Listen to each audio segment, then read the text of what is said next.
Hey everybody, I'm Marcos Villegas, and welcome to another edition of Friday Night Fight Night, here live on Fight Up TV, in association with the Best in Boxing and Boristeca Promotions. Now in the ring right behind me, we're going to have 12 total fights for you to watch, featuring fighters from different points in their professional careers. In the opening 4 bouts, we're going to have pro debuters, and then from there, we're going to have challengers looking to become contenders, 3 regional title fights, and a veteran looking to get back to his winning ways. That veteran is San Diego's Chris Martin. He signed a 4-fight deal with the Best in Boxing, as we're going to chronicle these next 4 fights as he looks to make one final push towards a world title shot. Earlier in the week, our cameras caught up with Chris in the gym as he spoke to us about what this means to him and what to expect from him here tonight at the Big Punch Arena in Tijuana, Mexico.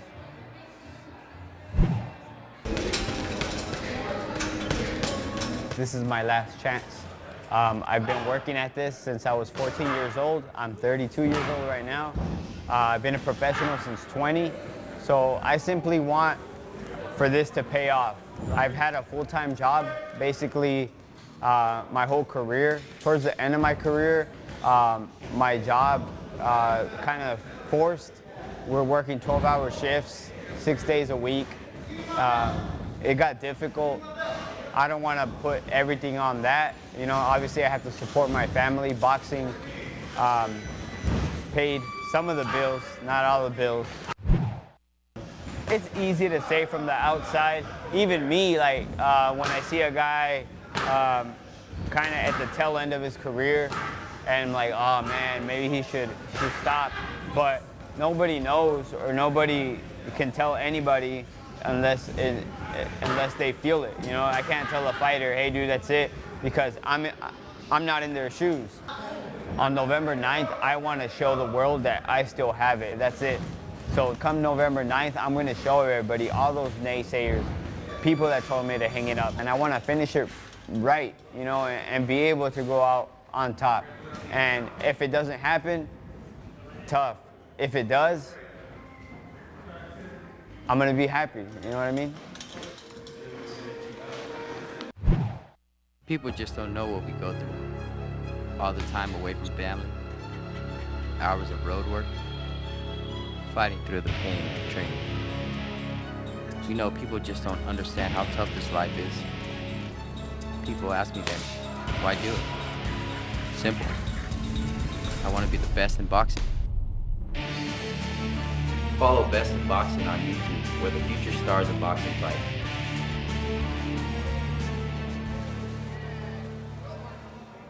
You just heard from Chris Martin. He will be our main event here tonight, but also on the card, we will see another veteran being featured in action, that being Rafael Ramirez, who is challenging for a WBF regional world title at 154 pounds, as our cameras cut up with him as he spoke about his chance meeting with the former sparring partner of Floyd Mayweather Jr. and how Floyd encouraged him to give another crack at his career.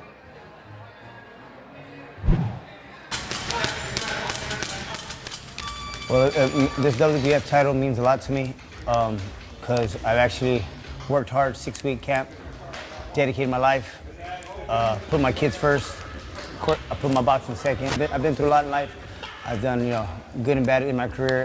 To me, this means something because I actually started something, and I'm actually going to finish it. And, you know, hopefully, if God willing, I come out on top of, you know, with the title. I did everything I was supposed to, work hard, believe in God, did the right thing. So hopefully, my time is on Friday night.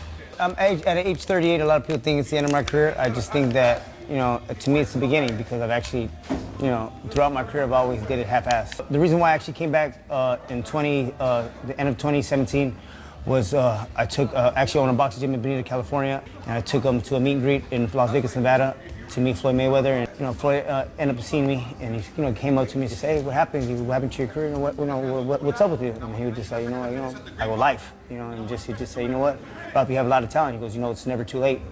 And, you know, that stuck for me for a while, and I was still training kids, and I said, you know what, why not? You know, it's coming from the champ, I'm the best fighter in the world, so, you know what, let me give it one more shot. I just, you know, I wanted to tell the, you know, the future kids that are up and coming, that are fighting, you know, I was lucky and blessed to, you know, actually go through what I've gone through in my career. You know, I was a young amateur kid. People from San Diego know who I am. I had 130 amateur fights. I have 28 pro fights now.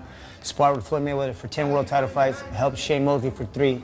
Jose Luis Castillo. I mean, I've been around the sport for a while, and I've been doing it for 28 years, and I just want, I know I'm already at the point. I know it's the end already. So I'm bearing down and going all the way, and I know I can do something in the sport before I go. So I'm excited. It's a blessing. I'm able to do it still at this age, and I think God has me here for a reason. I don't know, for the kids to see, to be inspiration for the kids. So if you want something, go get it. Work hard. You're able to do it. Gave me the opportunity, 4 fights in a title. Up, down. I'm still here. Come on, up, down. I'm excited to be here and able to still do what I love, and that's boxing.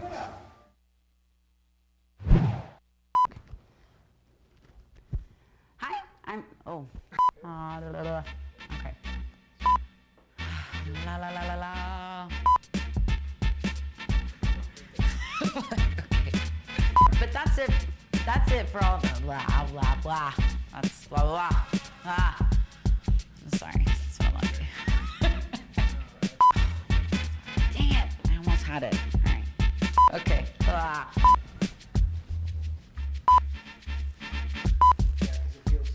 General. No, I'm actually tired. No.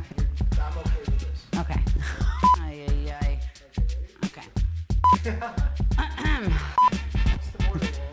El otro lado. Oh, Lord. The schedule, where we keep you, the boxing fans, in the know.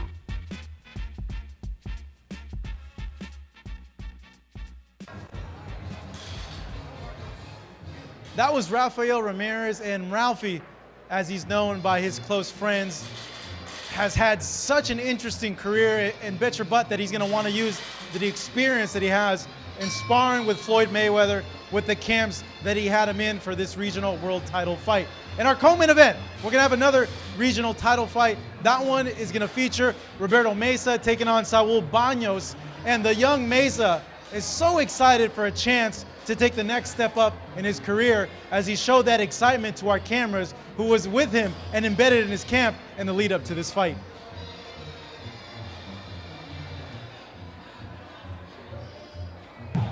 I'm excited. It's obviously going to be my biggest fight now of my whole career. So it's WBF International. I have plans. I'm getting it. You know what I mean? I'm determined already. I already know it's going to come home with me, and I'm excited for it. We knew that we wanted to go after something significant, soon to end the year off with, just a belt. And I think this kind of laid out perfectly. So me and my dad and the promoter, we talked and got it laid out. But I think it followed my last win really well at Pachanga Casino. So it was a perfect combination just to end the year off right, and then next year get back to it. I think I'm still growing. I'm still getting stronger. My training is getting more and more, just down to the wire, just a lot more serious and doing more things and different things that I don't usually do. I think as a whole, I'm learning more. I'm getting as a better fighter. I'm getting there, but I don't think I'm there yet. I think I still have a ways to go with experience and just more rounds that I'm going to get put in over time. I'll become that fighter that I envision myself being in the future. Having a target on my back just tells me that people are watching me, people are coming after me, and it tells me one thing, that what I'm doing here is sending a message out there, and I'm getting ripple effects. And little by little, that's going to keep coming, and I'm ready for it. So I don't shy away from nothing. I'm not scared of nobody, but I'm definitely going to continue to build myself and just as a whole for my career, I'm definitely going to play it smart, but I'm definitely not shying away from nobody. And when the time comes for people who are coming after me, I'm going to pick and choose who's going to be able to come after for my belt. And they're not going to take it, but I'm going to give them that chance.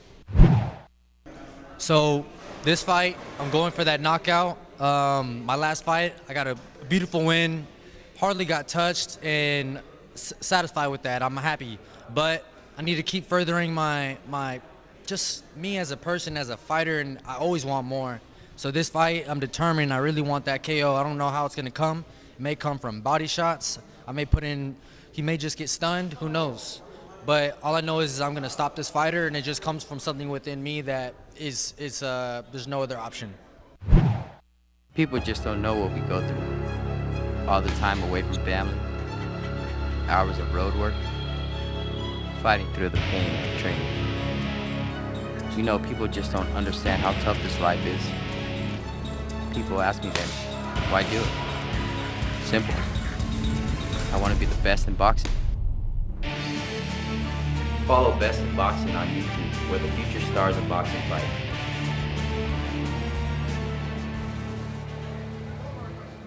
So that was a small preview of the fighters being featured on this card here tonight. In total, we're gonna have 12 fights for you to watch here at the Best in Boxing Fight Hub live stream show, Friday Night Fight Night.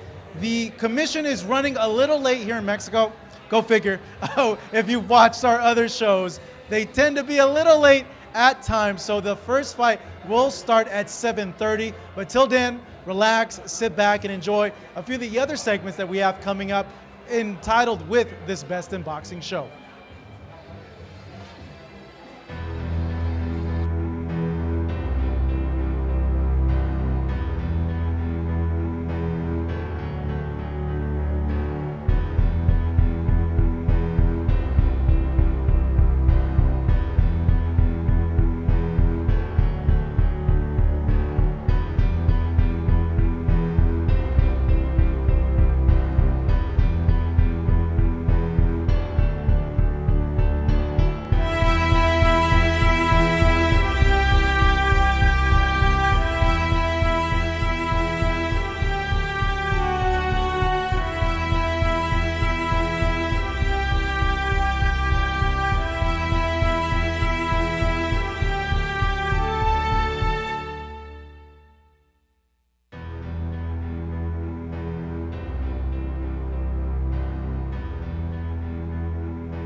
This is my last chance.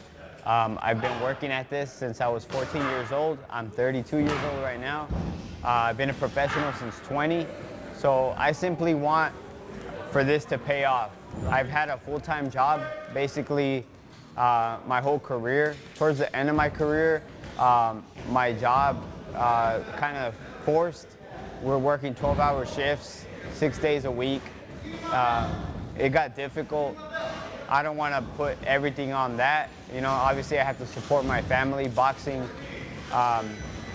paid some of the bills, not all the bills.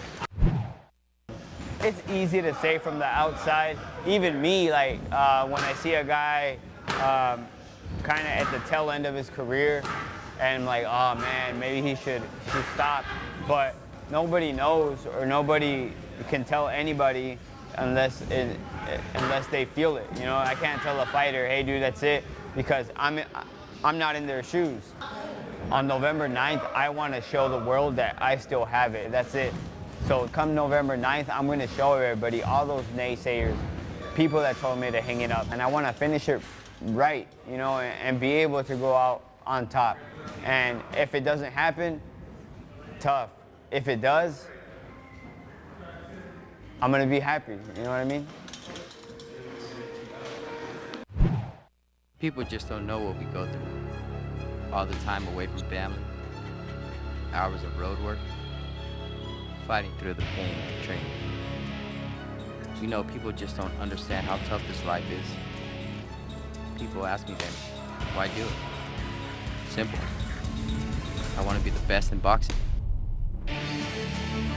Follow Best in Boxing on YouTube, where the future stars of boxing fight.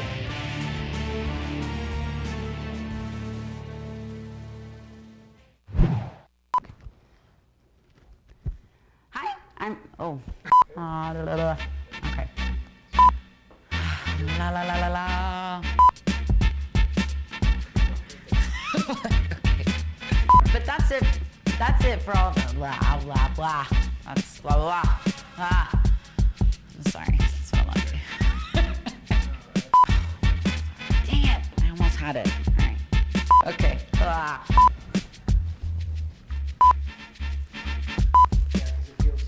General. No, I'm actually tired. No. I'm okay with this. Okay. Ay, ay, ay. Okay. El otro lado. Oh, Lord. The schedule, where we keep you, the boxing fans, in the know.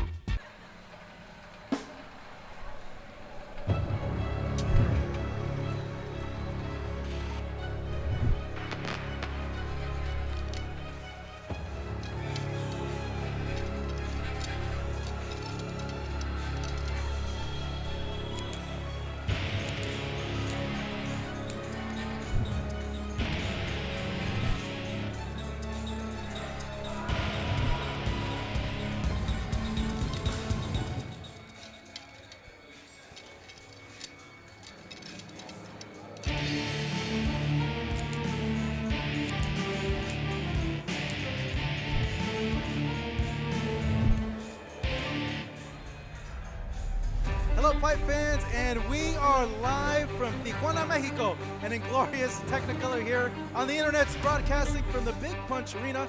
I'm your host for the evening, Marcos Villegas, and it's a pleasure to welcome you to another edition of Friday Night Fight Night here on Fight Hub TV. Now we have a full card for you, stacked with up-and-coming talent, contenders looking to challenge for regional world titles, pro debuters, national champions making their first fight here on camera, and as well, a veteran fighter looking to get back to winning ways. That veteran fighter is Chris Martin, my co-host for the better part of a year over here in Best in Boxing, and I'm being joined with Brandon Cruz, my co-host for tonight. And Brandon, like I mentioned, Chris Martin is at a crossroads in his career. He's looking to get a few wins on the track to an eventual title shot, he hopes. You've been in camp with him. How have you seen him so far up to this fight? I've been in camp with Chris countless fights. Countless fights I've been with him. He's been looking sharper and sharper, throwing in many more punches. He's been more composed, very steady. He is a 10-year veteran. He's been in the sport for many years already. Within past fight, he has been getting better. There has been going a downfall within his career, but we're looking into showcasing a better Chris Martin this time. Chris Martin last fight in August in Los Angeles, he was stopped. He's had a few losses back-to-back. How do you think he is emotionally coming into this fight?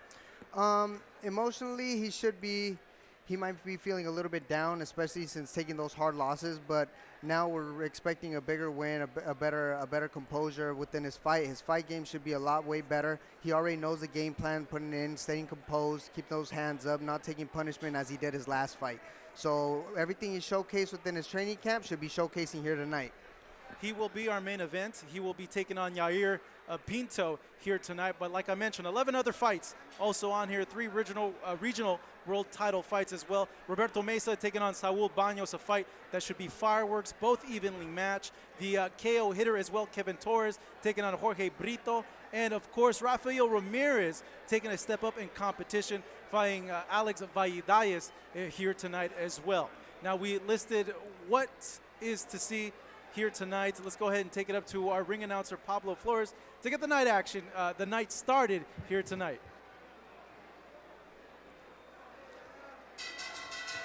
Damas y caballeros, esta es la tercera llamada. ¡Comenzamos!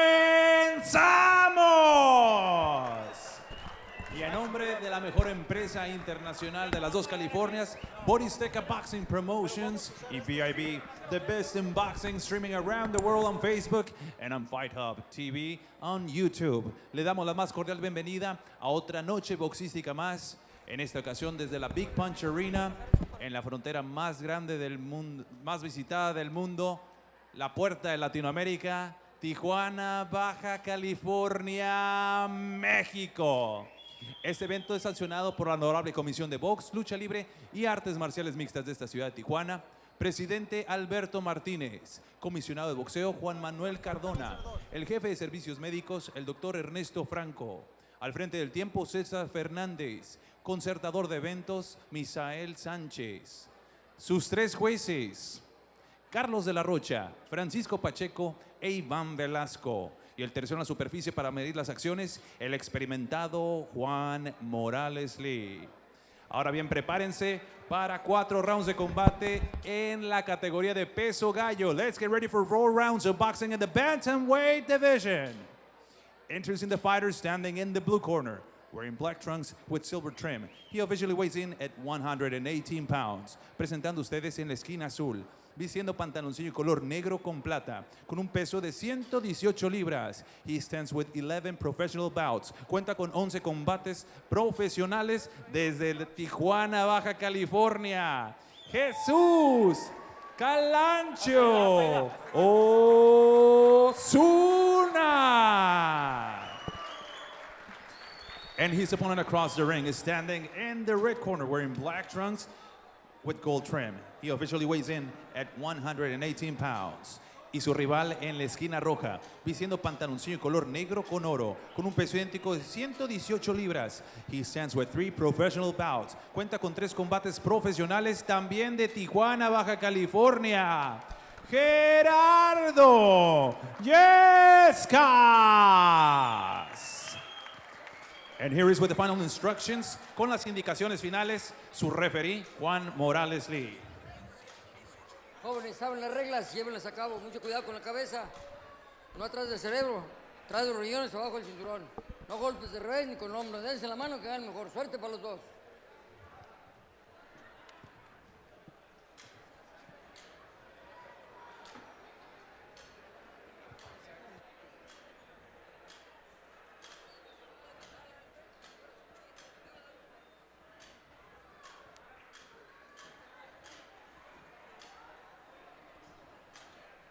¿Quién es quién?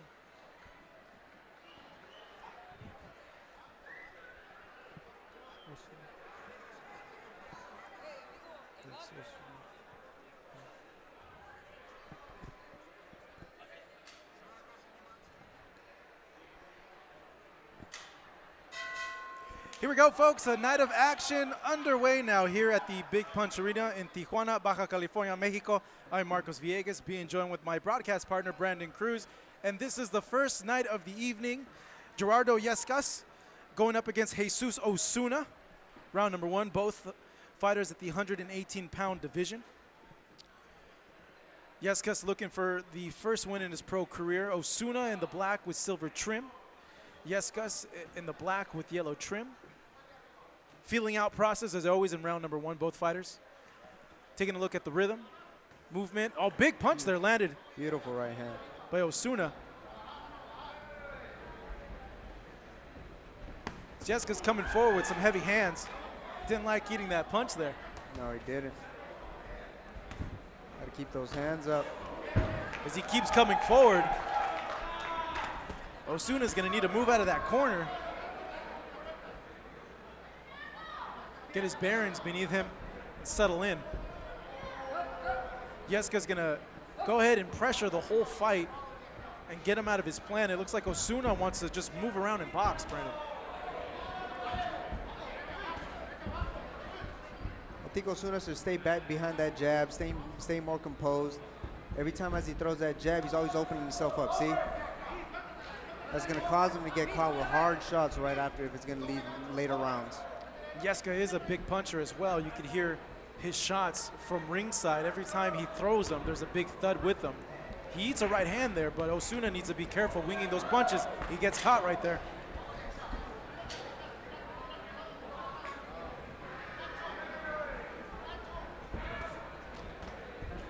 Three-punch combination there by Osuna. Active jab from him so far in this round number 1. Body shot, and then Osuna responds with his combination as well.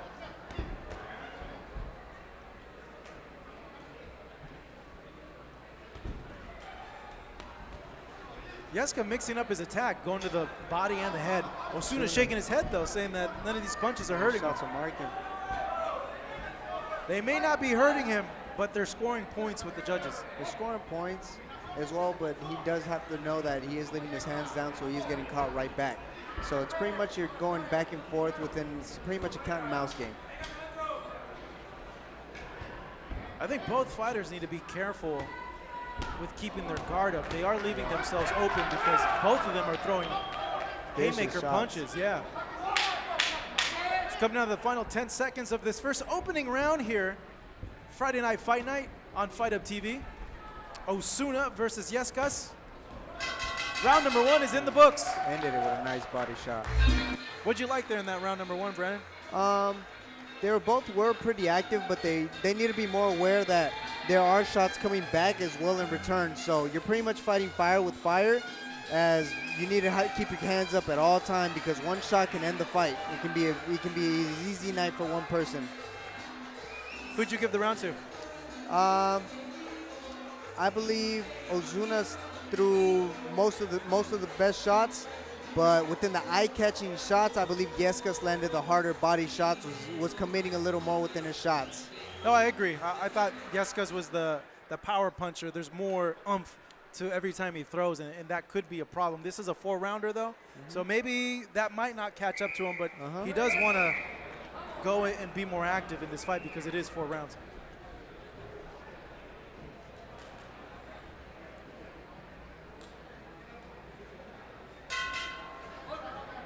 So we get round number 2, both fighters acknowledging each other, giving each other respect. Started off good with that jab. There we go, Yescas, such a big puncher. Good combination there, response by Osuna. But it seems that Osuna doesn't have the power to back Yescas off as he gets caught by a hook right there. Yescas need to maintain that pressure. Dig to that body, commit to it, because he's going to slow down later. As he's continuing his assault on Osuna on the corner there. Osuna, I don't think that's the smartest idea to lay back there as he eats one. He's going to want to stick and move against a guy who's going to be on him the whole night. Yescas need to continue that pressure, continue that pressure.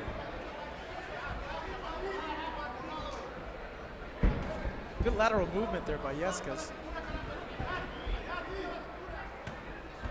Beautiful body shot. Osuna firing back, 2-punch combination. Yescas trying to land that uppercut. Yescas needs to maintain his head down in his chest, so everything where he's throwing, pretty much every hard shot he's throwing is going down to the body. But as you see, every time he takes a step back, Osuna comes four-punch back combination with there by Osuna. We got a fight between these two guys. Both wanting to fight. It's going to be who wants it more. Yeah, both wanting to get another win on their records. Now, both fighters do not have the best record. There's Gerardo Yescas coming in here with a record 0-0-3. Well, Jesus Osuna in with a record 1-9-1. So both of them have that fire to get another win on the record and improve. It's going to end on who has the will to win. As it seems so far, this fight has been controlled by Yescas coming forward, though. Osuna pushing him a bit back now.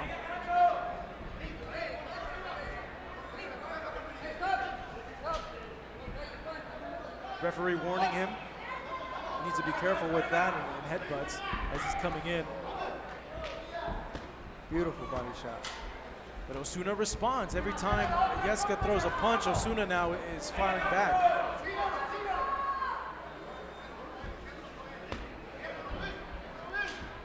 Great body work there by Yescas.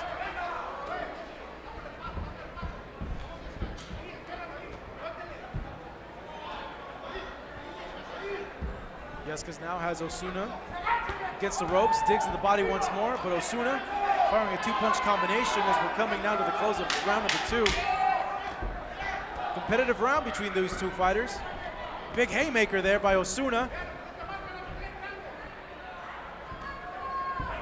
Both fighters wanting to exchange with each other as we now have 2 rounds in the books. Interesting scrap between these two fighters. Now, don't let their record fool you. They are game, and they're bringing the fight here tonight, huh, Brandon? Oh, definitely. It's bringing the fight. It's going to end up on who wants it more within this fight. I keep going back to the power punching of Yescas. That's really leaving an impression with me. Even though Osuna is firing back, I feel that out of the exchanges, Yescas is having the better of the two because of the power that he has. Yes, those body shots are landing clean. They're landing very hard, especially with real hard power. You can tell Osuna's already slowing down, especially with the shots that he's throwing. They're more pity-pat shots. So as more Yescas continues to stay down to the body, keep his head in his chest, not give him any space to breathe, it's going to be easy night for him. If you were in the corner of Osuna, What would you tell him to do at this point in the fight, 2 rounds in? I would pretty much tell him stay behind that jab, staying countering, staying on that distance, especially because Yescas only has that short reach on him. So he's going to be trying to maintain that pressure on him at all times. So he has to keep that distance, stay composed. See? Keeping out with that jab, keeping out with that jab. As long as you're on the outside, you're winning the fight. Yescas continues to apply the pressure on Osuna. Has been backing him up the whole night, pinning him against the corner and the ropes. Osuna fighting back though, but there is a power difference. Yescas the bigger puncher as he lands 2 hooks there.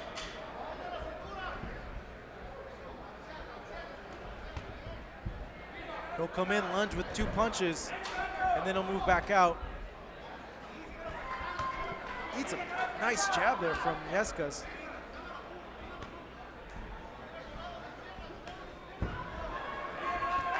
Close quarter fight right now. Round number 3 with a minute in. No dancing around here, just 2 guys whacking each other. Wild shots. Yeah, missed, but he goes and throws a 5-punch combination there to the body. Good work from Osuna. Makes Yescas mix those 2 punches. Yescas lunging in now. Osuna eats that right hand flush. He needs to be careful there. Body shots coming in. He's gonna have to start coming back with something.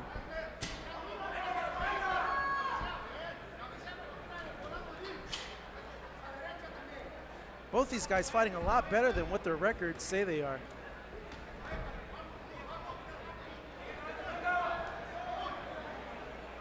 Yescas, fighter that has been pushing the fight forward so far. Looks like he's trying to time a big shot to the body. Caught him coming in with that uppercut.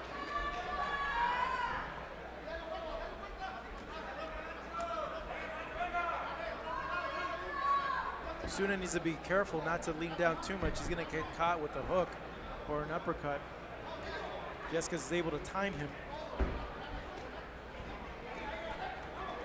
He's back in the corner again. Yescas. Body shots.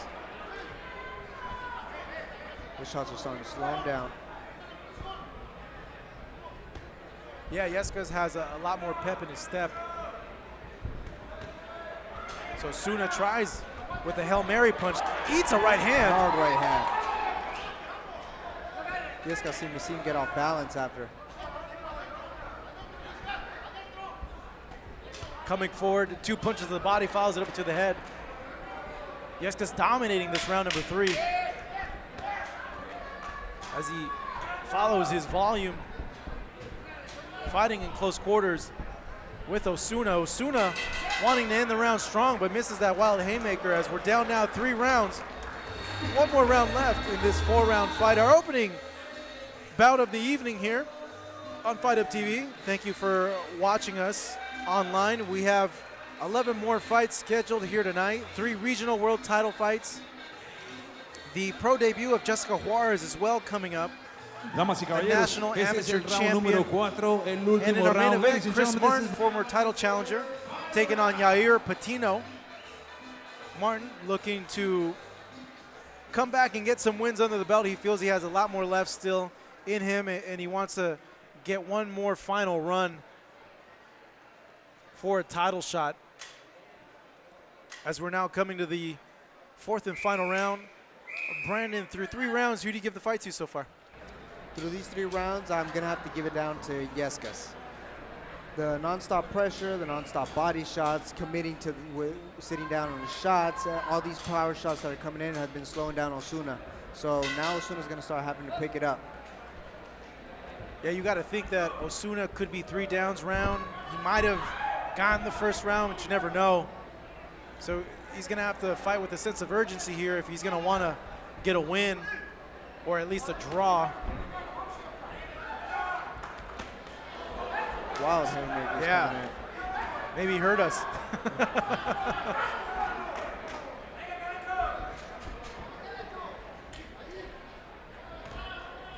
Big punches there.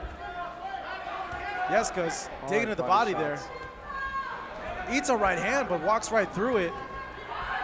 Man, what a quality body puncher I believe he felt that left hook to the body. Oh, yeah. just consistent with his attack here. He's letting his hands go. A lot of shots missing though. Early. Osuna trying to fight his way out of the corner here. Not much power in his punches at this point, though he's in a good spot now, moving out of that corner. But Gerardo, Yescas keeps coming forward. Body shot. Constant pressure from him.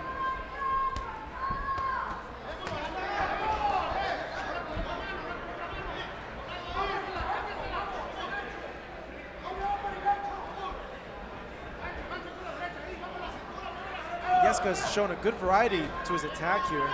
He'll go to the body a few times. He rolls those shots. Yeah, he'll mix it in to the top. Slips the sides, comes right back with 3 shots.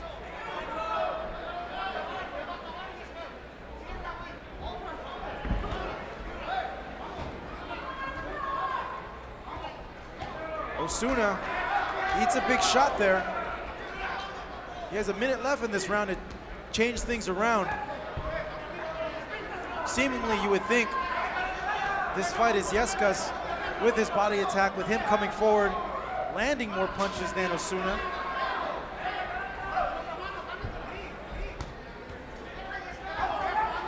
Osuna's coming back with a couple shots.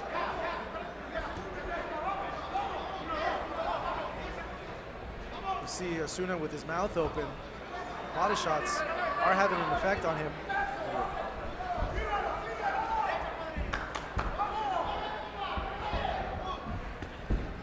Good body shots there by Yescas. Hard body shots.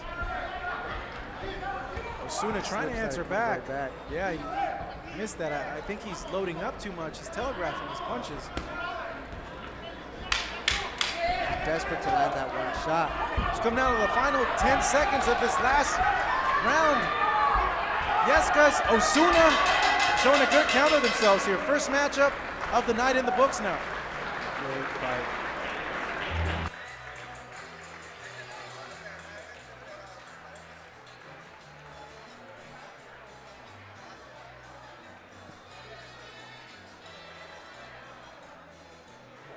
So Gerardo Yescas, like I mentioned earlier, you would not think by what you saw in there he was a fighter that's 0-0-3. Oh yeah.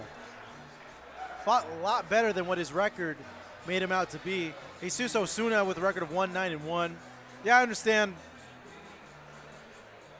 records are not that great, but they did a good account of themselves. Both fought like they really wanted to add another win onto their records. Osuna has been with a pretty good amount of competition. He's been with top-ranked amateurs. I've seen him fight with previous great fighters as well.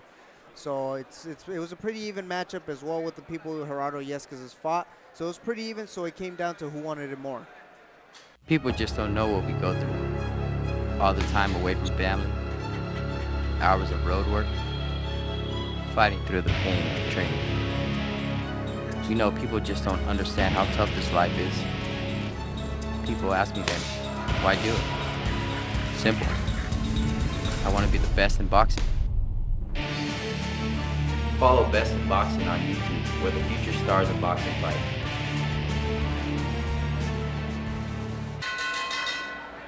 Damas y caballeros, después de 4 rounds de combate, tenemos las tarjetas de los jueces. After 4 rounds of boxing, we now go to the judges' scorecards. All 3 judges, los 3 jueces, Iván Velasco, Francisco Pacheco y Carlos de la Rocha, have the same scorecards of 40-36, 40-36 con sus puntuaciones. For your winner by the way of unanimous decision, su ganador por la vía de la decisión unánime, Gerardo Yescas.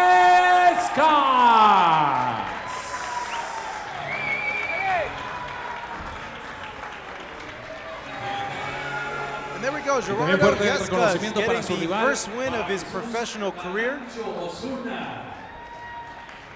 Now improving his record to 1-0-3. I thought he won the fight clearly, Brandon. I thought he won the fight clearly. It was an even matchup first round coming in. It was arguably, could have been Osuna's, could have been Yescas. But after the rounds came down as well, he came in hard with those body shots, committed as well. That slowed Osuna down and gave him that win.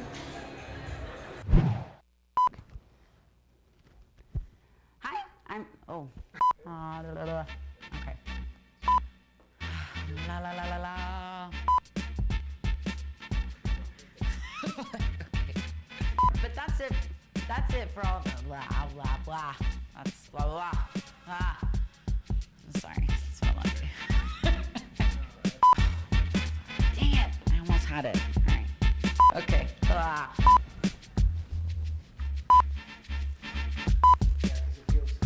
General. No, I'm actually tired. No. I'm okay with this. Okay. Ay, ay, ay. Okay. El otro lado. Oh, Lord. The schedule, where we keep you, the boxing fans, in the know.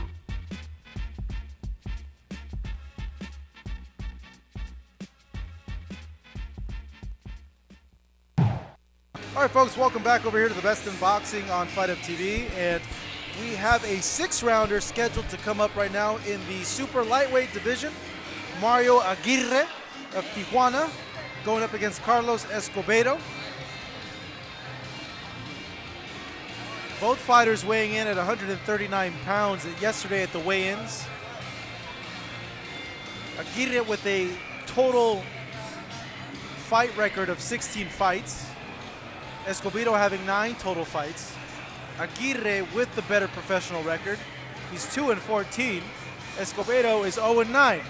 But don't let that fool you, folks. Like we saw in the first fight, Brandon, a record doesn't normally indicate what kind of fight you're gonna get, because these fighters here from Tijuana, they're tough dudes. Oh yeah, they're very tough. As well, Mario Aguirre being a gym mate as well. He's fought top of the line amateurs as well, top of the line professionals. As well as he's fought pretty as such as Ryan Garcia. He's fought top of the line people or top dogs, signed with Golden Boy, top rank. He's fought very good guys, so his record of 2-14 isn't him. As well, Carlos Escobedo. Carlos Escobedo with a record of 0-9 as well.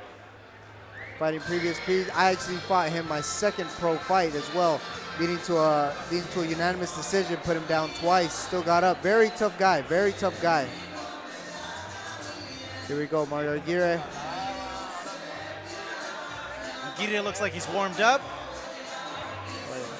Making his way to the ring now.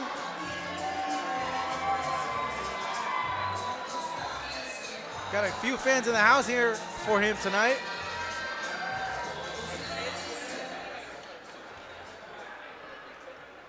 So we take it up now to our ring announcer, Pablo Flores, to get this match underway.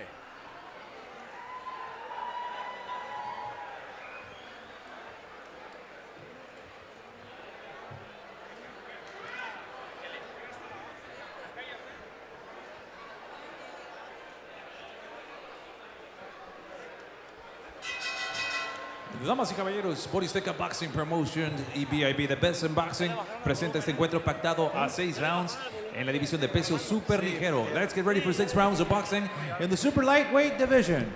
Here are 3 judges scoring this bout in ringside. Sus 3 jueces, Carlos de la Rocha, Iván Velasco y Francisco Pacheco. And your referee in charge of the action, su referee para este combate, el experimentado Juan Morales Lee.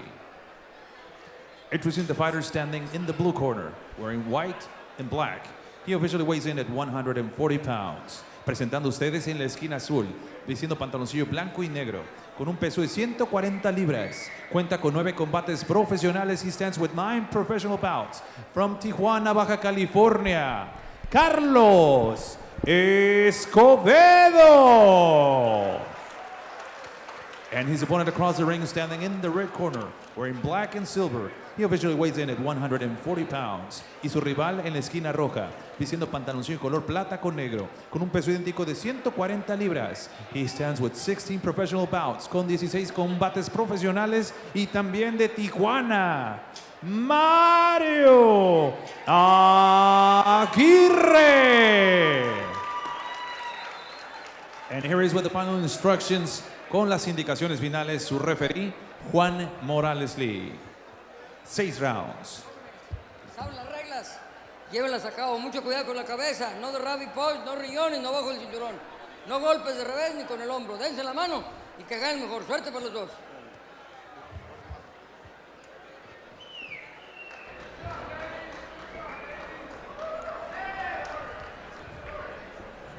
See both fighters getting the final instructions from their corners.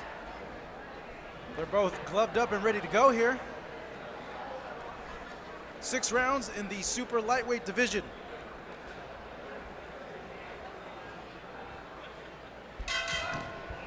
Here we go. Round number 1, Mario Aguirre in the silver trunks with black trim, going up against Carlos Escobedo with the white shorts and black trim. Here ringside with Brandon Cruz. Brandon, like you mentioned, very familiar with one of these two, right? Oh yeah, Mario Aguirre, I'm actually familiar with both of them. One is gym mate, Mario Aguirre. Carlos Escobedo, I actually fought in my second pro fight. Both tough dudes, both tough guys.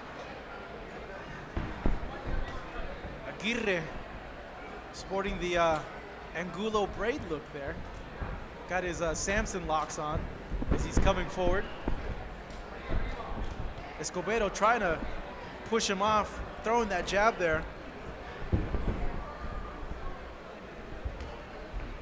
Did you tell Aguirre anything about this fight, you having fought Escobedo? Really wasn't able to tell him much. You know, I actually barely found out last minute at the weigh-ins, but I mean, both fighters are really tough. Aguirre has that experience with fighting in the U.S., fighting very top-of-the-line guys. He's a very heavy-duty guy. He's not an easy guy to put down. Aguirre landing some heavy-duty body shots on the body of Escobedo. Escobedo hard shots. Did not like those. Wilted a bit. As you can see, the midsection of him is red from those body shots. He's not going to want to take much of those punches. Looks a little soft there too as well in the midsection. He's giving his best poker face. Oh, down! Beautiful shot. Down goes Escobedo.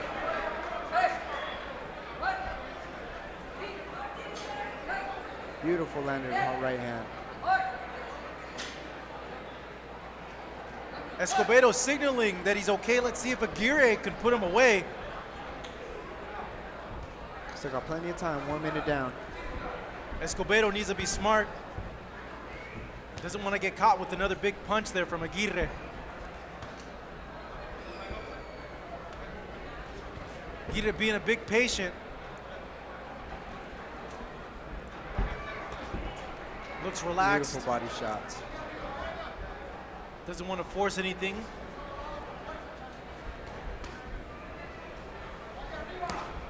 Continues to dig to the body as Escobedo's covering up now. Fires back.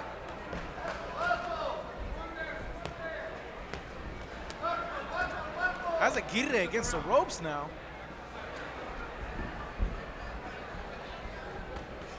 Hard body shots. Aguirre kind of reminding me of Keith Thurman now. Oh yeah, oh yeah. He's got that leg. Hard hitter as well. He finishes off that combination of the body, follows it up with a 1-2. Mixes it up to the bottom as we come to the end of round number 1. Escobedo almost touching the canvas as we take a look at the replay now. Brandon, take us through this. As he comes in and misses that right hand body shot, but he catches him hard with that right hand as he comes back with it. If the ropes weren't there, he would have gone through. Oh, he would have fell down. He would have fell through. That was a big punch. I'm surprised. Hard shot. He didn't go flat on his butt. You felt Aguirre's power. How hard of a puncher is he? Oh, he's a very hard puncher. He's very awkward with his mechanics, but if he does catch you one, his body mechanics are very strong to put you down. It's a big round for him. Let's see if he can put away Escobedo in this second round. The corner of Escobedo giving him air, telling him he needs to pick up the volume, wanting him to work uppercuts against Aguirre. Aguirre looks calm, collected, looks relaxed in there. Escobedo still has that look, though, that he's not going to quit. So we get round number 2 here. Missing a mouthpiece as the referee calls time for Escobedo. Could be a veteran move there to buy him a little bit of time. Oh, yeah. There's a big welt on his forehead, though. Oh, yeah. Already the punching power of Aguirre marking up the face of Escobedo.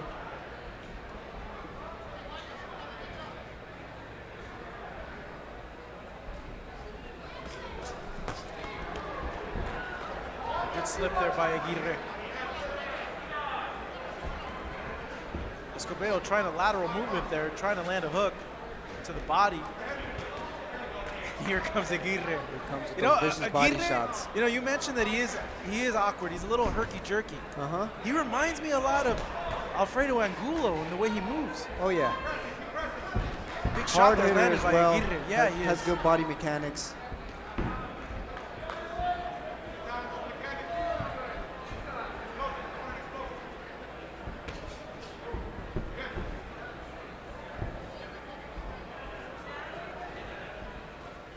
Escobedo trying to keep Lands a Aguirre right off. hand. Yeah, it was a good punch from him. Probably the best punch of the fight so far for him.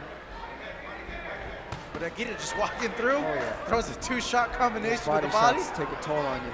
A straight. Escobedo shaking his head, not liking the power of Aguirre. Aguirre loading up on those punches. Another big hook there. Overhand right. Escobedo trying to take care of his angles, trying to angle Aguirre out, trying to figure him out. But Aguirre still comes forward. Yeah, he switched to southpaw for a second. Now he moves back to orthodox as he's pinned on the corner now. Sneaky hook there from him. Lands a straight.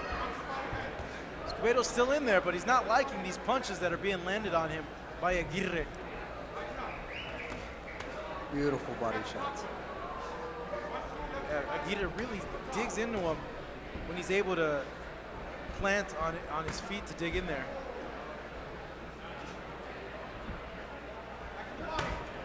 Hard right hand of the body. Hard left hook. Brandon, looking at Escobedo's situation, what's the best way to get away from a fighter that's constantly pushing forward like Aguirre has, that is targeting the body? He doesn't have much advantage on his side as well. He is the same height. He has the same reach. He doesn't have many advantages, so pretty much you're getting led to going straight to a dogfight to trying to beat Aguirre. He's not being able to use his footwork. He's throwing wild shots. You're pretty much bound to go to a dogfight against him. Come to the end of round number 2, and he's outgunned in the dogfight.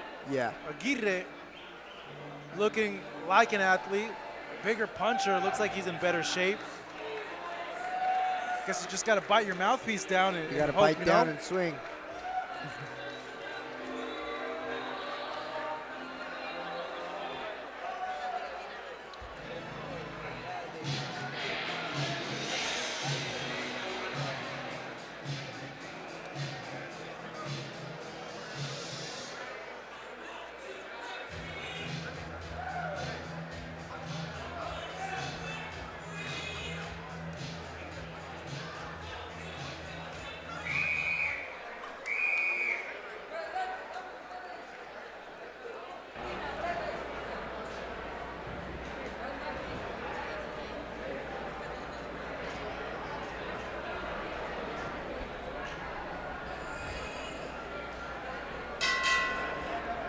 Round number 3 here at the Big Punch Arena in Tijuana, Mexico. Mario Aguirre seemingly in control of this fight through 2 rounds. Catches Escobedo with another punch there. He grimaced. You can see the change in his body language as well as he comes moving forward, attempting to mount some sort of offense, but there's just nothing behind these punches.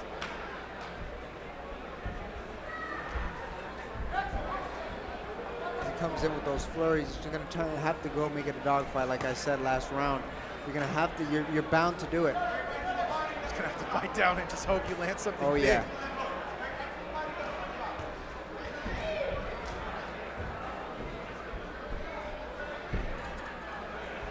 Trying to buy some time, hold on to him.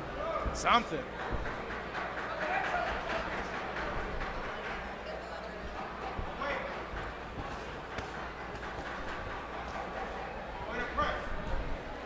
Aguirre, when he does throw his body shots, he just gets so much leverage on him, Brendan.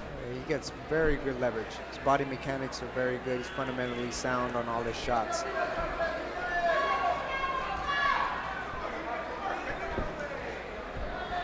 Good right hand.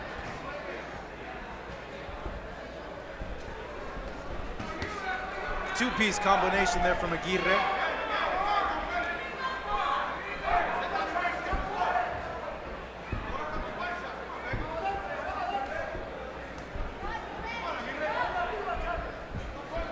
You see Aguirre, big power puncher, digging another shot to the body. That one hurt Escobedo. Yeah, he did. Felt that. You can see that from here ringside. But he won't go down, Gotta Brandon. go back to the body. He felt that. He's giving that grin as he's feeling it. There it is. Let's see if Aguirre can put him away. Tough guy is Escobedo.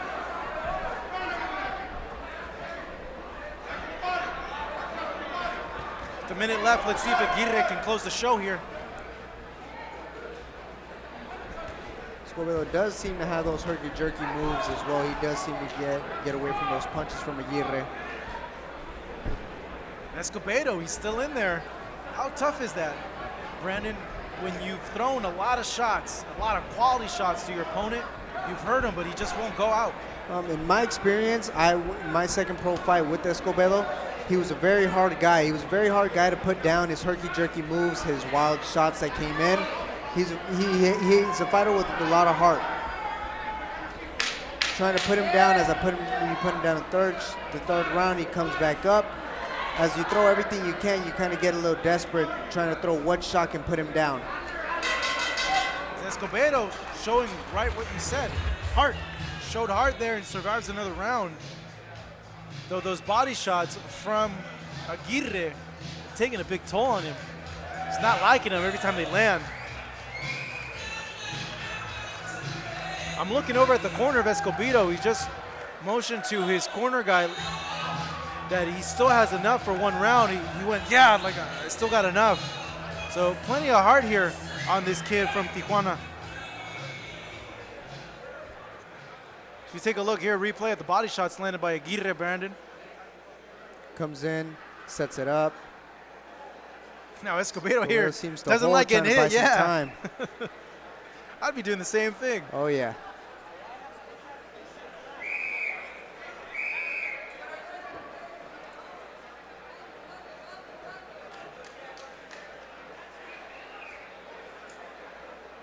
Well, let's see if Mario Aguirre can put Escobedo away. This is a 6-round fight. This is the 4th round. In the last round, Escobedo grimaced every time Aguirre targeted the body. He was nearly knocked out of the ring in the first round. Coming back with a couple flurries. He got his second win there. As Aguirre responds with a 2-punch combination.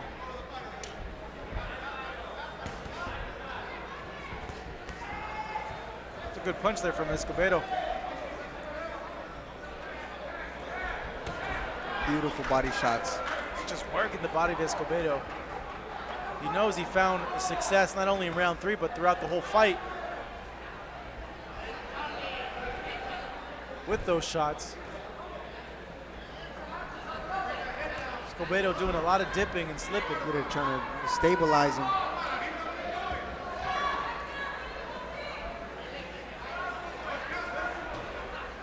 Beautiful left hook.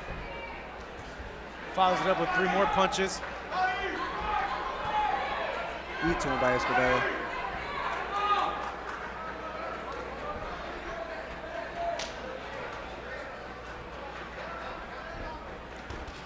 I'd like to see Aguirre put the gas on the pedal a little bit more. Oh, yeah. I think he can take him out. I think he's been able to take him out. I'd like to see him be a bit more aggressive. Right hands. And right when I say that, wanted him to come back, give him some more. Yeah, right when I said that, that's when he starts landing those big punches.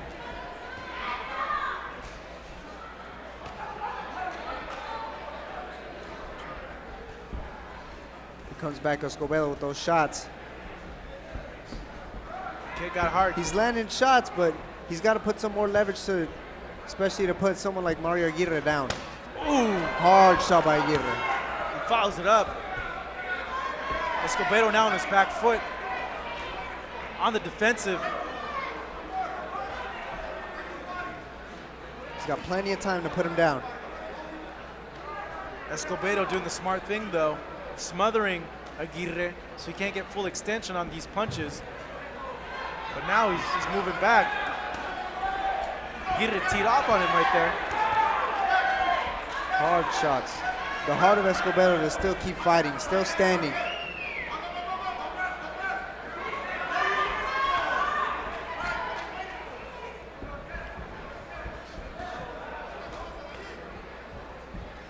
Escobedo's balance just seems so odd.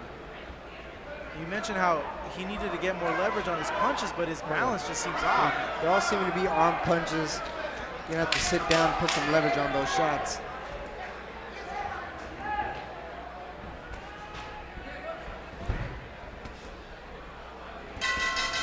Another round in the books here at the Big Punch Arena. Escobedo surviving another round.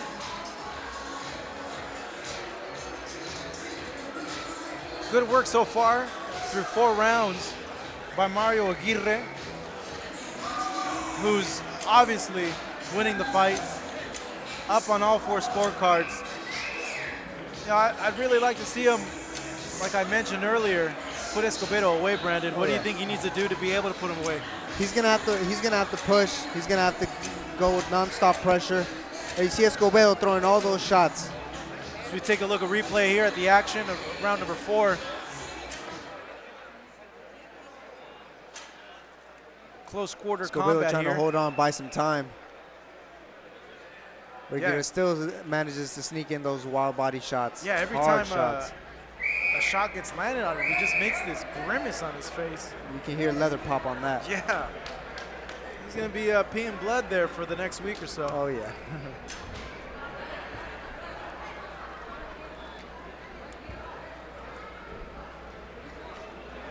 Escobedo giving the sign of the cross.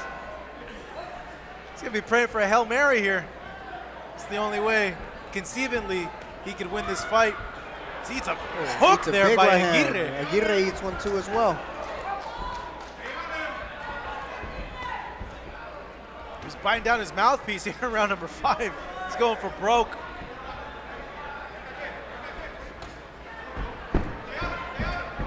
That punch seemed to have gone Escobedo off balance a bit, but Aguirre following it up. Juan Medina yelling, stay on him, stay on him. That's exactly what you got to do. You almost have the guy down. You got to keep pushing. Yeah, Escobedo's a herky-jerky guy as well.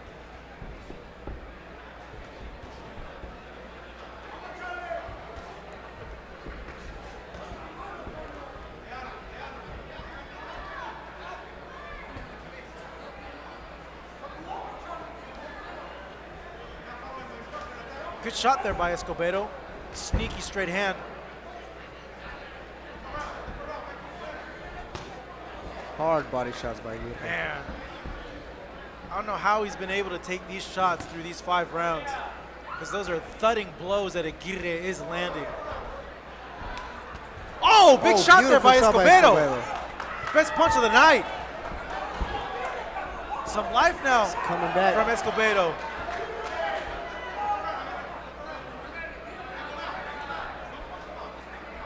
Escobedo needs to build on his momentum. He might be a bit tired. All that body work from Aguirre as he's motioning to the referee. Aguirre now.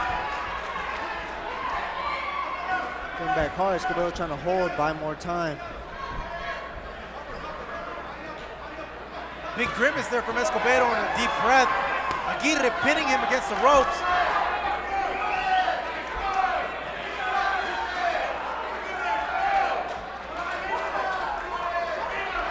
Escobedo now coming back.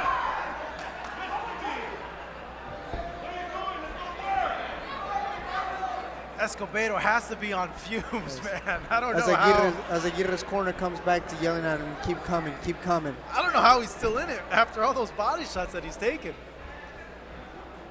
Aguirre ate a big shot there earlier. But he's consistent. He's consistently attacking the body of Escobedo. We still have one more round to go, but sometimes you meet an opponent that you just can't put away. Won't go down. Aguirre catches another right hand. Final 10 seconds now of round number 5. This is exactly what you got to do in a fight with Aguirre. You got to make it a dog fight. You got to keep coming with everything you got. Good account on Escobedo's part. Seems to have gotten his second win here.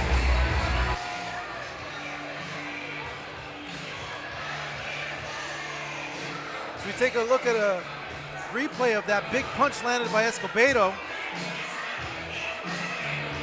He gets slips and slides. Oh, Eats a couple of those shots. what happened there? Why did he get hit with that? He kept stepping back. It could have been very easy avoidably. You could have pretty much just stepped to the side, avoided all those shots. Ladies and gentlemen, this is round number 6. Your final round, damas y caballeros. Esta es el round número 6. El último round.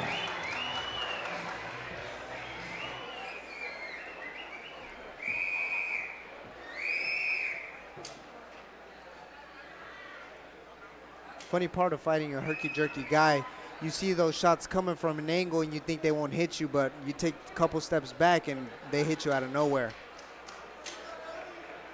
Both fighters, they're showing respect to each other as we come down to the last round of this 6-round fight in the super lightweight division. Mario Aguirre going up against Carlos Escobedo, who's shown nothing but heart in this Escobedo fight. going for broke now. Yeah, he is.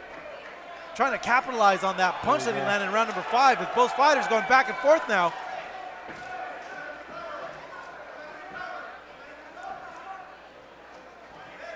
Aguirre needs to be careful not to let Escobedo back in this fight. To get his corner pleads him, say, don't let him recover. Don't let him recover. You have him with that body shot. You got to finish it. Beautiful shots. Nice 2-punch combination there from Aguirre.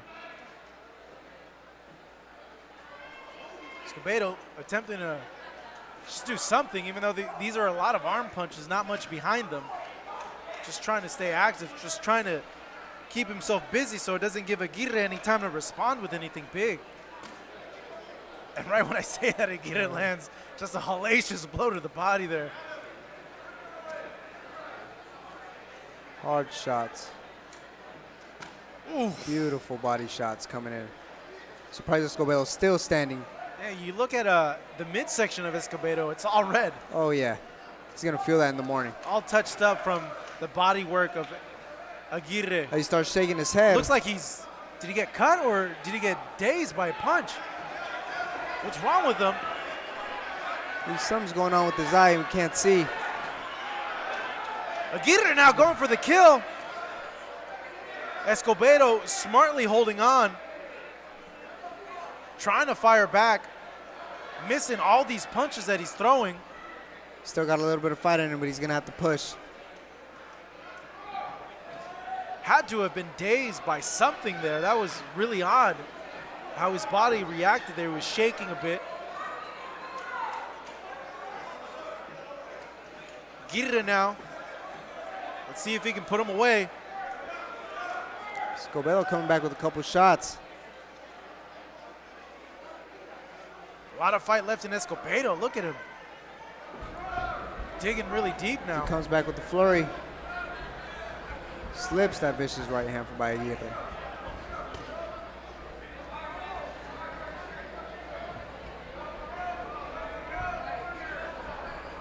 No, I know Escobedo is not the most in-shape guy in terms of how his body looked, but beneath that layer of grasa, he got an iron midsection for being able to take these body shots here. You think you'd be able to put him down with the body shot? Yeah, oh, man. you would He's think, tough. right? He's tough.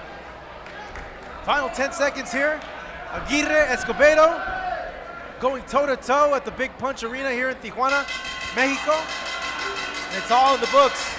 Escobedo with his hands up. I think this is a moral victory for him, being able to last these 6 rounds. He pushed, especially with the hard fighter who kept bringing the power. He pushed through.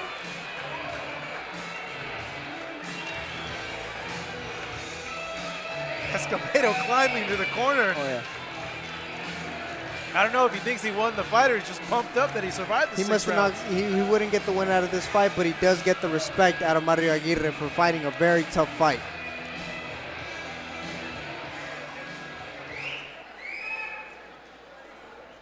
It's a tough town here in Tijuana. Tough fighters coming out of here, a tough way of life. There's a lot of mention about fighters coming here, building up the records. They fight cab drivers, but let me tell you, these dudes are tough. Oh yeah, Tough-ass cab drivers. They're tough. Not someone you'd want to meet in an alley one night. Oh yeah, Aguirre residing out of Tijuana, has his own family, has kids, comes down. He's a rugged fighter. He comes in with everything he has. He gives everything he has in that ring.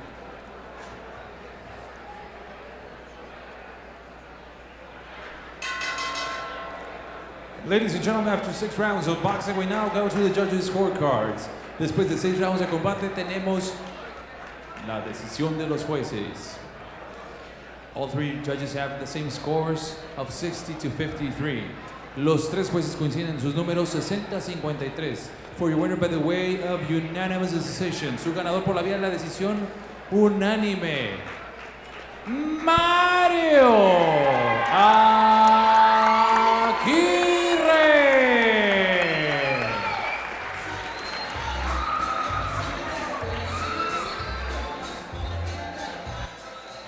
Y también fuerte reconocimiento para su rival, para Carlos Escobedo.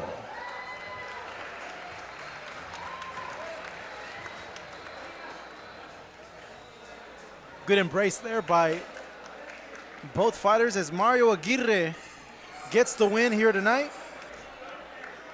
It's a very tough and game Carlos Escobedo. Very tough fight between both competitors. Second fight of the night in the books now.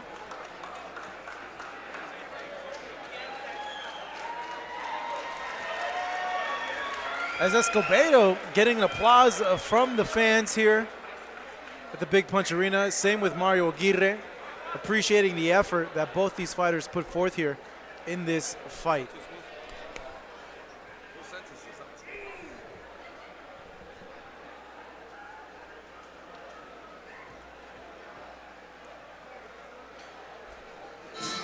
As we await now the entrance of our next fighter. On deck, we have a 4-rounder in the lightweight division. No, excuse me, the junior light. No, excuse me once more. I apologize about that. Just the weights are a little off here. In the lightweight division, 4 rounds. Jonathan Gallegos, who's making his pro debut, going up against Marco Geronimo. Geronimo, hometown kid here from Tijuana, Mexico. Gallegos, his opponent from Durango, coming out to Dujas. Amping up the crowd here at the Big Punch Arena. He's getting pumped. This song pumps you up, though. Oh, yeah. Oh, yeah. It's been a while, though, since I've heard this song. Wonder what he might be thinking inside his head right now as that song comes on. He hates the other guy. Oh, yeah. He wants to get rid of him. Pro debut here for Jonathan Gallegos, who weighed in here at 132 pounds yesterday at the weigh-in. We see Frank Espinoza entering the ring with him. A well-known manager who's guided the career of many, many professional fighters. The likes of which have been Abner Mars, multiple division world champion. Oscar Valdez, the current featherweight world champion with the WBO. Let's see what the Gallegos has as he makes his pro debut here, taking on another fighter that has just one pro fight to his record, Marco Geronimo, as you see here making his way inside the ring. The babyface. Coach Marquez there with him as well in the corner. Both fighters are in the ring. They seem ready.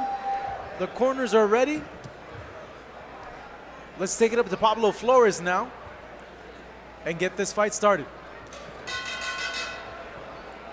Damas y caballeros, Boristeca Boxing Promotions y VIB, the best in boxing, presentan este encuentro pactado a 4 rounds en la división de peso ligero. Let's get ready for 4 rounds of boxing in the lightweight division.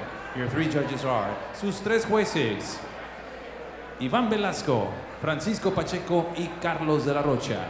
And your referee in charge, su referee para este combate, el experimentado Juan Morales Lee.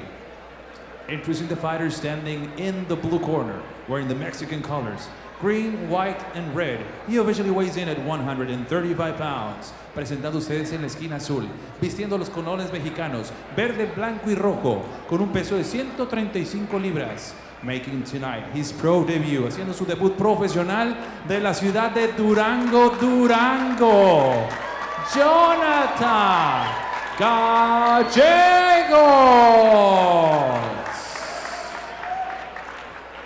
And his opponent across the ring is standing in the red corner wearing black trunks. He officially weighs in 135 pounds. Y su oponente en la esquina roja, vistiendo pantaloncillo color negro con un peso idéntico de 135 libras. Cuenta con un combate profesional. He stands with one professional bout from Tijuana, Baja California. Marco Geronimo.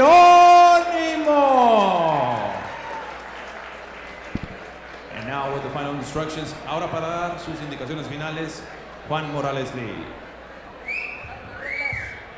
Llévenlas a cabo, mucho cuidado con la cabeza, no le raggy boys, no riñones, no bajo el cinturón, no golpes de revés ni con el hombro.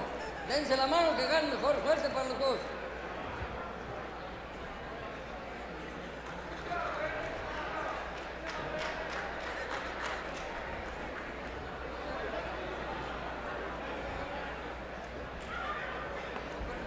Both fighters receiving the final instructions from their corners. So we're about to begin the third fight here of our 12-fight broadcast on Fight Up TV. Thank you all for tuning in with us right now. Go ahead and spread the word to your friends and family as well to tune in. Got a lot more action still, including 3 regional world title fights and Chris Martin in our main event as we begin round number 1 in this tilt between Jonathan Gallegos, who's in the red trunks with green trim, going up against Marco Geronimo, the black shorts. And the first most apparent thing that comes to mind is, my goodness, Gallegos looks huge compared to Geronimo. Has that height, that whole distance. How does this guy make 130 pounds? It's like David and Goliath in here. Yeah, Geronimo's going to have to bring that fight. Oh, he's going to be like Geronimo and just go in. Oh, yeah. Throw a war cry and just go after it, because he's going to have a bit of trouble here in these 4 rounds dealing with the height and reach of Gallegos. Geronimo looks game, though. He goes beautifully with those full leverage shots at that distance. Eats some flush shots there from Gallegos.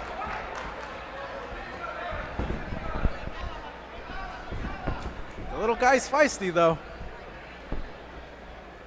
He's game.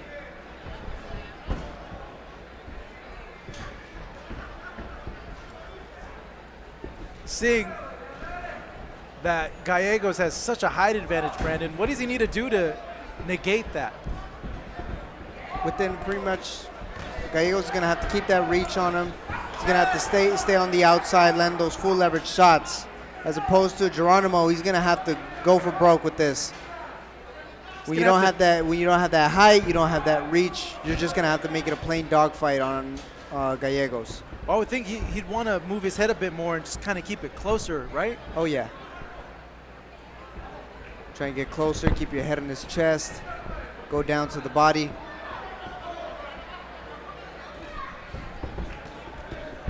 Geronimo landed a couple good shots. Yeah, he did, but he got clipped there with that hook. He needs to be careful.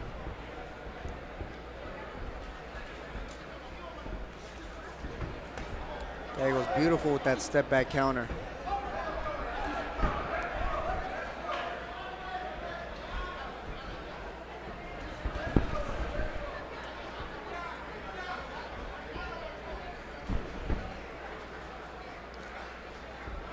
This is Gallegos' first pro fight as we come now to the final 10 seconds of this round number 1.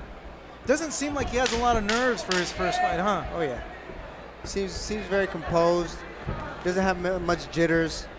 Me, my first professional fight, I was pretty nervous getting used to, but after that first round, the jitters went away. Your composure starts kicking in. Everything follows along within the process.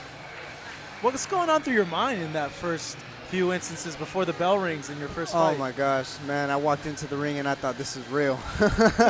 Oh, you walk in, you see the smoke, you see your fans, you get excited. Sometimes you forget the game plan, thinking you just want to impress your fans.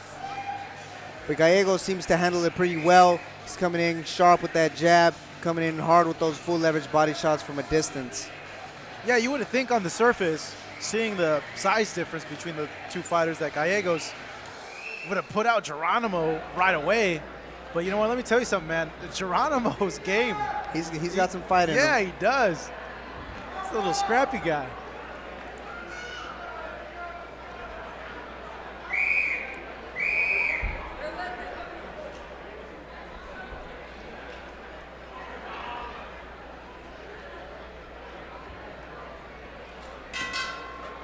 We had round number 2, David versus Goliath, Gallegos versus Geronimo.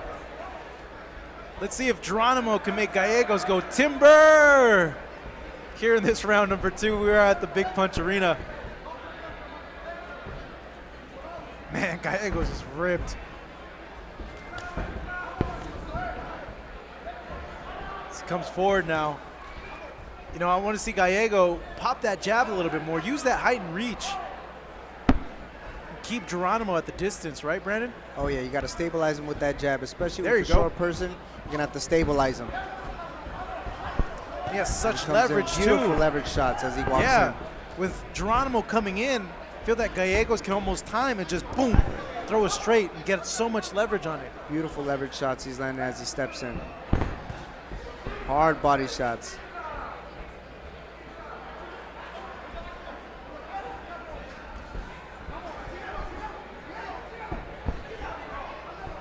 Is it hard for Gallegos to get any punches in the body, seeing the height difference between him and his opponent? I mean, it's pretty hard, especially since you have Gallegos out from a distance. He's disciplined. He knows what to do as Geronimo steps in. Gallegos can step back and easily counter with those shots.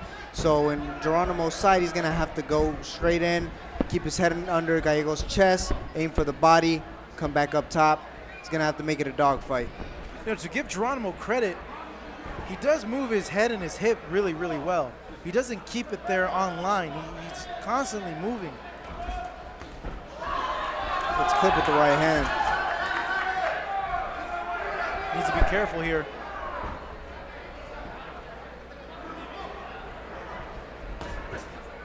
The other thing that is apparent, you look at the face of Geronimo, he looks like he's a 17-year-old kid. Oh yeah, he looks young. I hope he's not 17. I know they do go pro here in Mexico a little bit early.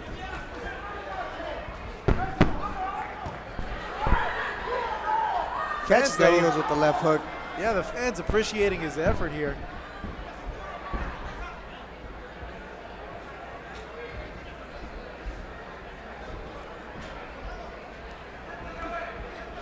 Geronimo showing good movement here.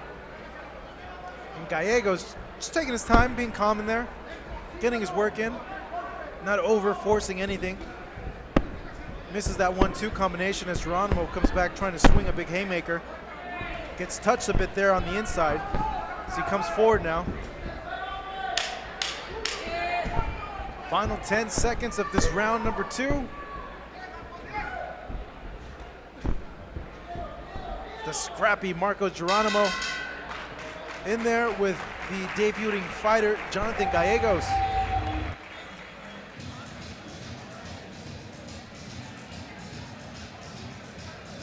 As Brandon, we take a look now here at the highlights from this last round. Good 3-punch combination there by Gallegos. Gallegos missing those shots that he tries to throw. He's aiming too much for the headshot. So as you fight a smaller person, you always got to go try and aiming at the chest. So if he moves down, you still aim hitting at the head. If he moves back, you still aim hitting at the body. You have to aim at something, and the chest will be the best proper way to fighting a shorter guy. So we're in round number 3. If you're telling Geronimo what to do from this point forward, what's the best way to approach this fight at this point with how it's unraveled and how Gallegos hasn't been letting his hands go too much? So Geronimo coming in, I would direct him coming in, move that head, hands up. As Gallegos always comes back with those counters, you got to keep those hands up and come back with those counters as Gallegos counters you. Round number 3. Jonathan Gallegos making his pro debut. Up 2 rounds against Marco Geronimo exactly what here. Geronimo needs to start doing. Put down his head, down in his chest.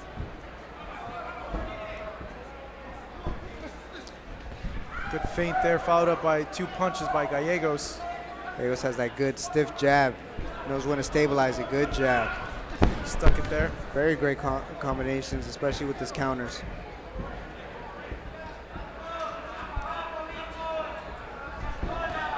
There's that head movement we talked about from Geronimo.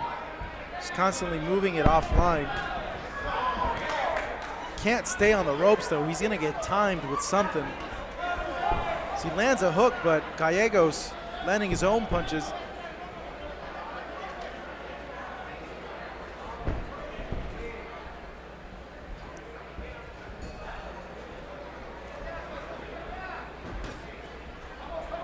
Lead straight there from Gallegos. Follows it up with a stiff jab. Gallegos' best weapon up to this point in the fight has been that jab. Oh yeah. I'd like to see him double it up though. Double it up, mix it up, go back down to the body, come back up top with the head. There, he just does it just right now. Yeah. Sneaky little hook there from him as well. It's your best weapon as being a tall fighter. Gets clipped there by Geronimo. If Jonathan's gonna be in there in the pocket, he needs to let go and get out. He can't stay there because he leaves himself to get clipped by a counter punch. Geronimo missing with that haymaker, hitting the shoulder of Gallegos. You heard some leather pop there. If only that would have landed.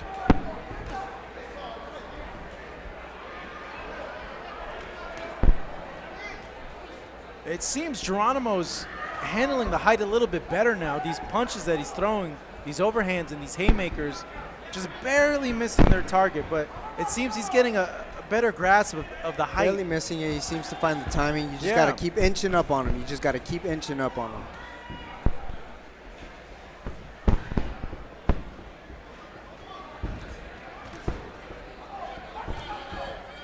Those right hands are starting to come through.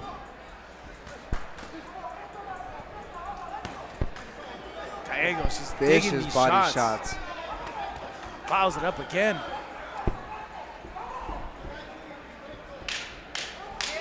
Last 10 seconds. Let's see if either fighter can put something together that'll cause some drama here at the Big Punch Arena. I'm impressed with Geronimo at this point because looking at him coming into this fight and looking at the physique of Gallegos and then looking at Geronimo, I thought it was going to be a total wash, but...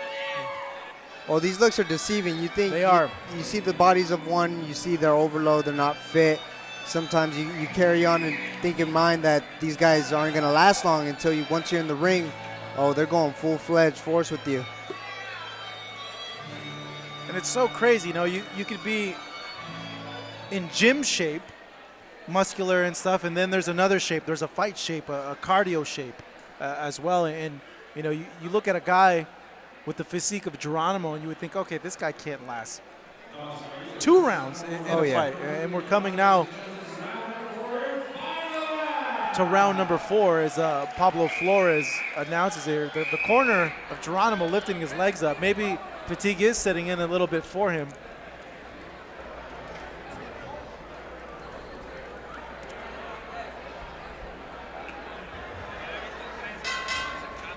Final round here. These lightweights in action. Jonathan Gallegos making his pro debut. Using that jab of his reach, his height. Stay ahead in this fight so far. Geronimo.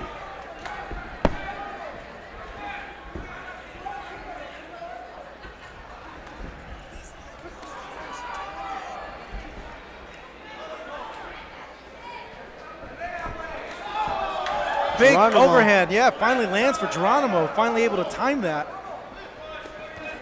As he follows it up to straight to the body. Another overhand. Geronimo having his moments here in this round number 4.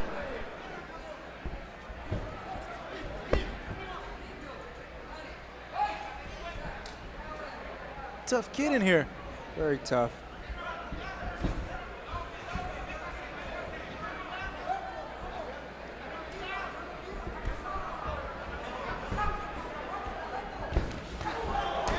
And he keeps timing him with that overhand right. Why does Gallegos keep getting clipped with that overhand right? Gallegos is maintaining that distance, especially Geronimo trying to come in. Gallegos isn't letting him. That's pretty much something Gallegos is specialty in, using that height. Something that Geronimo needs to work on is keep maintaining that hard jab, coming in, especially not letting him keep you on the distance. If you let him keep you on the distance, you're going to keep getting handled. Yeah, that's been the punch for Geronimo this round. He's landed a few overhands, frustrating Gallegos. He's getting mad in there every time he gets tagged and it's forcing him to come forward. Lead right hand.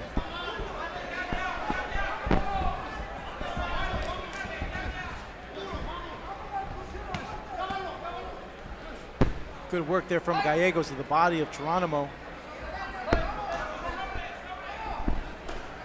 Follows it up with 3-punch combination, ends it to the body, digs again to the body. Geronimo lands that overhand right. Yeah, he's been landing it this whole round. He's found something that's worked for him, but it's too little too late.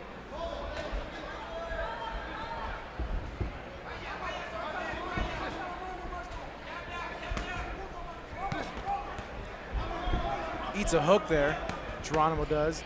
Gallegos letting his hand go. Deep breaths now from Geronimo. Hard body shot by Gallegos. Yeah, really digging in there.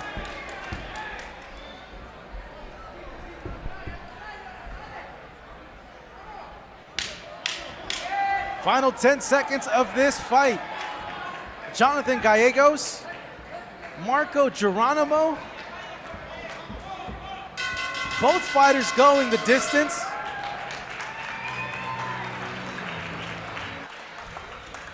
The fans here applauding. And you know, Gallegos, his pro debut, looks the part, but still has a lot of work to do. Oh yeah. But that man right there, Marco Geronimo, man, what hard on him. I see blood coming from Geronimo's back. Wonder who that's coming from.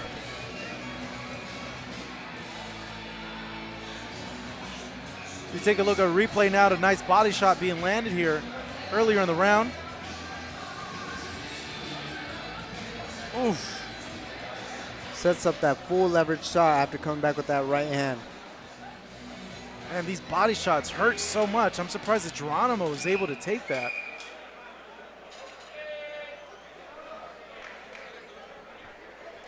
Scorecards now being turned into our ring announcer, Pablo Flores. Obvious conclusion to think who the winner is of this fight, but you never know. This is boxing. Let's go ahead and take it up to Pablo now to read the scorecards.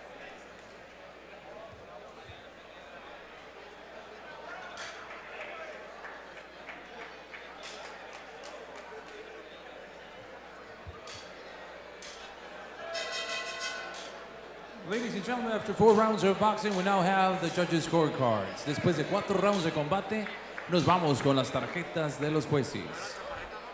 All 3 judges have the same scores of 40-36. Los 3 jueces, Iván Velasco, Carlos de la Rocha y Francisco Pacheco, coinciden en números con una puntuación de 40-36. For your winner by the way of unanimous decision, su ganador por la vía de la decisión unánime. Puritito Durango, Jonathan Gallegos.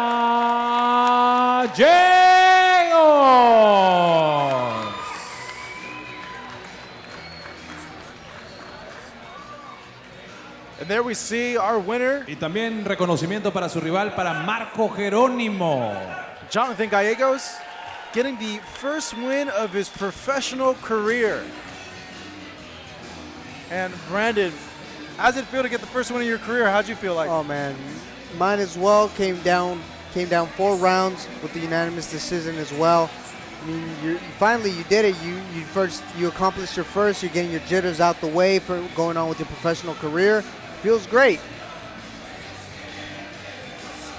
A lot of work still to do, though, for Jonathan Gallegos. Like I mentioned, he looks the part, but needs to sharpen his tools a bit more. I'm sure he has a bright future. And same, honestly, with Marco Geronimo.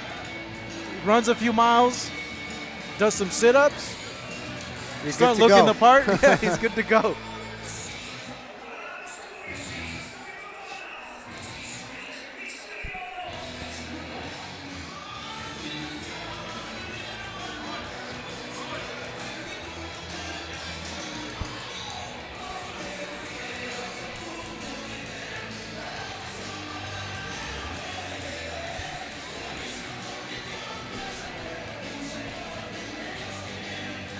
As we now move on to the fourth fight of the night, Ivan Ortiz of Mexico City will be taking on Elvis Rodriguez, who's making his pro debut. And there we see the man, Ivan Ortiz. You're ready to do battle here, the Big Punch Arena. Has a record of 1-7, but from what we've seen with these other fighters, with not the most pleasing records, they've given a good account of themselves. Tough dudes. As we see Elvis Rodriguez made his pro debut all the way from Santo Domingo in the Dominican Republic. A lot of amateur experience Elvis has. As we take it up now to Pablo Flores to get the particulars for this matchup.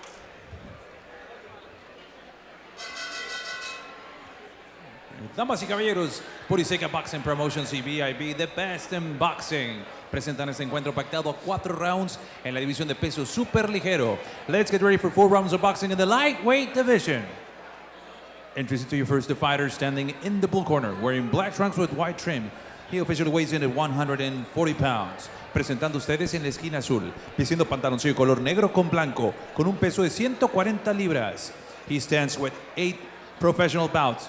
Cuenta con 8 combates profesionales de la Ciudad de México. Iván Ortiz. And his opponent across the ring is standing in the red corner, wearing blue trunks, white and red. He officially weighs in at 140 pounds. Y su rival en la esquina roja, vistiendo pantaloncillo color azul con blanco y rojo, con un peso idéntico de 140 libras. And tonight, he makes his pro debut, haciendo su debut profesional en esta noche. Elvis, the Dominican Rodriguez. And here is with the final instructions, dando las indicaciones finales, su referee, Juan Morales Lee. 4 rounds. Llévenlas a cabo. Mucho cuidado con la cabeza, no rabbit points, no riñones, no abajo del cinturón, no golpes con el hombro ni con de revés. Dense la mano, pegarle mejor. Suerte para los dos.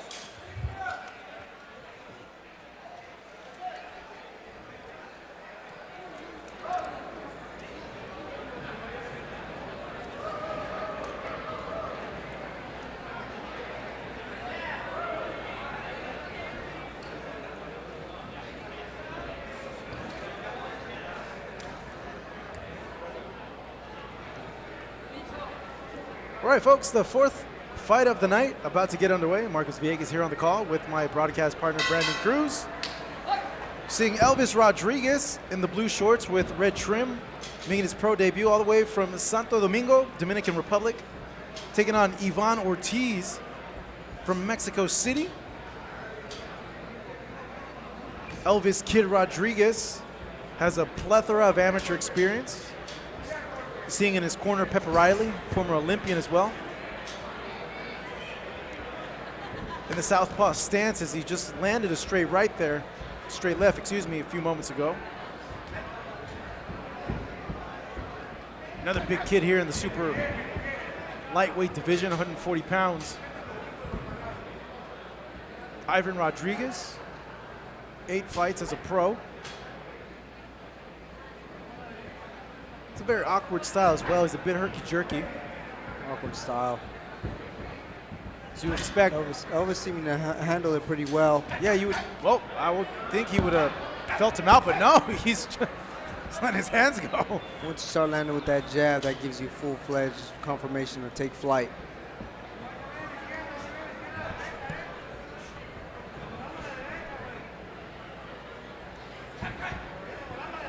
Kid is fast. Elvis staying behind that jab. Hard and right hook.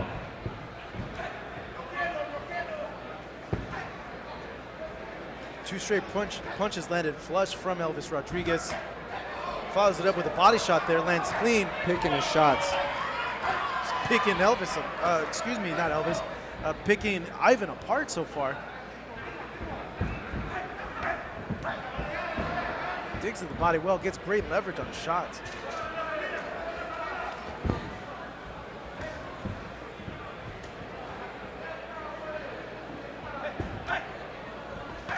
Great shots from Elvis. You can see the composure for it being your pro debut. Great composure on him. Yeah, he seems relaxed in there, like he knows he has this fight in the bag. Total control so far.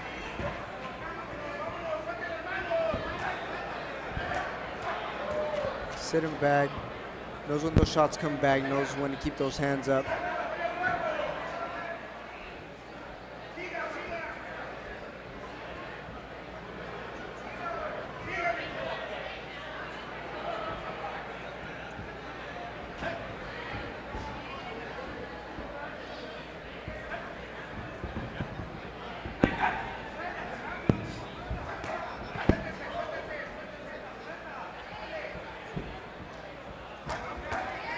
Beautiful shots by Elvis.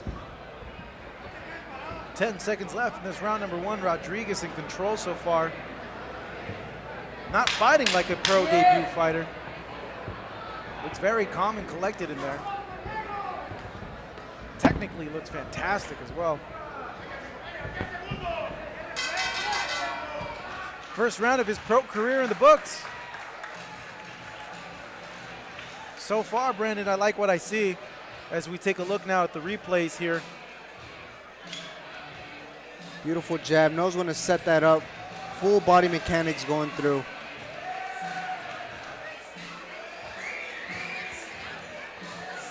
Beautiful shots. I love the way he brings that hand right back up. He misses the body shot and he brings that hand right back up just in case something comes back.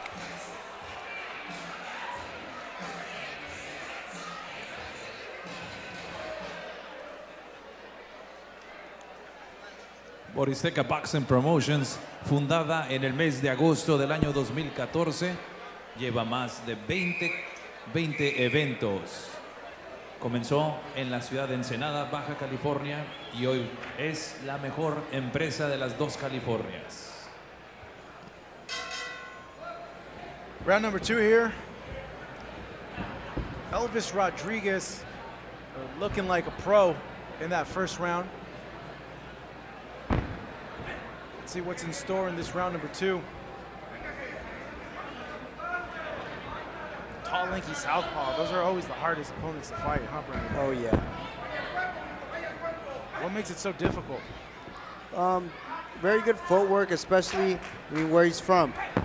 Santo Domingo, you know, from the Dominican Republic, you know they have great footwork, great angles. Beautiful leverage shots from Rodriguez. Yeah, Rodriguez just letting go on these punches. He's getting his full weight in there. Ivan, stone-faced though, not showing any effects of the punches on him, or at least giving his best poker face in there.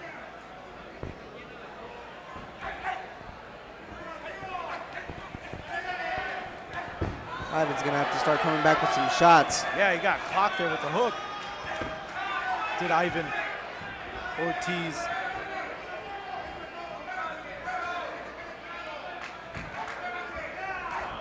Good work there to the body. Beautiful right hook by Rodriguez. Ortiz able to handle the power of Rodriguez so far. This is a 4-round fight.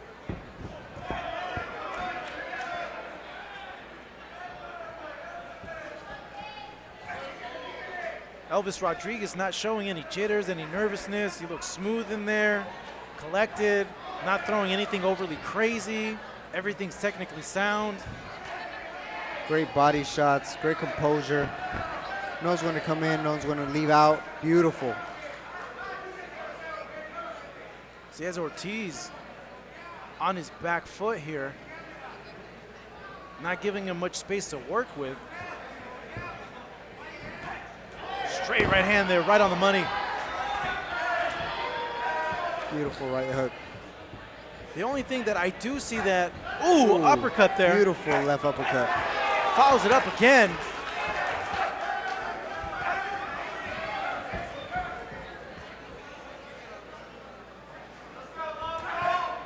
The only thing I would say is Elvis Rodriguez does leave that right hand a little bit low. He could get countered by Ivan Ortiz. Needs to be a bit careful, but I think he's just so technically He's handling better. it so well. His reflexes are on Yeah. point.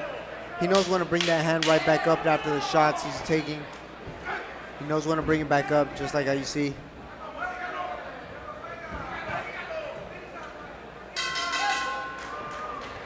So far, after 2 rounds, it's been a pleasure to watch Elvis Rodriguez there. Just textbook stuff from him and the combinations that he's been throwing.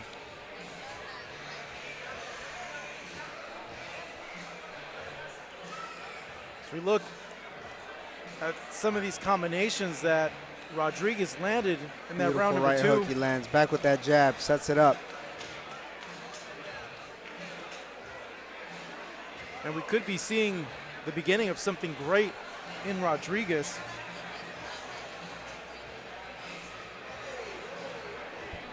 Ortiz taking deep breaths there in the corner. It's a tough way to make a living.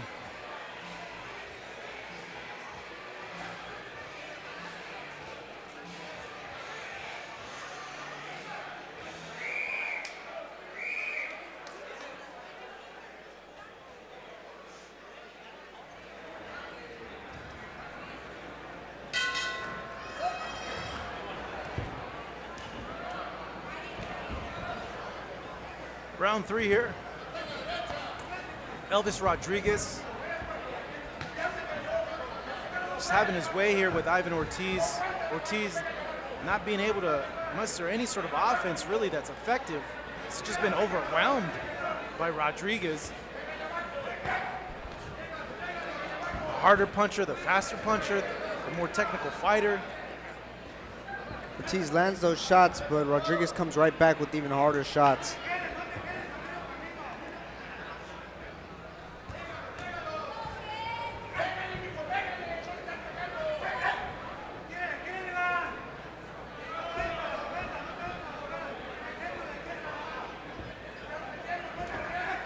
Rodriguez has been the aggressor through 2 rounds. Landing these punches with ease, just having his way in there. 2-piece combination there. Follows it up with the straight right hand. Ortiz swinging wildly, missing.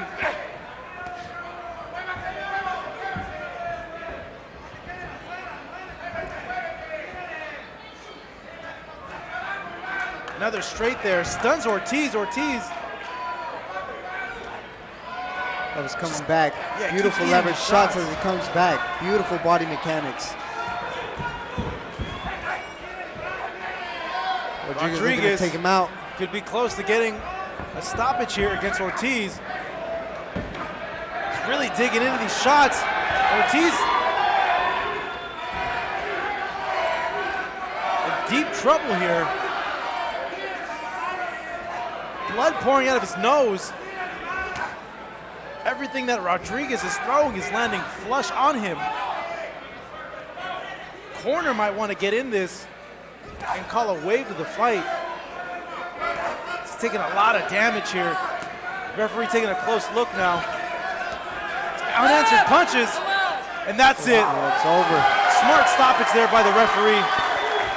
Elvis Rodriguez, what a beast. Wow, this kid got a ton of talent as he gets a stoppage win over Ivan Ortiz. Great angles, great shots, fundamentally sound. Fans, keep your eye on this kid right here, Elvis Rodriguez. Has a bright future. So we take a look at the stoppage now. Brandon, take us through it. Comes in with that left hand to the body, tries to set it up.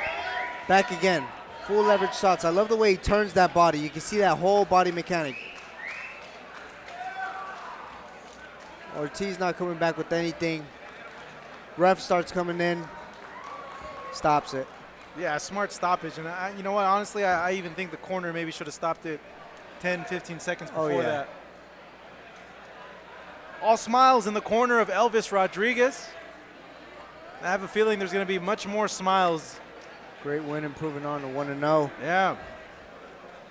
Kid is good. Looks like he's the real deal.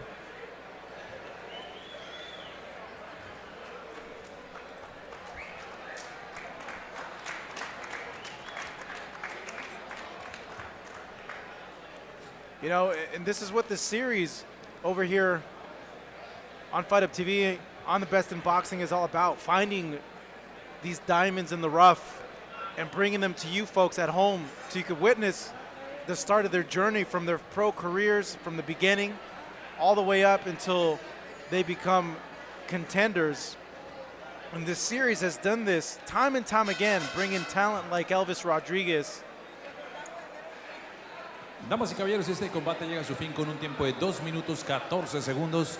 En el tercer asalto, we have the official time of 2 minutes and 14 seconds in round number 3. The clearing winner by the way of TKO victory. Su ganador por la vía del knockout técnico. The Dominican Santo Domingo para Elvis Rodriguez.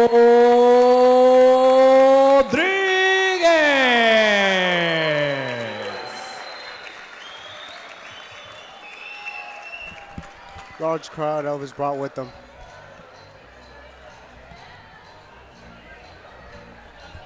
There we see Elvis Rodriguez motioning to the camera, all smiles. Gets the first professional win of his career. I got a sneaky feeling, Brandon, that he's gonna go far. Oh yeah, fundamentally sound, has a great corner behind him. Keep your eye on him, guys. He's gonna make something of himself in boxing.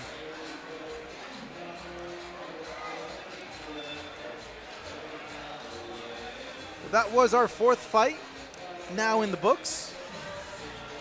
As we move on to the featherweight division,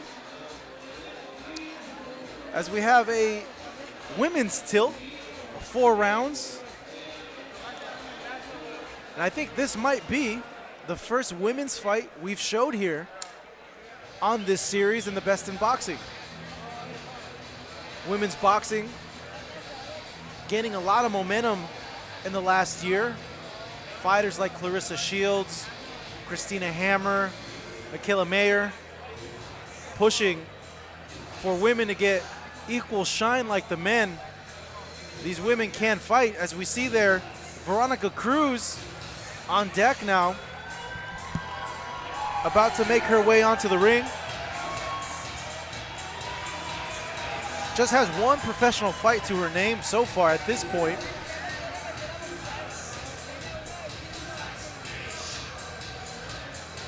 As she has a tough task in front of her.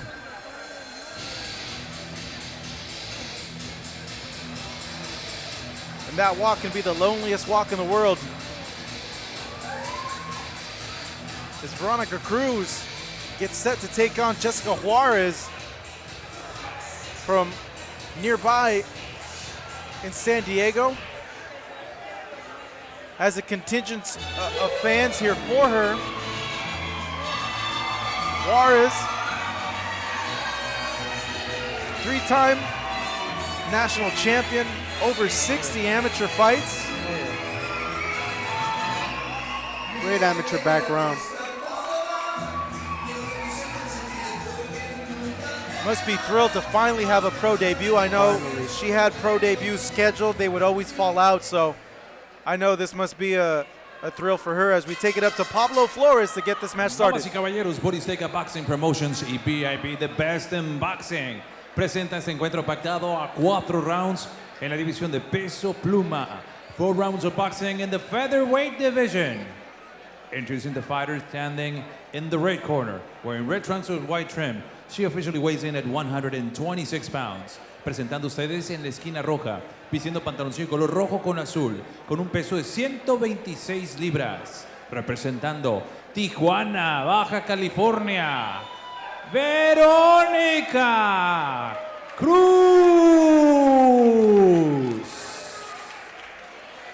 Y su rival en la esquina azul, and her opponent across the ring in the blue corner, wearing white trunks with red trim. She officially weighs in at 126 pounds, vistiendo pantaloncillo color blanco con rojo, con un peso idéntico de 126 libras, and making tonight her professional debut, haciendo su debut profesional, hailing out of San Diego, California, con sangre mexicana en sus venas, Jessica, la reina Juarez.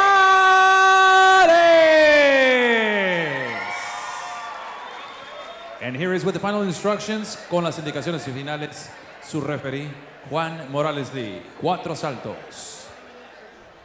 Saben las reglas, llévenlas a cabo. Tienen una pelea limpia y bonita y que gane la mejor. Suerte para las dos, vamos.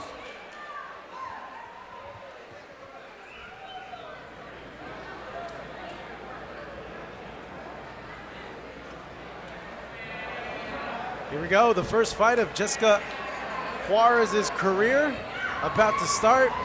She looks excited, pumped and ready to go. Veronica Cruz on the other corner, just having 1 total fight so far in her pro career.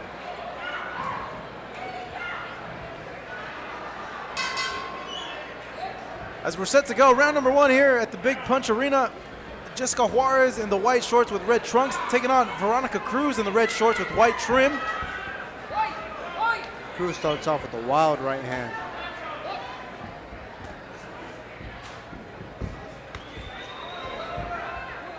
And this being a women's fight, it is 2-minute rounds, a minute less than the men. So the action is a bit more faster pace. Juarez, like I mentioned earlier, such a vast and experienced amateur career. Achieved so much, 3-time national champion. As well, not to mention WBC amateur champion within her amateur career. A lot of accolades for her. She's letting her hands go here against Cruz. Cruz complaining about a headbutt. Referee telling him, hey, you gotta keep going. Juarez knows well how to pick her shots. As the crowd really getting into this fight here. Jessica has to stay composed because Cruz is coming back with wild shots. Yeah, she's swinging for the fences. Good straight there, straight. Jessica sets him up. Cruz hunching over. The ref calls a stop to it. There's no question about that. Cruz was way in over her head in this fight. Oh, yeah. Jessica Juarez so excited, hugging her corner. Finally getting that pro debut. All smiles. As we take a look at a replay now of the stoppage, Brandon. Sets it up with that jab, straight left hand, hard shots, hard leverage shots. All unanswered too. Cruz not even defending herself intelligently.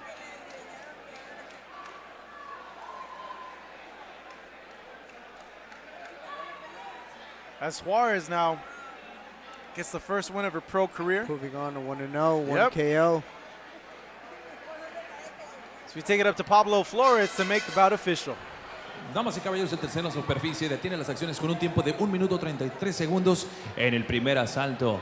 Your referee, he steps in and calls a halt to this contest officially at 1 minute and 33 seconds of the very first round. Declaring the winner by the way of TKO victory. Su ganador por la vía del knockout técnico. La reina Jessica Juarez.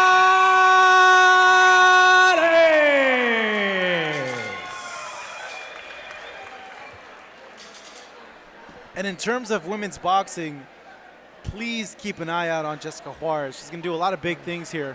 Bright future. Very, very bright. She's in a competitive weight class. You got the likes of Katie Taylor making big noise there. Amanda Serrano as well.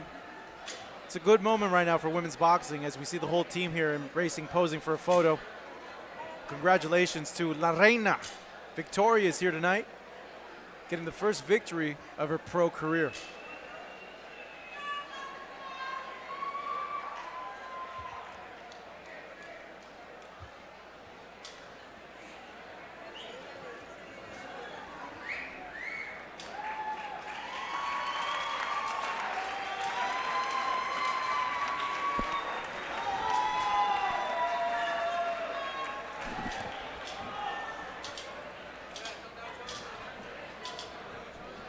As the next bout coming up, scheduled for 4 rounds in the super featherweight division.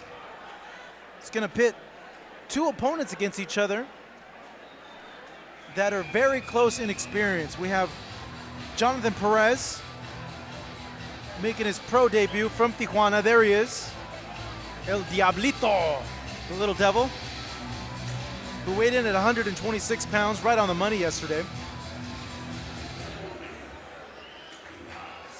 Taking on Eric Estrada, 1-0, weighing in at 128 pounds yesterday.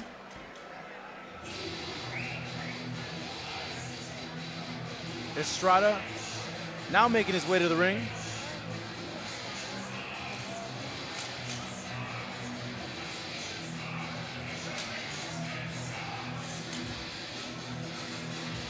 For those of you watching, Eric made his pro debut in September right here on Best in Boxing. Not in this arena though. Oh, excuse me, in this arena actually. The Big Punch Arena. Second fight now. It's a professional as we take it up to our ring announcer, Pablo Flores. Pablo, take it away.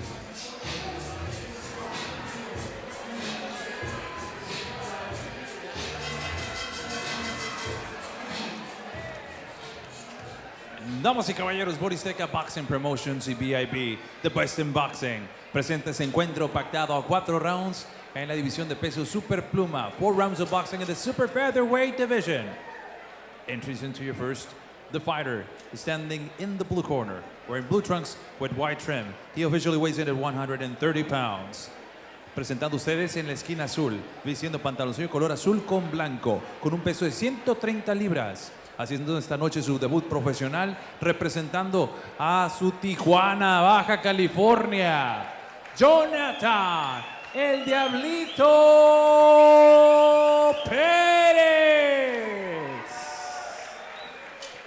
And his opponent across the ring is standing in the red corner, wearing black trunks with red trim. He officially weighs in at 130 pounds. Y su rival, en la esquina roja, vistiendo pantaloncillo color negro con rojo, con un peso idéntico de 130 libras. Cuenta con un combate profesional. He stands with 1 professional bout. Hailing out of Portland, Oregon, with Mexican blood in his veins from Michoacán, Eric Estrada.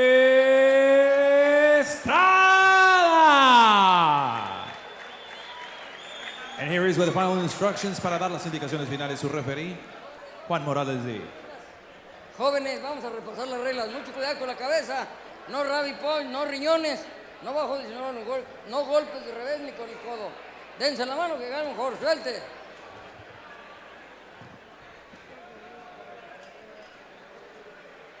As everyone is about to clear out of the ring, and Brandon, I look at Eric Estrada And I can't help but to think he looks like a baby David Benavidez. Oh, man. He looks He's exactly a tough like. kid, great amateur background. But he looks exactly like David Benavidez. Oh, yeah. Like a small David Benavidez. I'll call him baby Benavidez. But like you mentioned, very experienced amateur background. Very experienced. Estrada coming from Portland, Oregon, making the track all the way down here at Tijuana, Mexico. So again, round number 1, Estrada in the black trunks with red trim. His opponent, El Diablito, Jonathan Perez, who's making his pro debut here tonight, the blue trucks with white trim.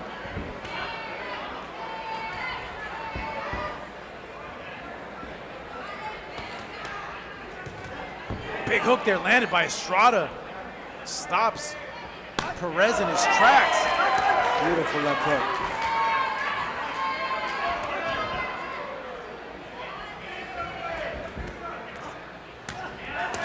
Oh, big hook there. Eats a left hook.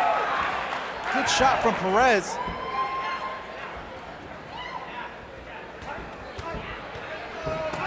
Oh, down goes Perez! A big hook from Estrada. He's out, he's done, it's all over. Eric Estrada, huge KO win here tonight. Wow, what a hook.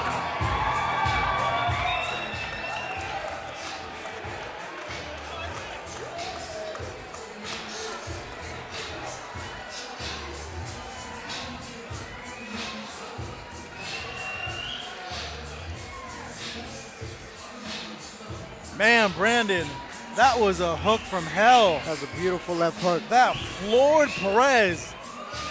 He was in dreamland. He did not know what was going on, where he was at. My Same goodness. shot as in September 7th when he fought his first pro debut, left hook to the body.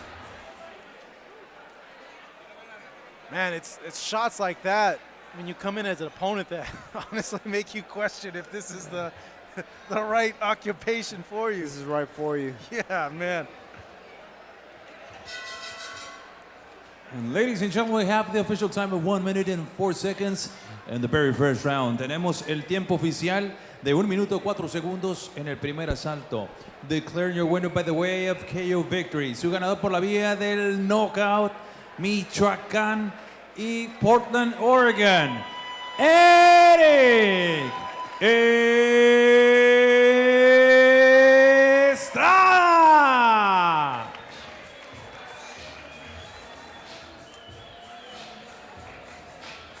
As we see a victorious Eric Estrada getting the second win of his pro career. Pointing to the camera. Building up that momentum within his career. Yeah, man. That was a hellacious hook, too. Good night of work from him, though.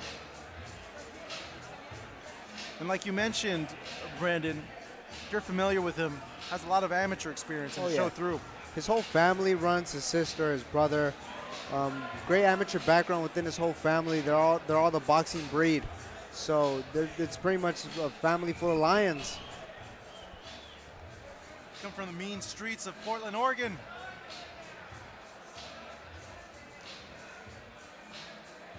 It's Jonathan Perez.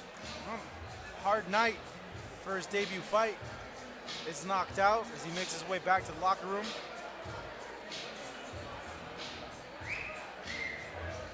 We will see Estrada return here at the Best in Boxing, as we are now set up for a super bantamweight fight taking place.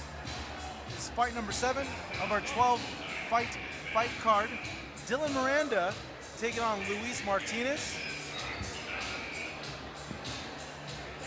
You are watching us live here from Tijuana, Mexico on Fight Up TV. I hope you've enjoyed tonight's action so far. We still have Kevin Torres up, Roberto Meza, Rafael Ramirez, and our main event, Chris Martin as well. And for those of you who have been watching our shows here in the Best in Boxing, Kevin Torres is a guy who's super explosive and you don't want to miss. And he's coming up later on the show. But right now, with his music being cued, the man that's supposed to be coming up right now is Luis Martinez.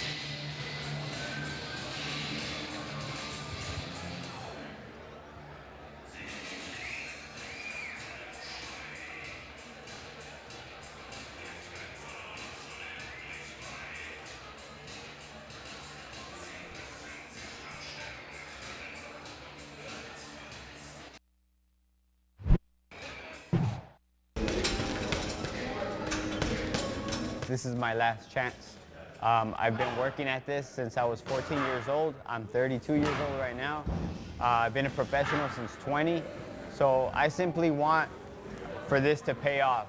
I've had a full-time job basically my whole career. Towards the end of my career, my job kind of forced. We're working 12-hour shifts, 6 days a week. It got difficult. I don't want to put everything on that. You know, obviously I have to support my family. Boxing paid some of the bills, not all the bills.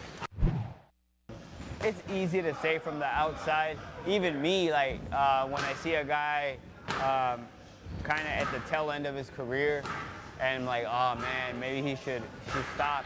But nobody knows, or nobody can tell anybody unless they feel it. You know, I can't tell a fighter, hey dude, that's it, because I'm not in their shoes.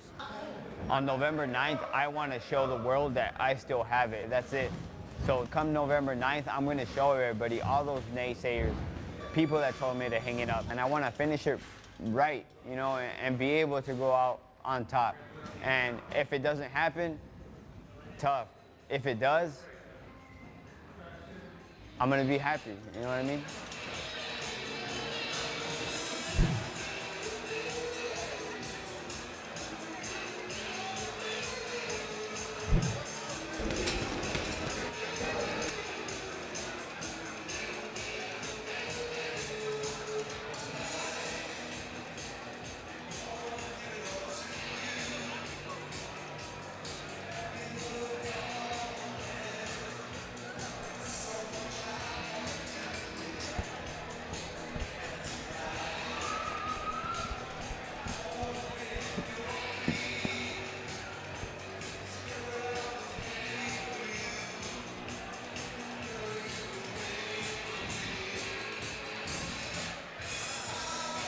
Here we go, the 7th fight of the night.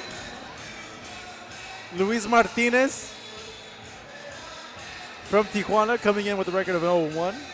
Weighing in at 120 pounds yesterday at the weigh-in.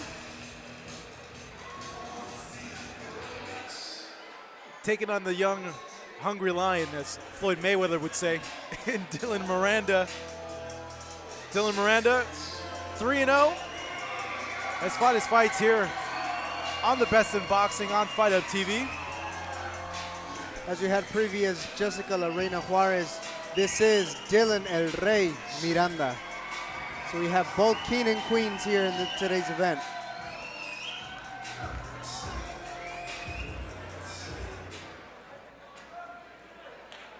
Both men on the ring. Let's take it up to Pablo Flores to get this fight started. Ladies and gentlemen, our next bout is set for 4 rounds of boxing in the Super Bantamweight division. 4 rounds de combate en la división de peso Super Gallo. Presentado a ustedes por Boristeca Boxing Promotions y VIP The Best in Boxing. Introducing to you first the fighter standing in the blue corner, wearing black trunks with gold trim. He officially weighs in at 122 pounds. Presentando a ustedes en la esquina azul, vistiendo pantaloncillo color negro con oro, con un peso de 122 libras. He stands with 1 professional bout.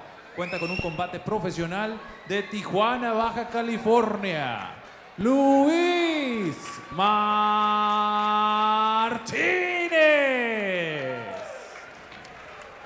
And his opponent across the ring is standing in the red corner, wearing white trunks with red and gold. He officially weighs in at 122 pounds. Y su rival en la esquina roja, vistiendo pantaloncillo color blanco con oro y rojo, con un peso idéntico de 122 libras. He stands with a professional record of 3 wins against no losses, and all of his 3 wins coming by the fast way of knockout. Presenta un récord de 3 victorias, 0 derrotas, y todas sus 3 victorias por la vía del cloroformo, representando a Tijuana, Baja California y San Diego, California. Dylan El Rey Miranda.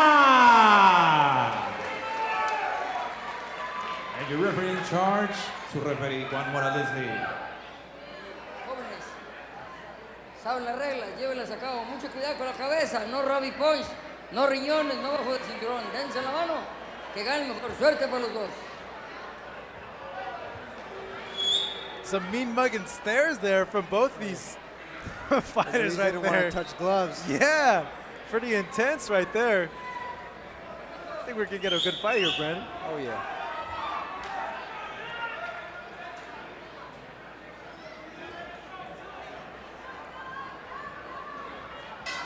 Here we go, round number one. Dylan Miranda versus Luis Martinez. Martinez in the black trunks with gold trim. Miranda in the white trunks with a silver trim.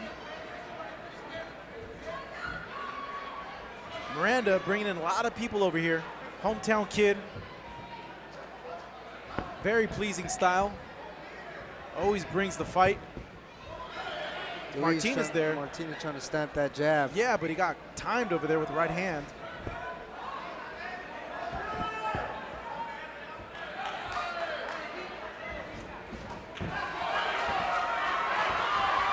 Oh, down goes Rod. Beautiful left hook by Miranda. Martinez looks out. He looks hurt. That's it. That was quick. Dylan Miranda Left not even hook breaking a knockout. sweat.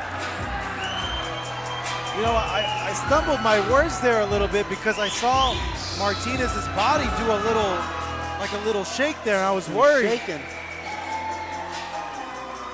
But he seems to be okay now. He's on the stool. Dylan Miranda getting an impressive knockout win here.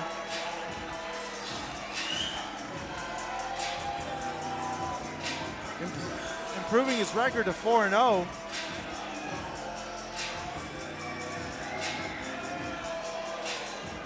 Man, didn't even break a sweat to Dylan.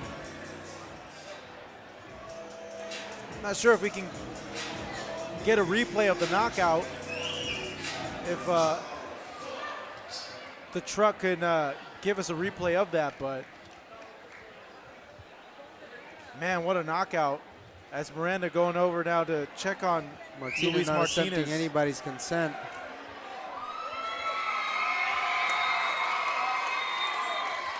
The crowd going crazy for Dylan Miranda. Gave him what they paid for. Damas y caballeros, este combate llega a su fin con un tiempo efectivo de 47 segundos en el primer asalto. We have the official time at 47 seconds coming in the very first round. Declaring your winner by the way of KO victory. Su ganador por la vía del knockout. Tijuana y San Diego, California, USA. El Rey Dylan Miranda.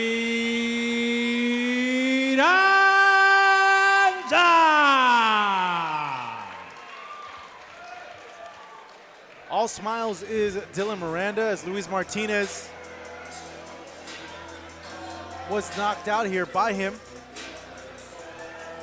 Miranda, always a pleasure to see here in the ring. Always brings it. Always a action-oriented fighter. As he improves his record now.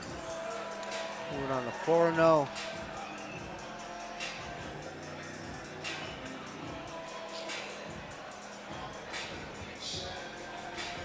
And if you guys are just tuning in, you just missed out on a brutal knockout from Dylan Miranda on Luis Martinez. And it was such a bad knockout that it got me speechless in the middle of it, because when Miranda connected with his combination, Martinez, his body shook, and it reminded me of the knockout that Nonito Doñer got over Fernando Montiel, in which he hit him with the hook. He went down, and his whole body started shaking. Yeah, pretty much within those shots, they don't let you recover. Sometimes the ref sees you're not coming back up, you're just shaking. You got to stop it. Martinez able to get out on his own. He seems to be okay, so that's always a good sign. And we hope that he is okay and recovers from this. As we take a look at our lovely ring girls here tonight at the Big Punch Arena, saying hi to you fans watching from your mobile devices, from your laptops, your tablets, and however you watching us here live on Fight Up TV. 7 fights in the books as we come to the 8th round. The long-awaited return of Armando Tovar, as he did retire, coming back. 8th fight of the night, not 8th round, excuse me. still trying to process that knockout from Dylan Miranda. It's a great shot, great combination that was put together by Miranda.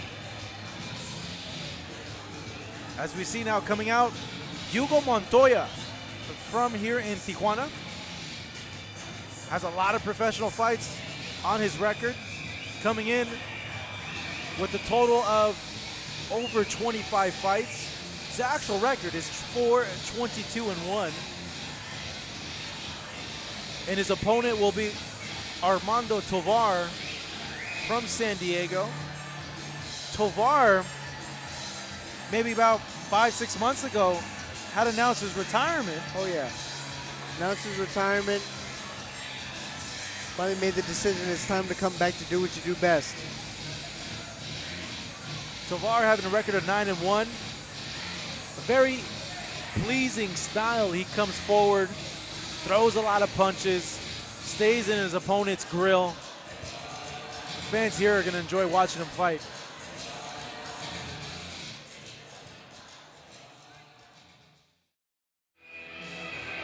And there we see the return of Armando Tovar. Had a brief retirement 6 months ago. Had a change of heart. Made his return to the ring. Fighting out of the House of Boxing in San Diego, California. Acknowledging the crowd here at the Big Punch Arena in Tijuana. So we take it up to Pablo Flores to get the particulars of this fight.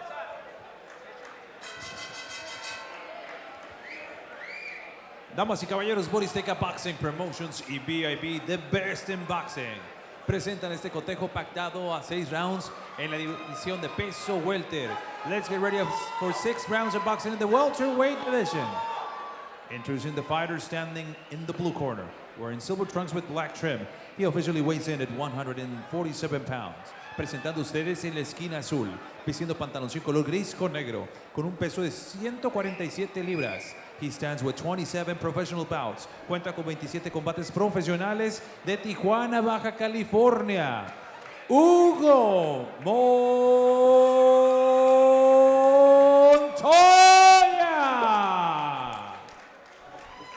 And his opponent across the ring, standing in the red corner, wearing blue trunks with silver trim.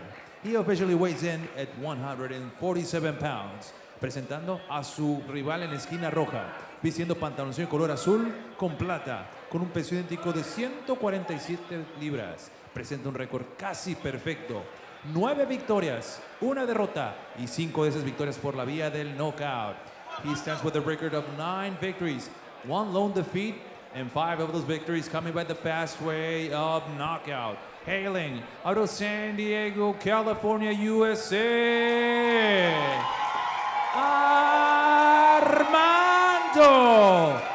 Tovar.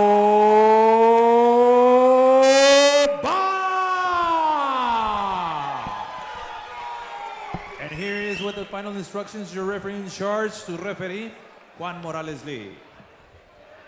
Jóvenes, saben las reglas, llévenles a cabo, dense la mano, que gane el mejor. Suerte para los dos.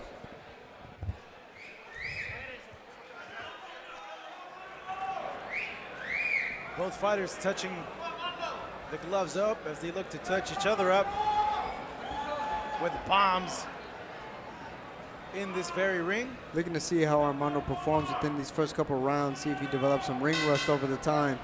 Hugo Montoya in the southpaw stance in the gray shorts with black trunks. Armando Tovar, blue shorts. And Montoya from the get-go, a lot of energy, but not the most technical with his punches.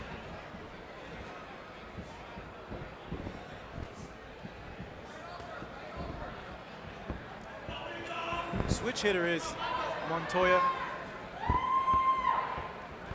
Switch to southpaw now. Tovar. He's gonna have to shake some of that ring rust off. It's been a while since he's back into the ring. Announced his retirement. Composed. Yeah, he announced his retirement like we mentioned, and wanted to just focus on his family, but coming back now. Has a good record. He's 9-1. Has been featured here on the Best in Boxing. Gotten good wins, stoppage wins. Beautiful body shots by Tovar. He's starting to get his motor going now, Tovar is. Montoya there, not giving him much room to breathe. He is landing punches as well.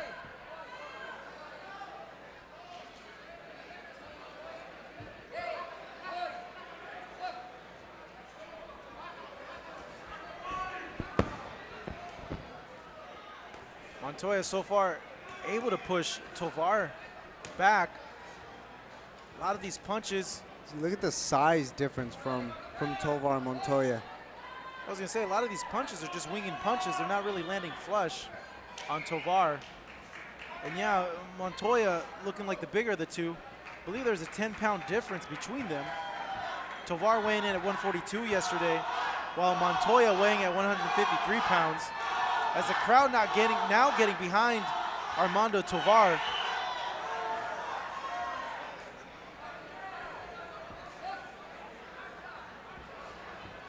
Tovar, good little uppercut there. Eats a Montoya right hand by Montoya. throwing a lot of these overhand rights. Montoya has, misses with the uppercut there. Good movement by Tovar.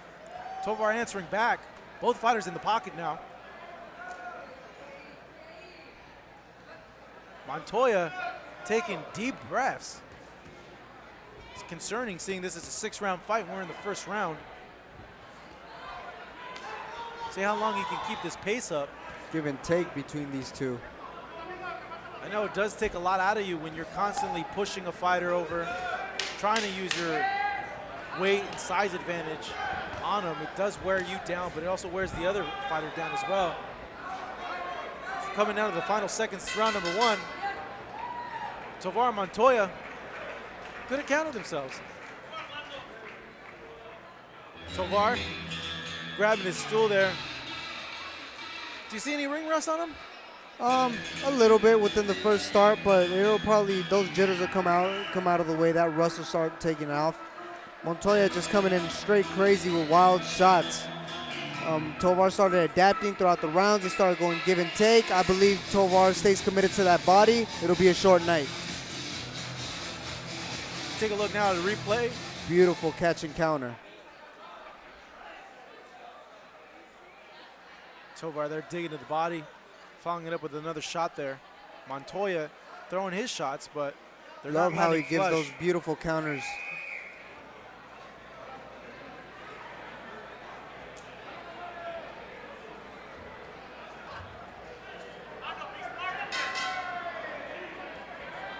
We get in round number 2. The referee's calling for a timeout to make sure everybody's outside of the ring.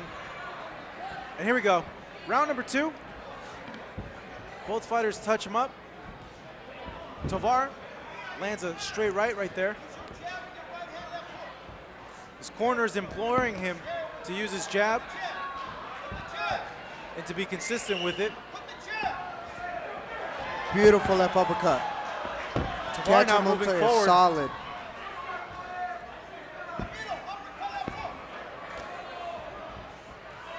Big punches being landed by Tovar.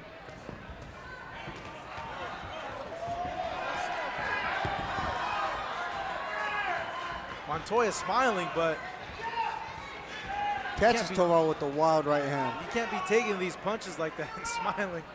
It's gonna have you smiling on the floor.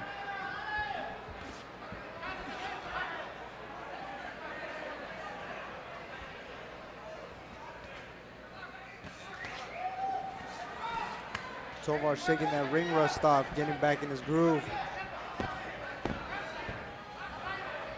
Yeah, he's the one now pushing the pace of the fight, moving forward, doubling up with that jab, but missing with the straight. Good uppercut there from Tovar.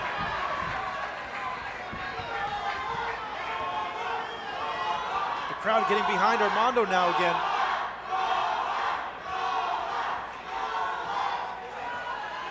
Always a crowd favorite when he fights over here for us in the Best in Boxing.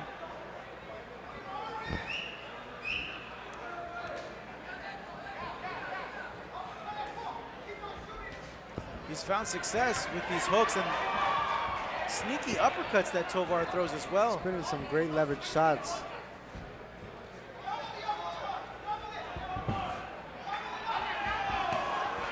Solid body shot there from Tovar.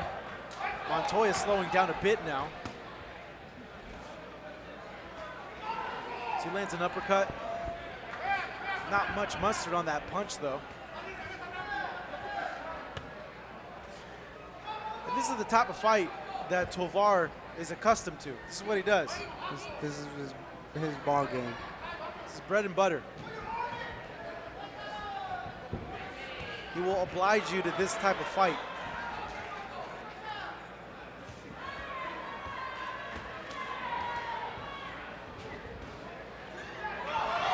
Beautiful uppercut there from Tovar. Great leverage shots by Tovar. Stuns Montoya a bit, but Montoya still coming forward.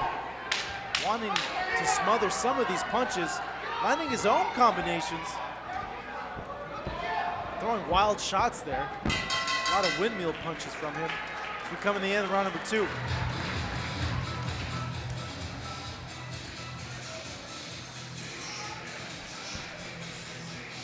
So we take a look at some nice body shots being landed by Tovar and Montoya. Sneaky little uppercut there. Beautiful how he can mix it up back up top, come right back to the body.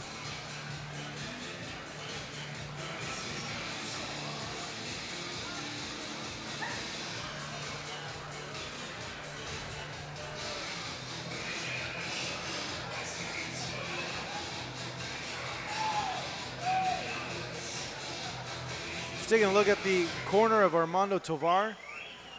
In good spirits. Up in this fight.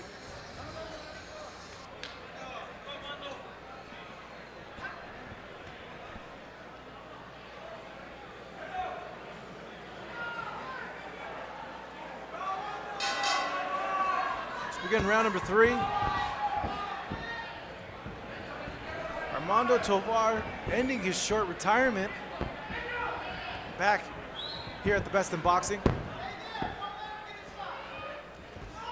Taking on a very experienced Hugo Montoya with over 20 fights. Beautiful right uppercut from Tovar, catching Montoya coming in. Yeah, Tovar's been landing that straight all night, flush on the dome of Montoya. Montoya switching southpaw back to orthodox. Why is he doing that? Trying to find what works best for him. Trying to change the game plan, but it's not working for him. Tovar is able to pot shot him with clean shots. And beautiful body shots coming into the solar plex. And when Montoya comes forward on the inside, he gets cracked with these uppercuts and shots to the body from Tovar. See right there, 2 punches landed on him flush.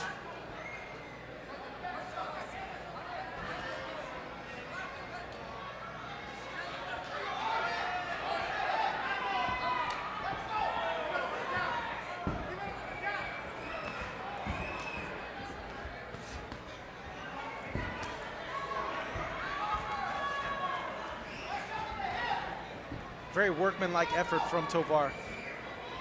Those uppercuts really doing a lot of damage and scoring points on the judges' scorecards for him.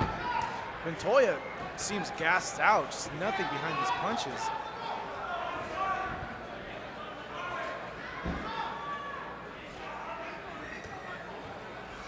As we've seen with our earlier fights, a lot of these fighters showing a ton of heart, ironclad chins, taking all this punishment, not going down.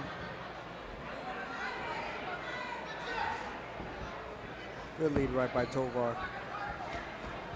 Montoya there with the lead. Just doesn't have enough energy to put anything behind it. You see his mouth wide open, breathing hard. Body shots are starting to catch up. Tovar just teeing off. Will mix his attack, will dig to the body, mix it up, throw uppercuts, throw hooks. Exactly the type of fight that he wants to fight. Another uppercut landed there from Tovar. Montoya, to his credit, has a chin on him. Has been able to take these punches so far through the better part of 3 rounds. Not sure what he's doing with those overhand shots, though. Trying to land that one lucky shot.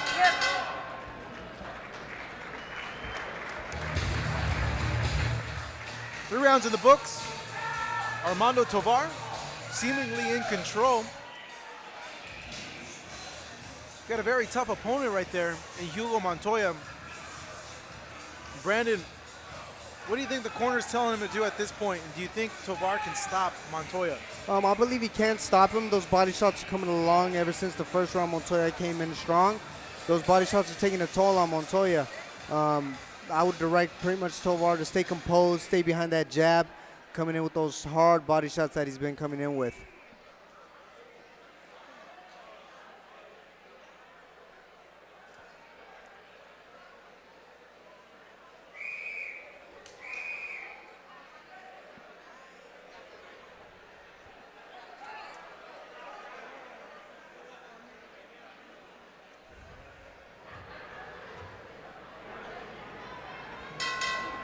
We begin round number 4. Armando Tovar, Hugo Montoya.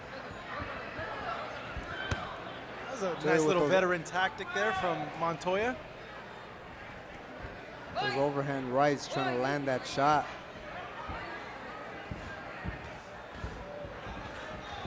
Tovar going back to work, digging to that body. Very accurate with those body shots. Knows where to place them. I like how he mixes it up. He'll go to the body, then hook to the head, go back to the body again, and then mix in his uppercuts.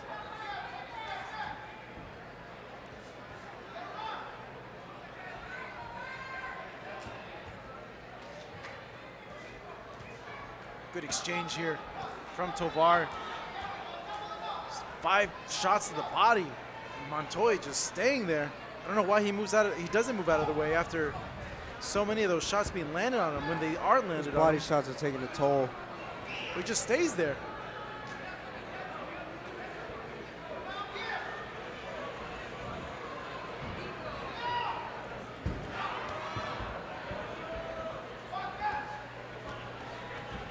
Tovar looking to place that one shot that's going to put Montoya down or put him in a position where he could force a stoppage.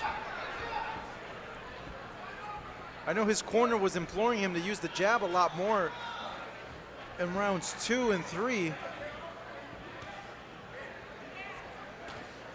But a lot of this round has been him digging to the body and landing hooks to the head. There's a jab.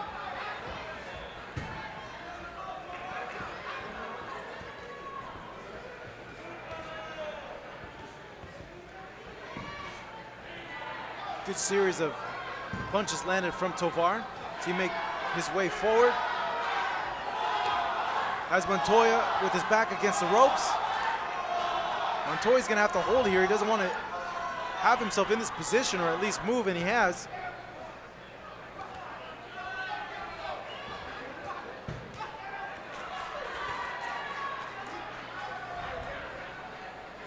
And Montoya, that extra cushioning he has there on his midsection, is able to take these shots. He's able to take those shots pretty well. Yeah. But the other thing too, Montoya is 10 pounds heavier than Tovar. He's the bigger man, so he does have the ability to take these punches a little bit better than an opponent who would weigh 10 pounds less. And not to mention, I mean, that was just at the weigh-ins. At the fight, he could be weighing even 10 pounds even higher than what he weighed in yesterday. So Tovar's gonna have to dig a little bit harder to get through that meat. So coming out of the closing seconds of this round, Montoya surviving so far from the body punches of Armando Tovar.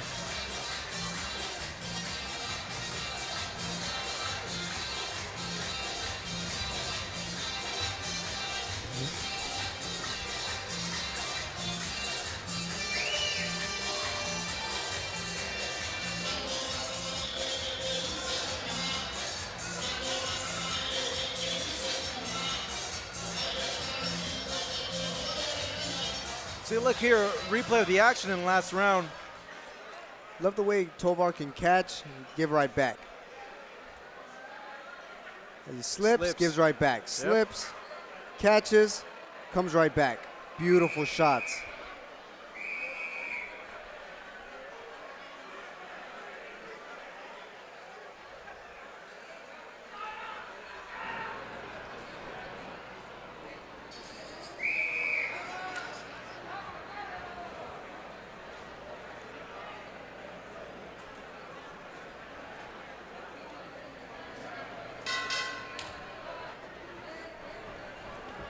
Round number 5, Armando Tovar coming out. Montoya seems to have been caught with something. Gets caught the back of the head. Yeah, he's complaining to the referee. See if Tovar can put Montoya away.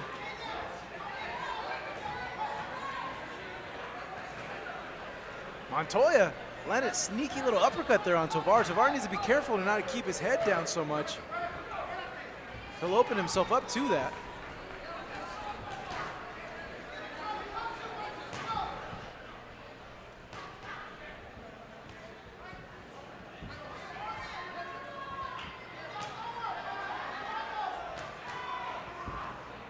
Doing some great work here on the inside. The referee not breaking them up, allowing them to work.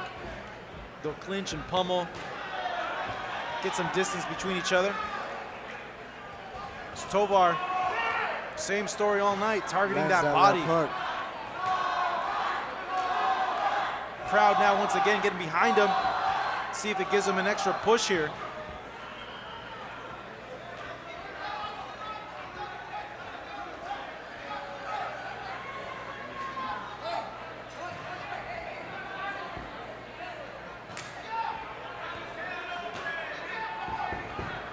Good check hook, setting him back up with the jab. Tovar now flicking that jab. I'd like to see more of that jab from him. Montoya switching back to southpaw now. Got caught with something there. Stumbled a little bit.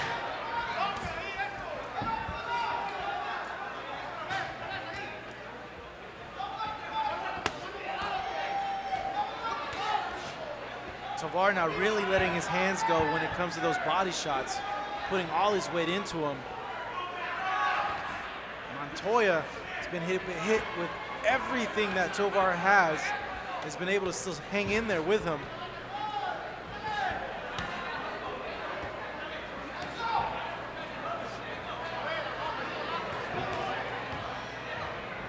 Man, these body shots are painful to see.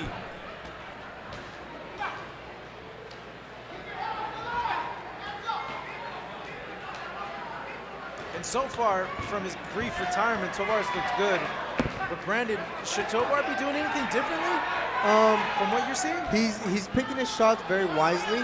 I love the way he's going down to the body, but he goes to the body one time, then he mixes it up. Later, comes back with the combination back up top. I think he should mix it up, say coming back with the uppercut up top, going right back down the solar plex. You pick his head up and you come right back down. Now 5 rounds are in the books. You are watching the best in boxing on Fight Up TV, here live and in Technicolor. Yes, we have made the jump to Technicolor. It's a new generation, people. No, I'm just joking, but we are live here at the Big Bunch Arena in Tijuana, Mexico. The man right there just threw up. Did you see that? Hugo Montoya throwing up in the corner. Not surprised, all those body shots that he's been eating left and right from Armando Tovar. To the body, rolls.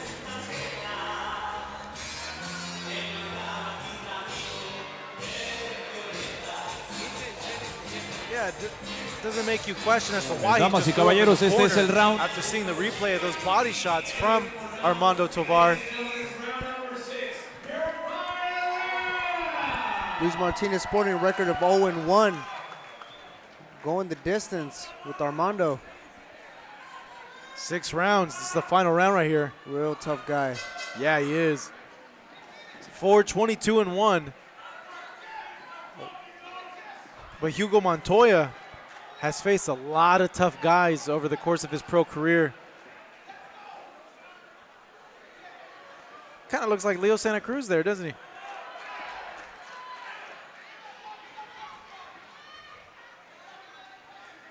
You could say maybe chubby Santa Cruz, but, you know, having a little fun here in our broadcast. Layoff. Yeah, taco lay. He had a taco vacation. As Armando Tovar pushing forward. Senses a bit of urgency now. Looks like he wants to put away Hugo Montoya. He's putting everything into these body shots here that he's throwing. Vicious body shots. Montoya still keeps coming.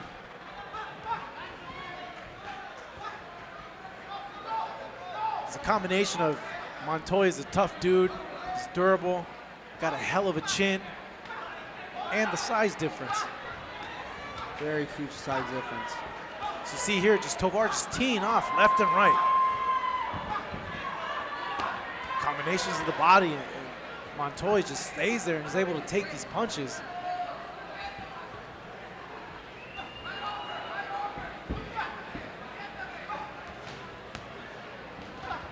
Montoya slowed down a bit, but landed a 1-2 combination right there. Not much power on it. He's fatigued, but he's hanging in there. Exactly what Tovar needs to stay behind that jab. It's going to open up every door. Yeah, and that's what the corner was imploring him earlier on in the fight, that they wanted to see him throw the jab. They wanted to see him hook it as well.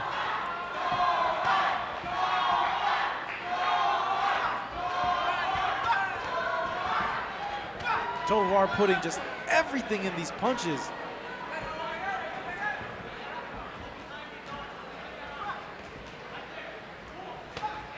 Eesh. And you can hear how hard of shots they are here from ringside as well. Just thudding blows being landed on him.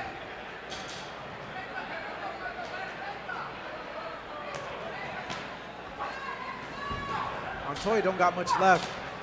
Not a lot of anything left on these punches.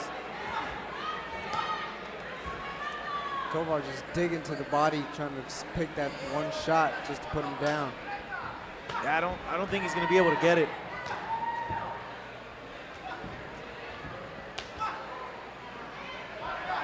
So coming down to the final 10 seconds of round number 6, Armando Tovar coming off from a short layoff, a short retirement, putting on a solid performance here against a very tough, iron chin Hugo Montoya. The decision should easily go the way of Armando Tovar as both fighters embrace there. Brandon, did you like what you saw from Tovar? I liked it. I actually liked the performance. It was really good fighter to come up with. He was a very durable fighter. He gave him he gave Tovar an aspect on what to work on now for next time. It was a great experience, especially proud that Tovar's coming back in the ring after a very long layoff. We're taking some highlights from the fight. Some of the action that took over the course of 5 rounds here. Tovar, give and take between both. Landed that uppercut the whole night and flush. But Montoya able to stay in it, not get knocked out or stopped.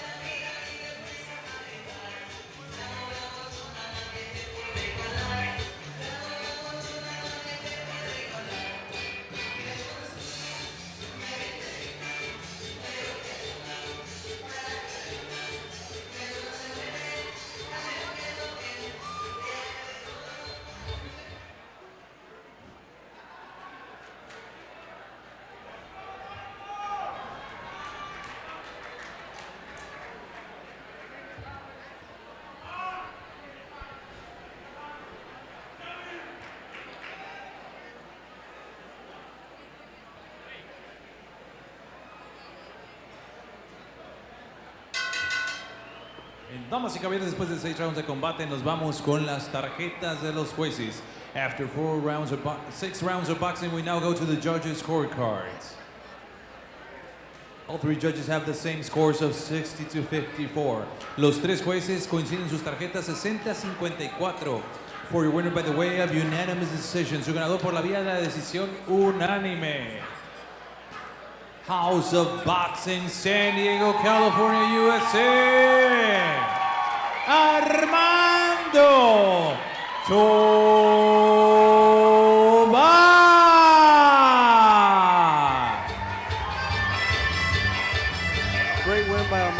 También reconocimiento para su rival de Tijuana, Hugo Montoya.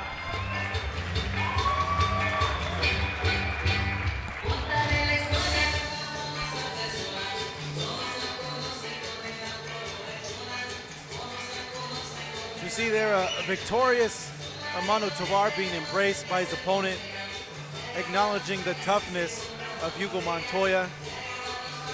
And like we've seen the whole entire night, man, a lot of these opponents that come in, they might not have the best records, but they're tough as nails, man. It takes a lot to take them out. See Armando Tovar there, posing for the cameras. His trainer, Carlos Barrigan, repping the House of Boxing.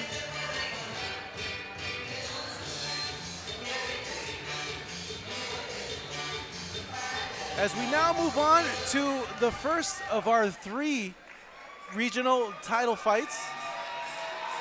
Next on deck, Rafael Ramirez taking on Alex Valladares. We take a look at Ramirez weighing in yesterday on the scales.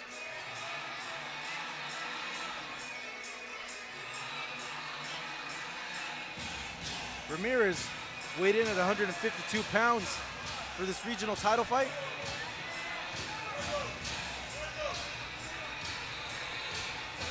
His opponent, Alex Valladares, weighed in the same at 152 pounds. As they're fighting for the WBF Mexico title, we see the face-off at the weigh-in yesterday between these 2 fighters.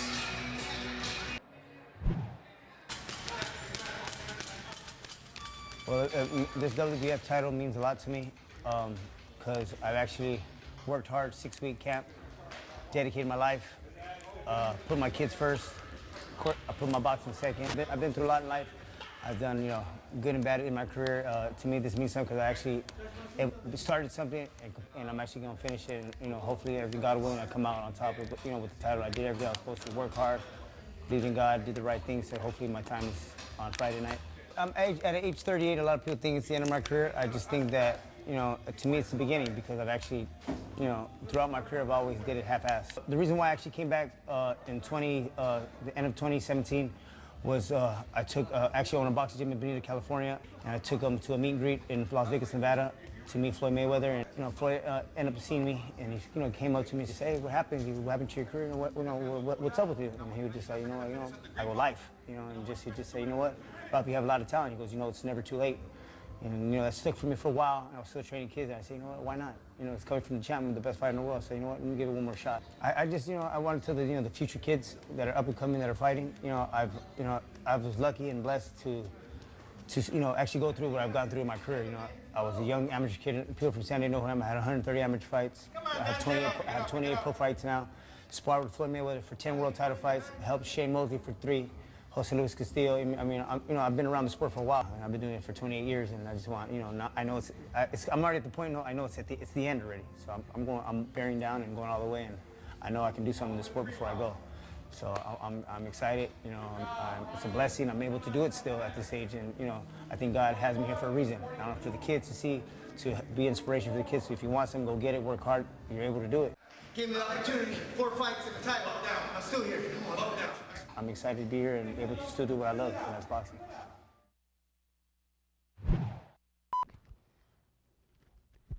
Hi, I'm, okay. La la la la la. Okay. But that's it for all the blah, blah, blah. That's blah, blah, blah. Ah. Sorry, that's what I'm like. Dang it, I almost had it. All right. Okay.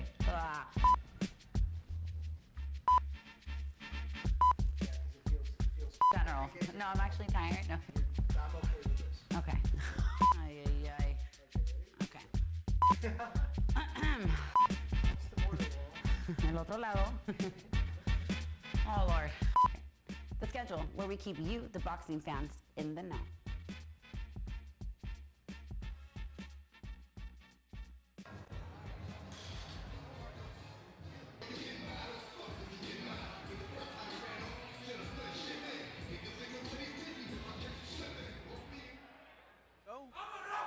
he's now in the ring here, giving it that last and final go, fighting for a regional title.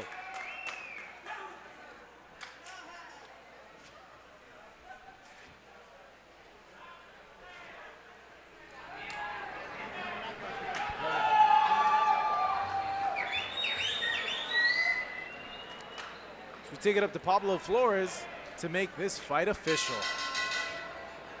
Damas y caballeros, Boris Teca Boxing Promotions presenta nuestro siguiente encuentro pactado a 10 rounds por el título de la Federación Mundial de Boxeo en México. Let's get ready for 10 rounds of boxing for the WBF Mexico title. Sanctioned by, sancionado por the WBF, la Federación Mundial de Boxeo, Presidente Howard Goldberg. Supervisor in attendance, el supervisor en turno, Max Zúñiga La Bandera. Your 3 judges scoring this bout in ringside. Sus 3 jueces, Daniel López, Antonio Villegas y el Dr. Román Cruz Olaiz. And your referee in charge of the action, su referee para medir las acciones, el internacional Ray Armendáriz. Introducing to your first the fighter standing in the blue corner, wearing white trunks with green trim. He officially weighs in at 152 pounds. Presentando ustedes en la esquina azul, vistiendo pantaloncillo en color blanco con verde, con un peso de 152 libras. He stands with 34 professional bouts. Cuenta con 34 combates profesionales, representando Loreto, Baja California Sur y Tijuana, Baja California. Alex Osama Valladares.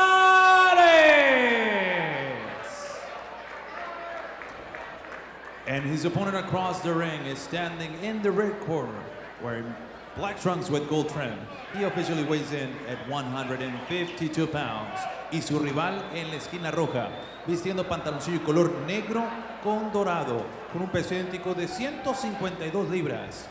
He stands with a record of 20 victories, including 4 losses, 2 draws, and 9 of those victories coming by the fast way of knockout. Presenta un récord de 20 victorias, 4 derrotas, 2 empates y 9 de esas victorias por la vía del cloroformo. Representing the arena, San Diego, California, USA, Rafael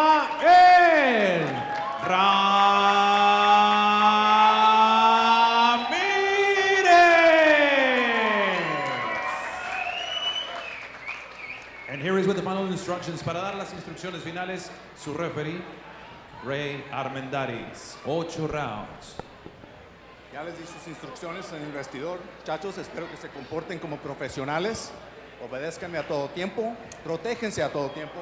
Choquen manos de sus esquinas. Here we go, folks. 8 rounds in the super welterweight division. Rafael Ramirez, Alex Valladares.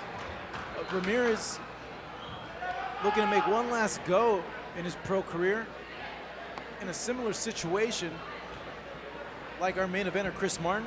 Both fighters wanting to make one final push towards a significant title run, as Ralphie is fighting for a regional super welterweight title here tonight at the Big Punch Arena. As we now begin round number 1, Rafael Ramirez in the black shorts with pink trim. Alex Valladares, white shorts with green trim. And Ralphie Ramirez is a slickster. Style is very technical, very defensive, is a boxer, will stick and move, avoid big shots and damage.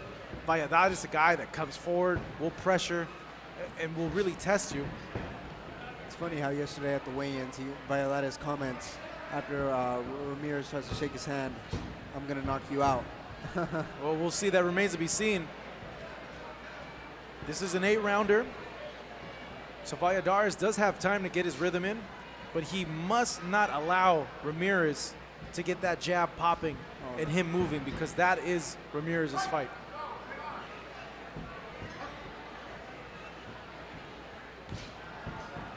Ramirez has gone through a sort of transformation since being featured here in our Best in Boxing series. Over the course of fight after fight after fight, he's gotten in better and better shape. Looks in really good shape now. As he lands a hook to the body there, follows it up with a jab. It shows you how serious he is about this last run, that he's gonna give it a go in this later part of his career.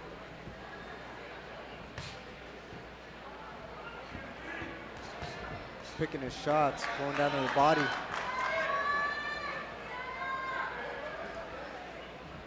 Valladares being calm, patient, scoping out what Ramirez has. Three-punch combination there from Ramirez.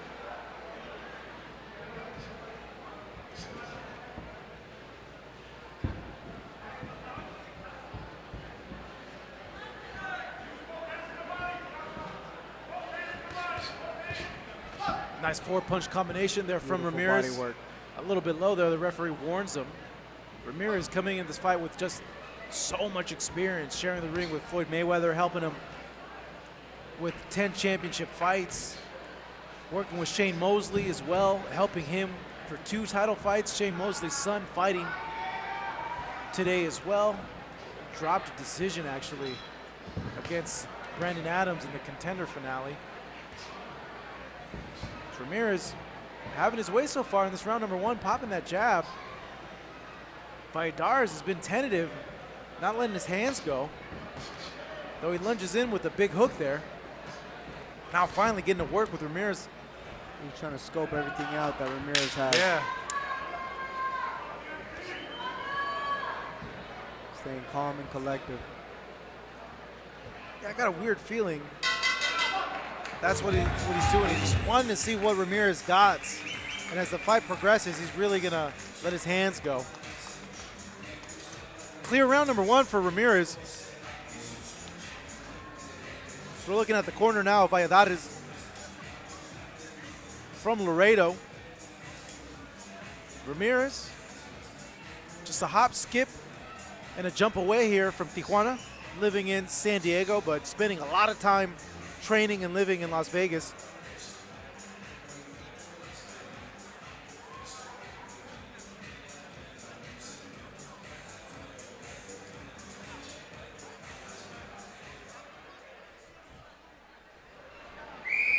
There he goes as he takes that distance on him. Puts that stiff jab on him, misses. Knows how to control that distance. Yeah, vintage Rafael Ramirez right there. Begin round number 2. Ramirez is going to try to lull you into his rhythm. And he does that with his jab and his movement. Hypnotizes you with that jab. Yeah. Beautiful jab to the solar plex.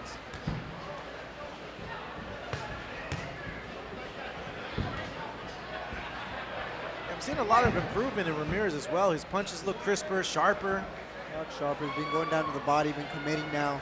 Full leverage shots, sitting down on him. Yeah, a lot of improvement from him.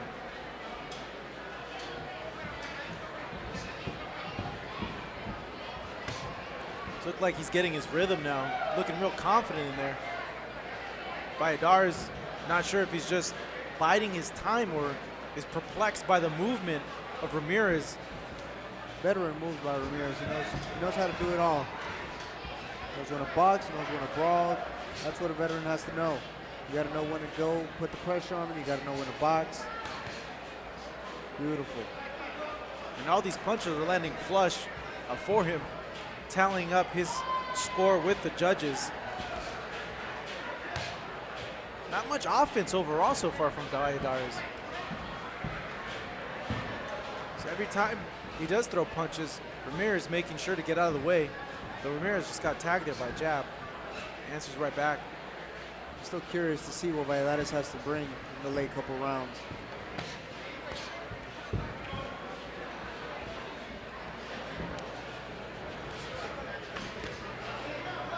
Two-punch combination there. Ramirez acknowledges it. He's able to shake it off though.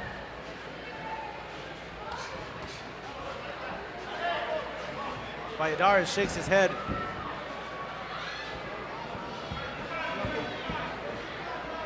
I don't think he's going to have any problems with the power of Ramirez. though, he might have a big problem. His combination punches that are being put together from Ramirez. He's been very active so far in these 2 rounds.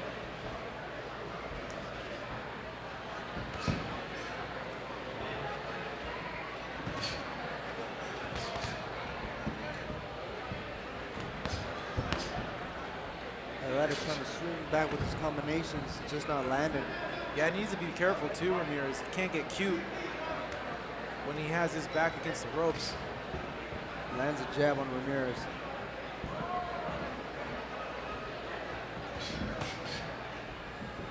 He's varying his attack. He's jabbing, he's throwing straights, but then he'll also go to the body. It's a good strategy to have with a guy that's going to come straight forward at you in Valladares. Beautiful defense by Ramirez. Good movement as well. Let's see if he can keep this pace up. He's strained his butt off, that's for sure. And like I mentioned, just seen a transformation in him over the fights that he's had here with us in Best in Boxing. So his body's gotten tighter. His movement has gotten better. His reflexes have gotten better. Just overall, he's gotten better. Dedicated his life, 6-week camp. Put it all to show he still has it.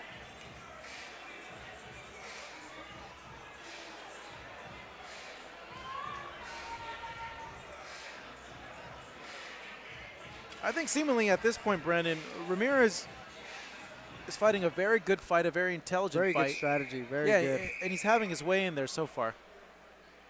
Especially he's following by the name of the game, hit and not get hit. Yeah, especially at age 38. I mean, you can't afford to take bad shots, unnecessary shots that'll lay you out and put your career out the way. So I think the mouthpiece of Valladares just fell out of there.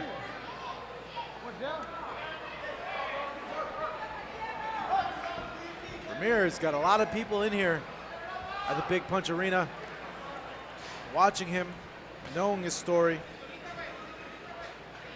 wanting to see him be successful. Beautiful jab.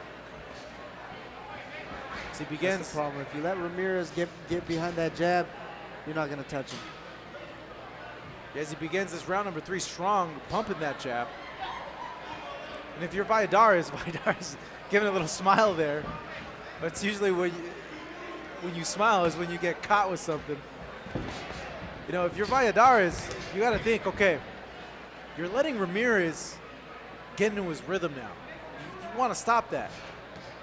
And you want to throw some punches, and that's what he needs to do. He needs to start throwing some punches, put something together to get that momentum away from Ramirez, yeah. Because if you allow Ramirez to fight like this, he's going to go away with the fight. He's going to pick you apart round by round.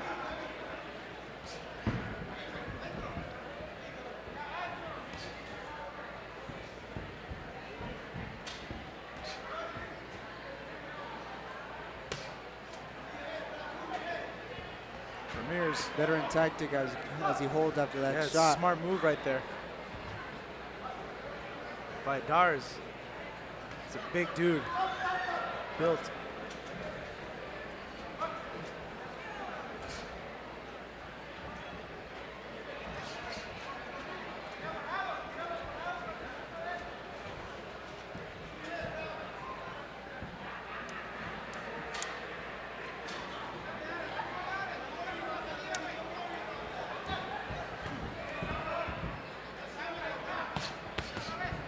Nice pot shot combination there. 3 punches from Rafael Ramirez.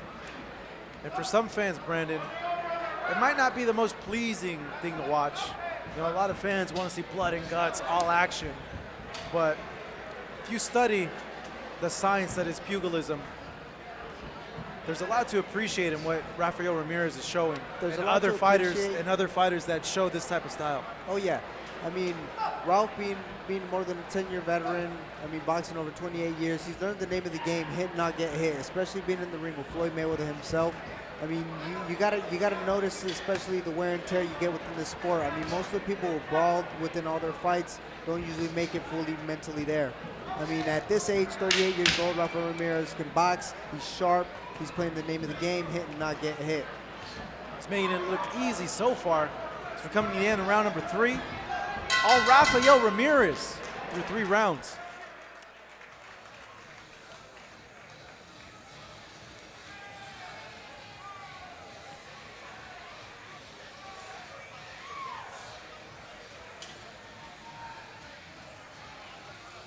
Now you got to imagine looking at the corner of Valladares that his corner is telling him, throw something, throw punches. You got to be active. Exactly. But is it difficult as a fighter who comes forward when you're faced with a guy who jabs and moves? He's puzzled. He's puzzled. What are some ways that he can work around that?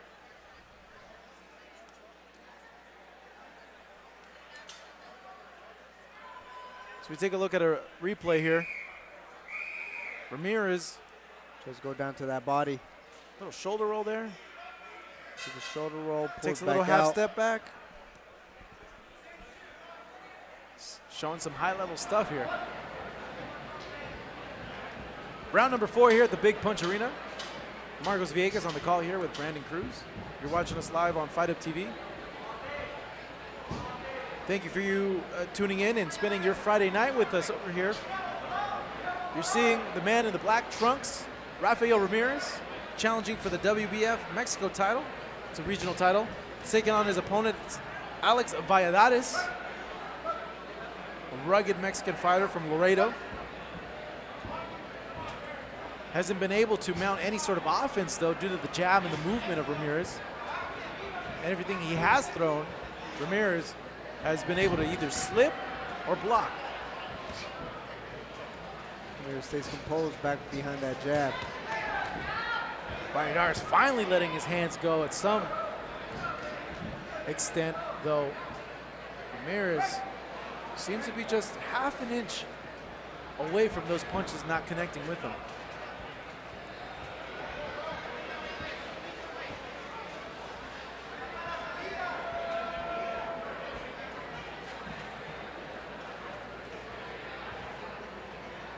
I think at this point, Valladares just gonna have to pressure a little bit more, be a little bit more urgent. Beautiful jab by Ramirez. Gets off the ropes, holds him, pushes him off. You're back in the center of the ring. Yeah, but looking at the rhythm of this fight, he's fighting at the rhythm of Ramirez. Oh yeah. He needs to up his punch output. There you go. Lunging hook there to the body.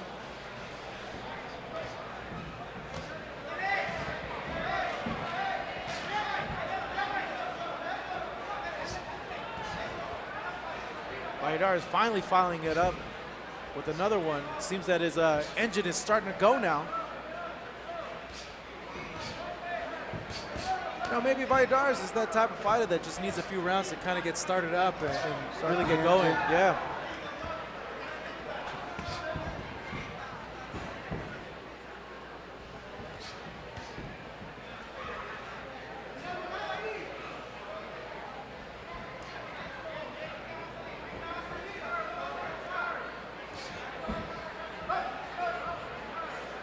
Referee breaks him apart, warns Ramirez about pushing him down. He also got warned earlier about using that shoulder. He needs to be careful. That right there he was warned about earlier. And it's small veteran tactics that change the name of the game. As you see, Valladares trying to come in back with shots, but Ramirez doesn't allow it. As he either puts his heads down, he puts his shoulder on his head. Better round now for Valladares, but still seemingly a Ramirez round.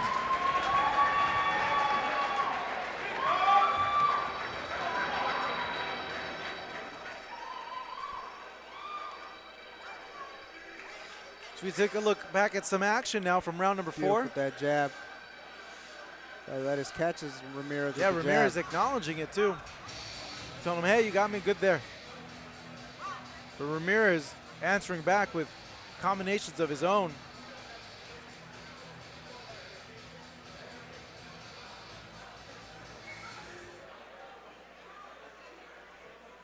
I'd hope the corner is imploring Valladares, look, it's an 8-round fight, 4 rounds in the books. You're down 4 rounds. You got to pick it up. There's got to be urgency there.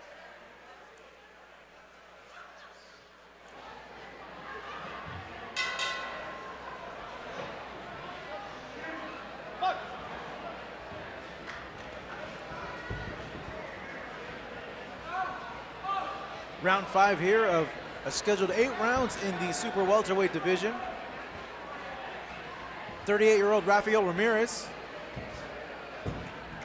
having his way so far with Alex Valladares and doing what you're seeing him do right now. Sticking and moving, using that jab, getting out of the way. A lot of these punches not allowing Valladares to ever land flush really, and if he does, only allowing him to one punch flush. Valladares either perplexed by the jabbing and the movement of Ramirez, or just not able to let his hands go.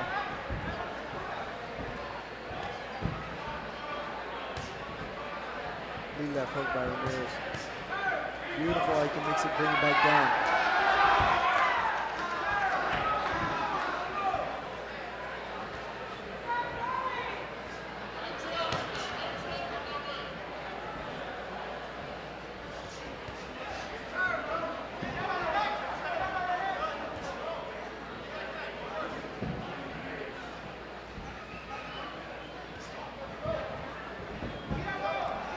Why isn't Valladares punching there? He'll feint and well, finally throws a punch, but so I'm just confused as to why he's not letting his hands go. He's trying to figure out what to do, what works. Maybe he's been trying a couple other things, but you're being froze by everything that Ramirez is outputting. I mean, he's freezing you with the jab. He holds you. He uses veteran taxes, puts your head down. Sometimes you don't know what to do after that.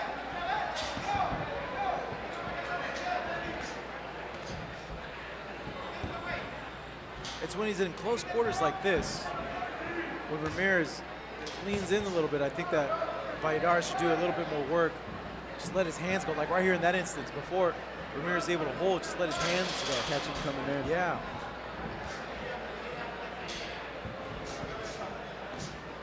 Good series of punches there from Ramirez. He's been in control all night so far. Beautiful defense by Ramirez. Yeah, just slipped that big haymaker punch from Valladares and throws a few more right here. Valladares now. No offense from him when he has Ramirez in close quarters. We'll walk him down. He will attempt to throw. There we go. Finally mounting some sort of offense. Beautiful, beautiful defense by Ramirez. Yeah, Ramirez able to slip a lot of those punches. As he blows a kiss to the crowd right here in the corner. Ramirez, confident so far. This kind of fight kind of makes you think, was there anything wrong with him making weight? You know, it kind of reminds you almost like Canelo Chavez fight. You know how Chavez reminds himself how he says he couldn't make weight and he's seen all the punches come in, but you just can't do anything. You know, that's almost like exactly how it's looking. So we're gonna take a look at the last few frames of this round. Ramirez lunging with a hook there. Valladares coming forward. We're gonna see the defensive movement of Ramirez right now. Hands down. That's like seven punches has slipped.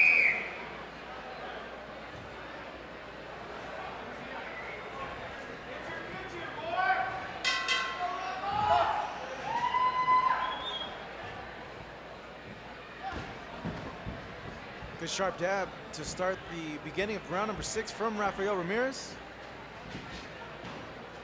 Flicks that out again. Beautiful jab. Yeah, man.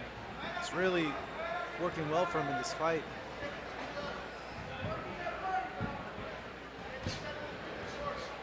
All Valladares can do is just cover up when Ramirez starts with that jab. Better know that right hand's coming. Valladares saying, come on, urging Ramirez to fight, but it's Ramirez who's been throwing all the punches so far in this fight.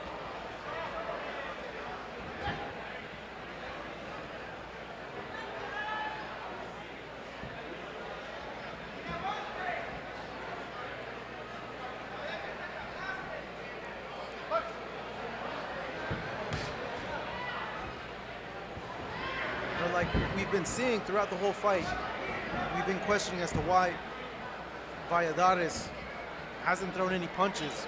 And obviously, the less you throw, you can't expect a decision to go your way. Oh, yeah. Ramirez is doing pretty much everything he has to do to win the fight. Not more, not any less.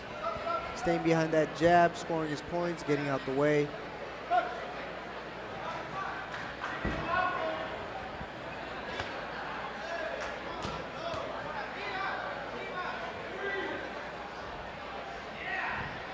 It's a big swing and a miss there for Valladares. Lands a jab. Yeah, first punch has probably landed flush on Ramirez in this round.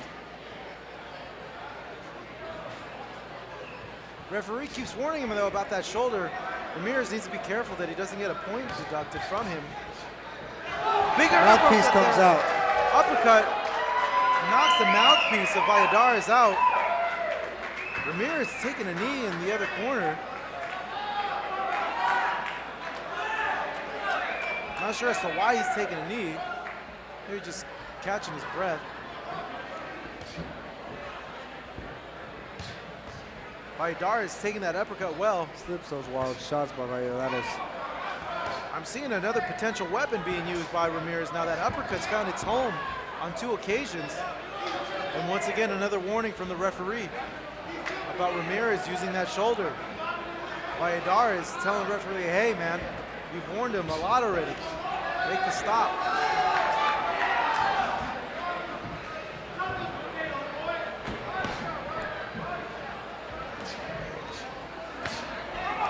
Beautiful right hand by Ramirez. Seems to be a cut on the right eye of Valladares as well now.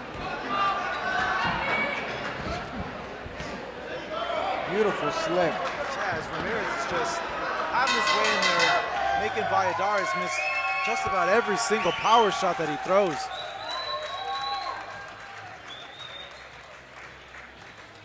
I'm hearing now from our truck that the cut on Valladares' right eye was actually from a headbutt.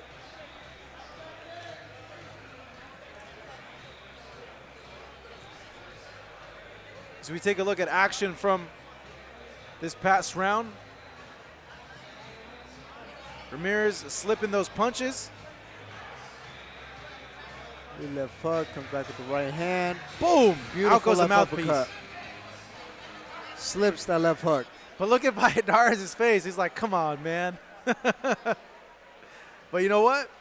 He needs to throw punches. He can't be getting hit by these punches. Even though he doesn't feel the power of Ramirez can hurt him, he's still getting touched up. And that's having an effect on how the judges are scoring this fight. You got to give every single round up to this point to Rafael Ramirez based on his activity.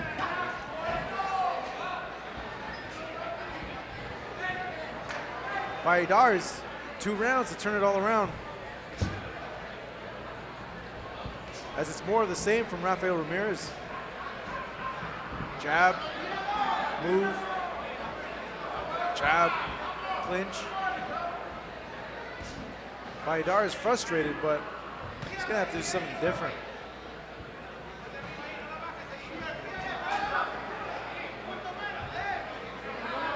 There's a hard warning now from the referee.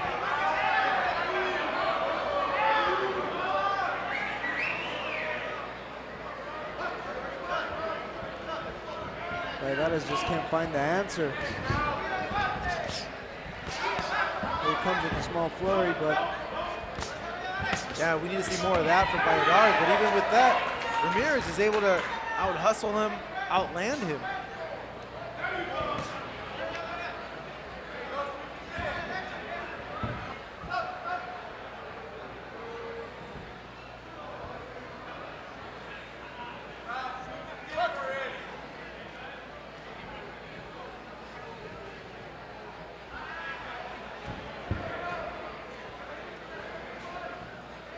A little bit more side-to-side movement now from Ramirez. trying to find that shot. Like we stated at the beginning of the fight, if you let Ramirez lull you into his rhythm, you practically got no chance of winning the fight. He's just so good at making you fight at his pace and slipping a lot of these punches.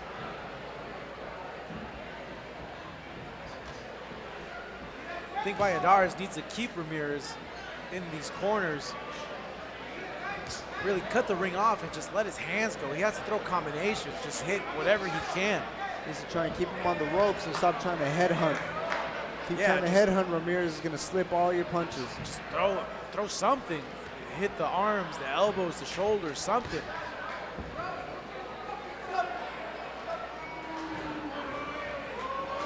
Valladares just looks disheartened in there. Just can't find the answer to it.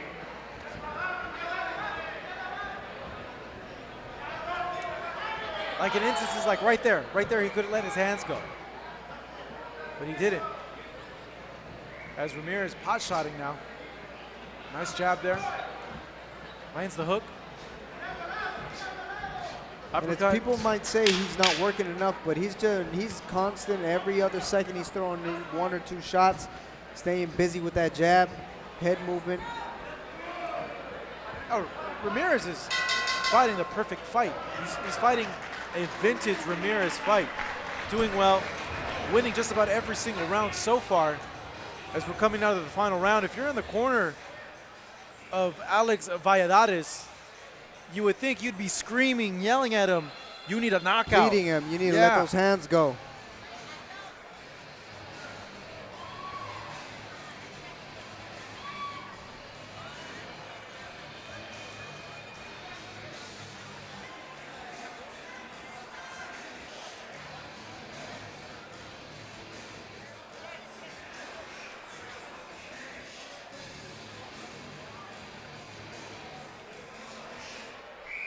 Damas y caballeros, este es el round número 8. El último round, ladies and gentlemen, this is round number 8. Your final round.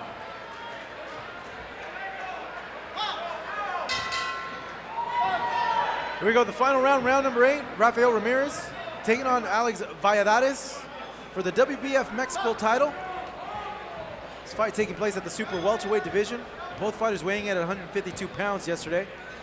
And Ramirez, through 7 rounds, all in control. It's been all him the whole entire fight. Lulling and hypnotizing Valladares with his rhythm, his movement, and his defense. Valladares not able to let his hands go throughout the whole entire fight. Hasn't fought with any sense of urgency whatsoever. Referee warning Ramirez now. Been warned multiple times in this fight. He needs to be careful he doesn't get a point deducted.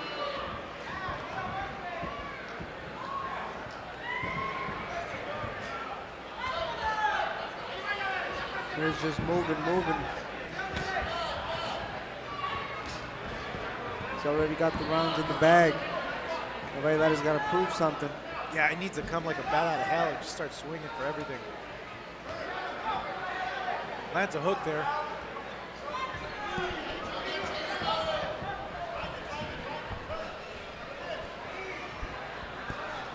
Now, he said at the weigh-ins yesterday, like you mentioned, that he was going to knock out Ramirez. Oh, yeah. But I'm not seeing any of that killer instinct, any of that bravado from him at all. Can't figure it out.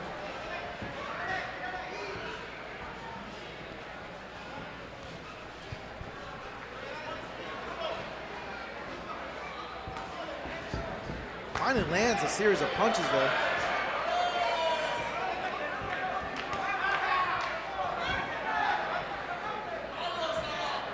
The crowd getting a little restless, wanting Valladares to show some sort of effort and action.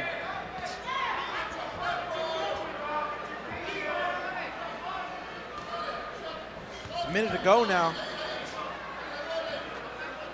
Ramirez able to slip, move. Just done a brilliant job so far with his defense.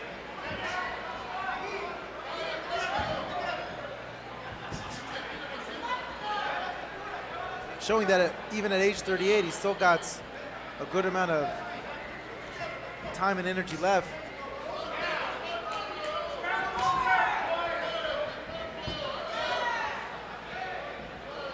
And excuse me, folks. I mentioned, whoa! Valladares. Beautiful. On shaky legs there.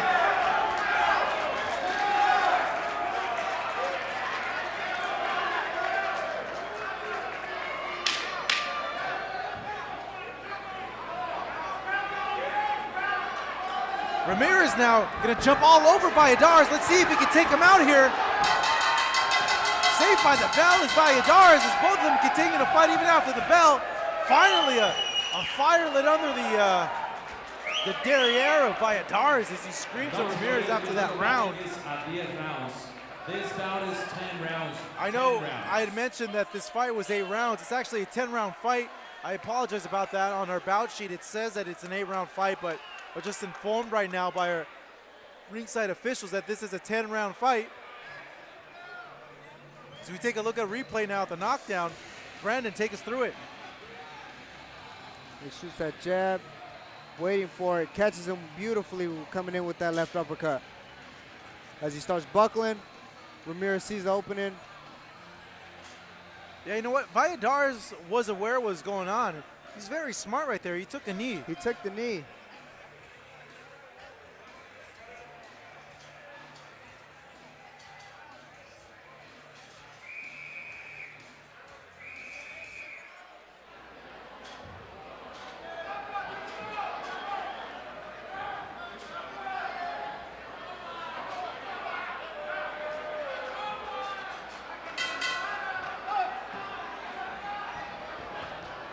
Good round number 9. Let's see if Ramirez will go in for the kill. Hurting Valladares in that round number 8. He comes in trying to land that left uppercut the previous round.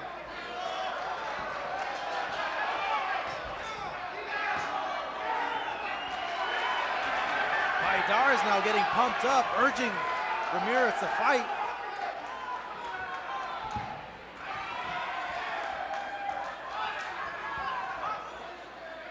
Ramirez, though, has been fighting. He's the one that's been throwing all the punches, that's been bringing the fight to Valladares.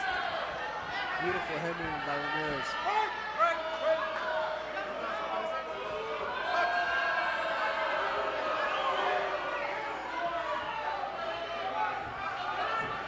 As the crowd boos, they're probably unhappy with Ramirez's performance. Yeah, you know, the crowd here in TJ, they want action. You know, they want to fight to action and all the fights that they watch over here.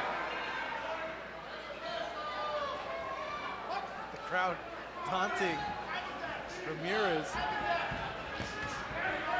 Beautiful combination by Ramirez. Let's see if Ramirez is going to follow up and try to land that uppercut again.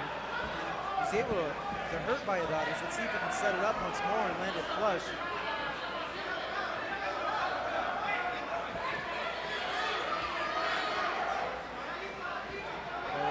Out of floor, you still can't land it. Yeah, it's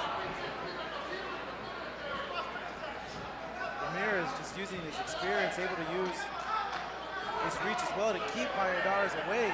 And when Valladares gets too close, just clinches up with him. And you know what? Valladares needs to be the one to adjust.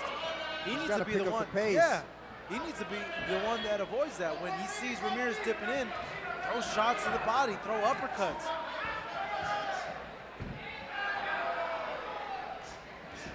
Beautiful left uppercut set up by the back with his right hand.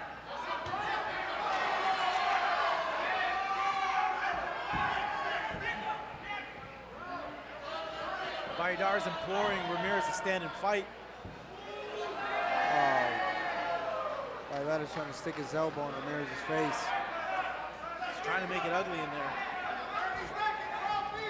But he should have tried to make it ugly from the very get-go.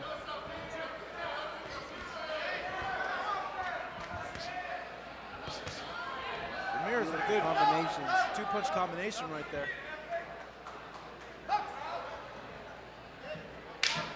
10 seconds.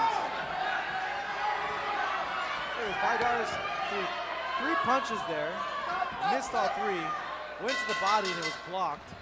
He looked so dejected, so frustrated at what Rafael Ramirez has been able to do so far in this fight.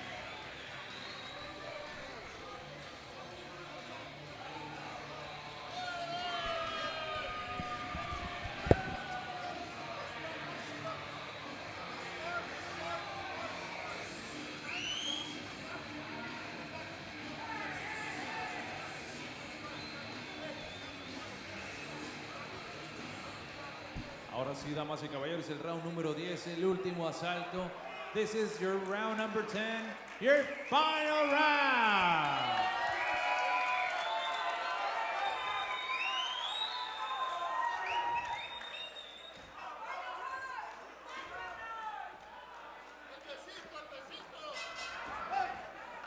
This is the final round here. Rafael Ramirez taking on Alex Valladares. Ramirez scoring a knockdown in round number 8.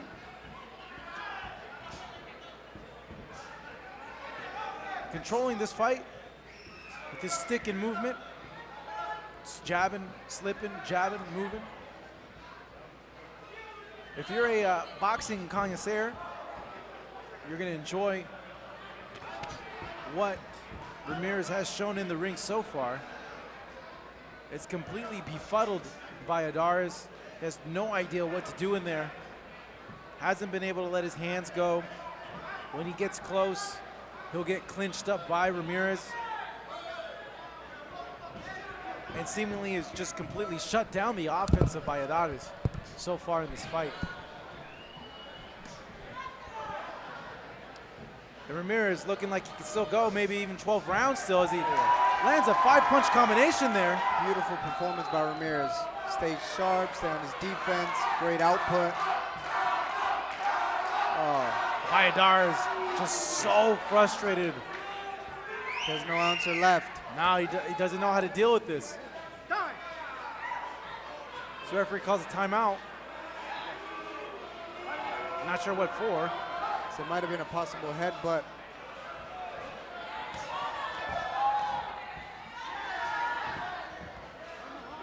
It's the last round in this 10-round fight.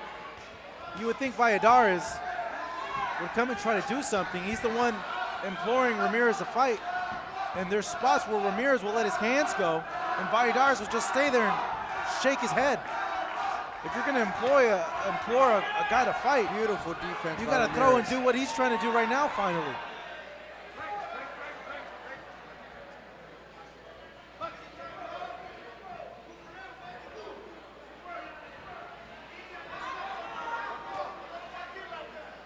Valladares sneaks a shot to the body. It's right here where he just needs to let his hands go. Big haymaker miss right there. Ramirez shelling up.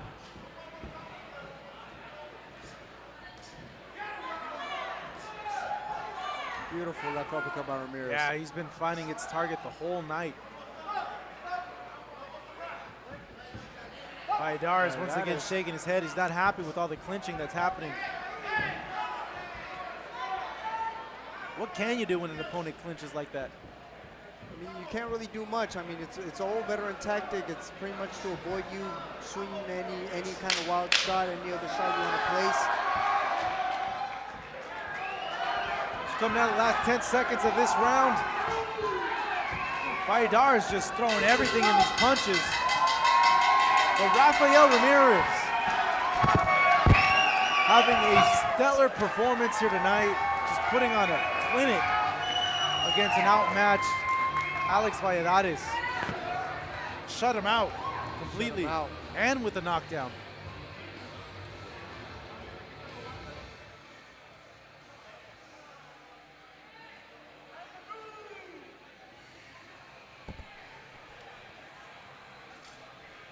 If you look at the corner of Valladares,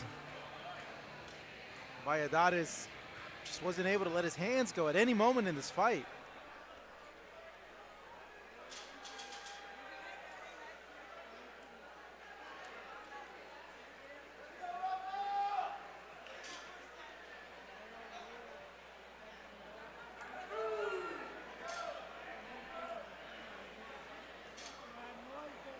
Seems that the judges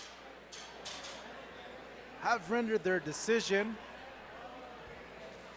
though should come to no surprise that it should go the way of Rafael Ramirez.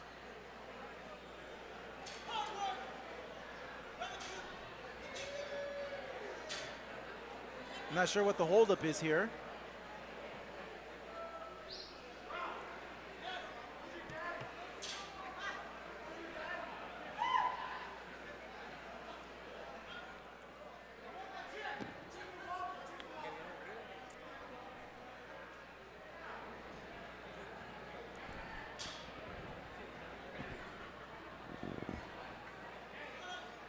And there you go. Judges now have handed over their scorecards to our ring announcer, Pablo Flores.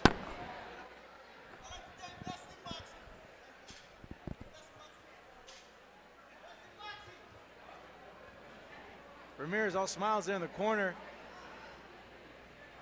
Let's go ahead and take it up to Pablo Flores. Pablo, let's see who is declared the winner in this fight.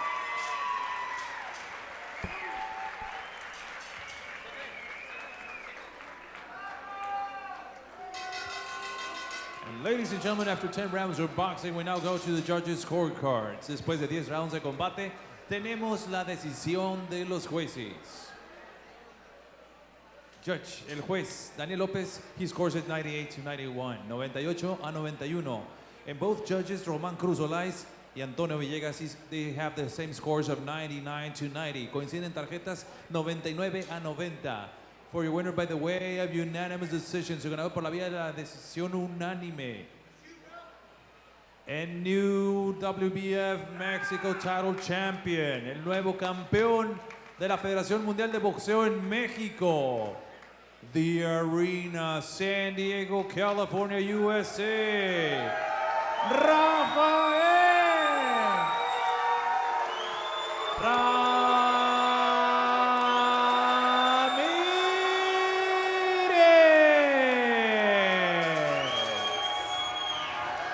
As we see, a victorious Rafael Ramirez improving his record now to 21-4-2. Though mixed reactions from the crowd here at the Big Punch Arena in Tijuana, Mexico. Some cheering, others booing. Not happy with how the fight went and the tempo that it was fought at. But at 38 years old, Rafael Ramirez has given his career some breath of fresh air as he continues on to more significant fights here at the Best in Boxing. Sure, he's going to be a happy camper tonight. Put on a solid performance, Sidney Bredden. Solid performance. Did what he had to do to win the fight. Did everything he had to do. Stay solid behind that jab. Timed him, uses veteran moves.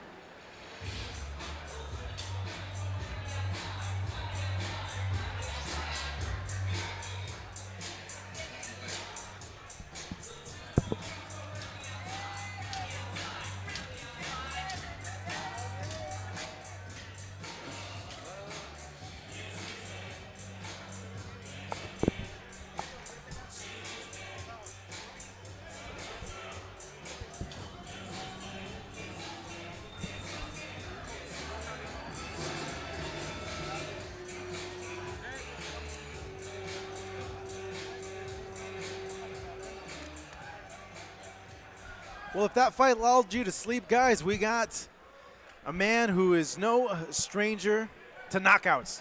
He's must-watch TV. That man right there, Kevin Torres, going up against Jorge Brito as we look at the tail of the tape.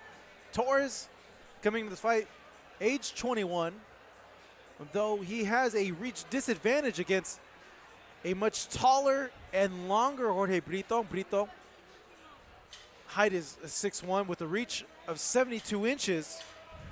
Though when you look at Torres and you look at him in the ring, just built like a tank, man. This guy is a human highlight reel, just knockout after knockout after knockout. Has a lot of power in his punches. What do you expect from this fight, Brandon?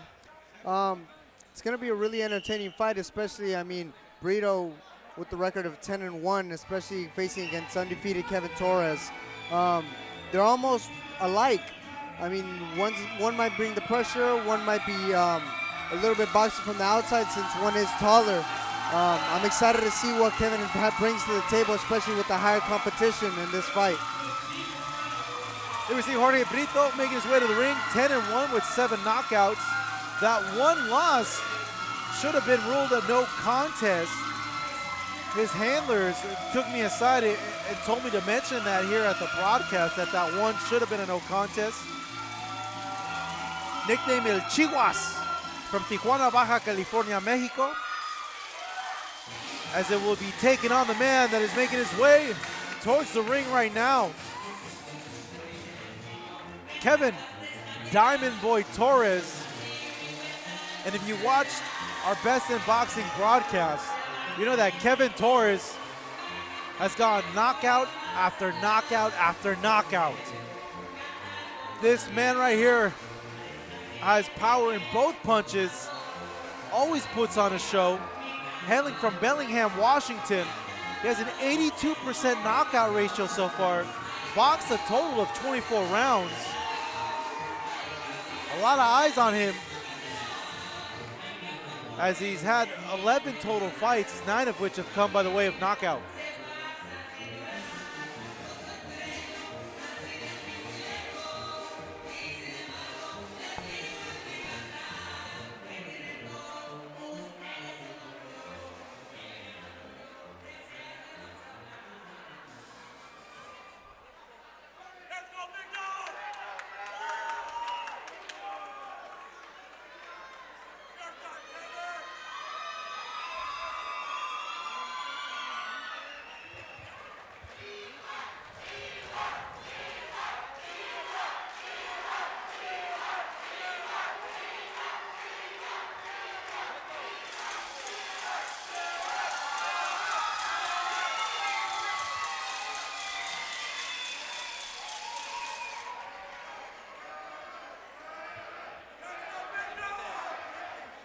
Damas y caballeros, Boristeca Boxing Promotions presenta este encuentro pactado a 10 rounds por el campeonato de la Federación Mundial de Boxeo de Norteamérica en peso welter.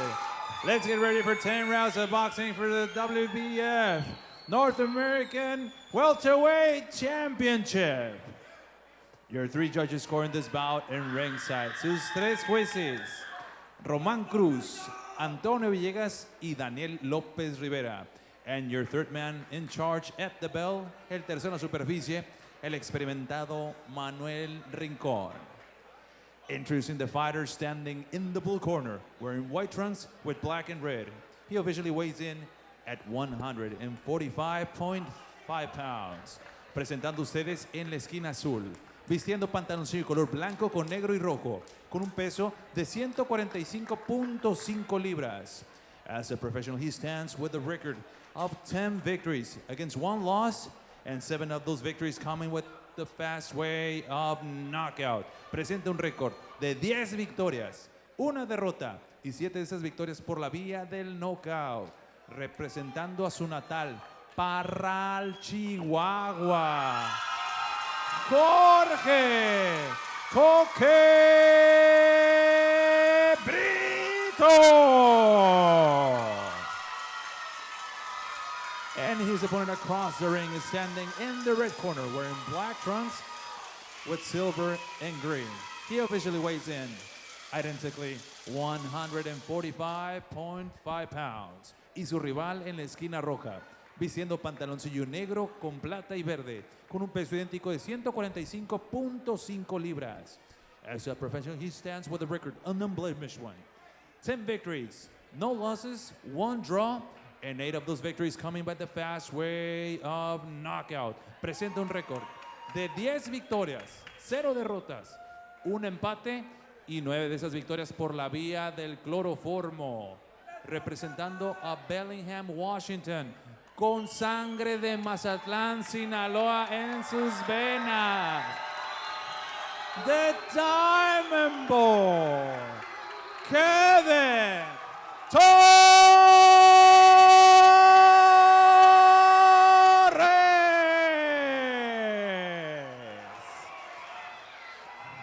And here is with the final instructions, your referee, para dar las indicaciones finales, Manuel Rincón. Jóvenes, que todo salga muy bien, haciendo una pelea limpia, respeten las reglas, cuídense la cabeza, los golpes abajo del cinturón y en la nuca. Choque la mano, que gane el mejor.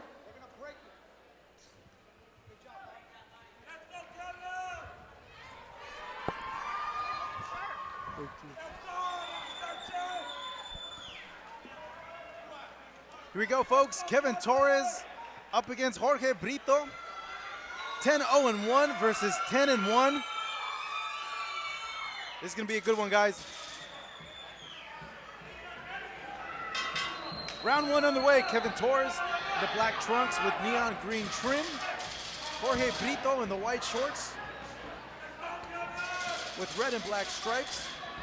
Kevin Torres hailing from Bellingham, Washington, while Jorge Brito here from Tijuana, Baja California, Mexico. Torres making his pro debut back in September of 2016. Since then, he's only boxed a total of 24 rounds, but none of his fights have gone past 4 rounds. It's a big puncher with power in both hands. Brito on a 4-fight winning streak since suffering the lone defeat of his career. 3 out of those 4 wins have been stoppages on that 4-fight win streak. He is the southpaw fighter. He is the taller fighter, the longer fighter. So let's see how Torres deals with that.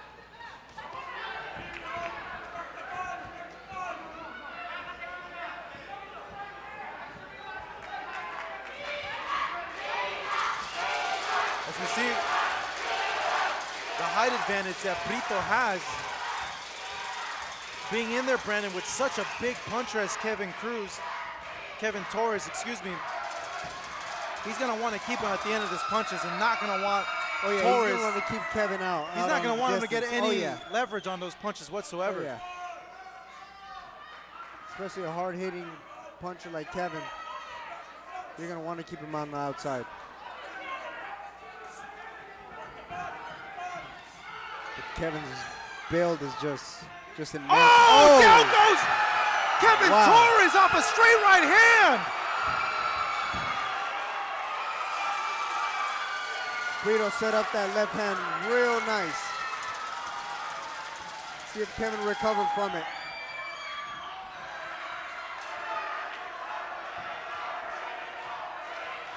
Torres facing the first real adversity of his career now. Brito, being calm in there, knows that Torres still has a lot of power. It's round number 1. This is a 10-round fight. There's still a lot of time going, but Torres Brito just got lands clipped with a big uppercut.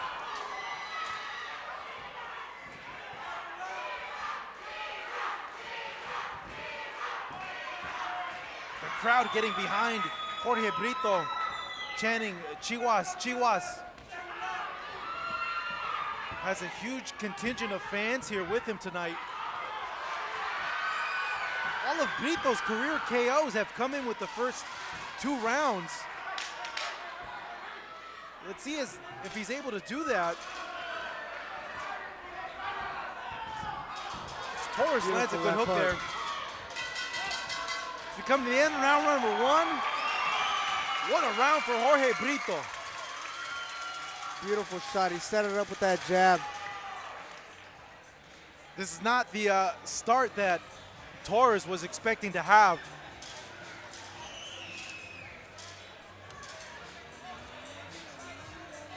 You see the corner of Kevin Torres, Carlos Barragan, his trainer, giving him instructions. If you're Torres right now, what has to be going on through your mind? Oh man, I'd probably be shocked. It's a shot that you don't see coming. It puts you down.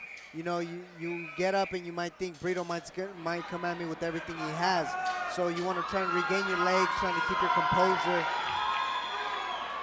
trying to stay focused and winning round by round. As we get in round number 2, let's see if Jorge Brito can build on this momentum here, knocking down Kevin Torres.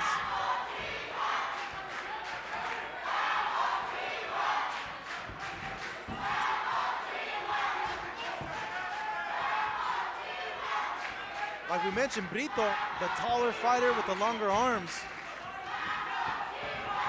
using that reach well so far. Torres, little speed bump here. Brito catches Kevin with that sharp left hand. He's landing that jab at will now. You know, Torres last fought in September of this year at this very arena, getting a round 3 knockout over Miguel Villalobos. Kevin having a hard time to try and time Brito. Brito just having his way this round. Yeah, it's staying behind that jab. hard to deal with that height and reach.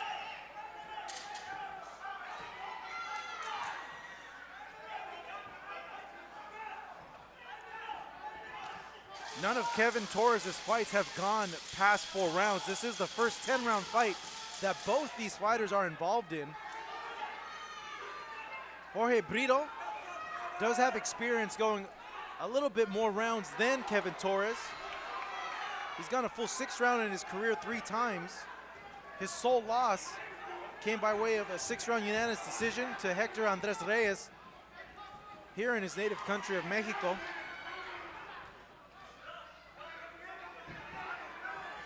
As Torres trying to find a way to get around the reach of Jorge Brito.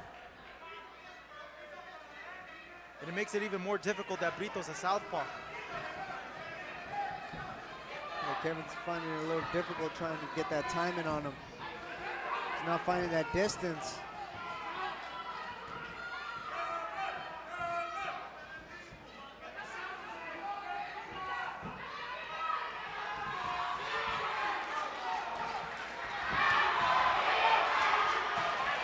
Good punches here being landed by Brito.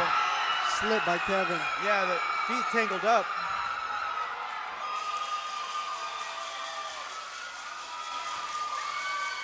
A challenging start so far for Kevin Torres. Torres not able to impose his physical strength as he's had with other opponents, though. Just landed a hook there.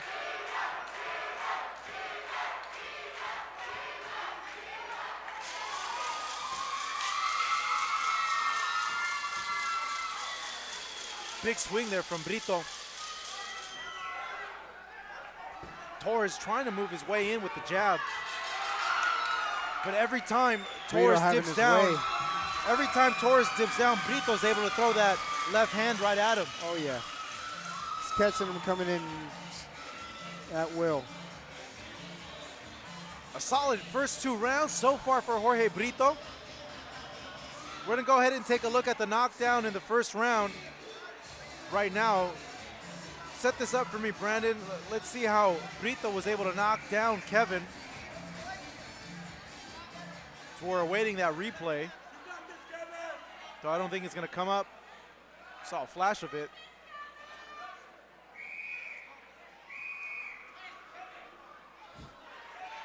Here we go. Finally got it working. working. With that jab, follows up with that left. 1-2. Oh yeah. He's just at the tail end of the punch. Round number 3. That's exactly what Brito's gonna have to do, keep him at the end of that pipe. The momentum, the crowd here behind Jorge Brito. He is the hometown kid. This is for the WBF North American title. Torres lands a good overhand there. Brito needs to be careful. He can't be taking these punches flush from Kevin Torres.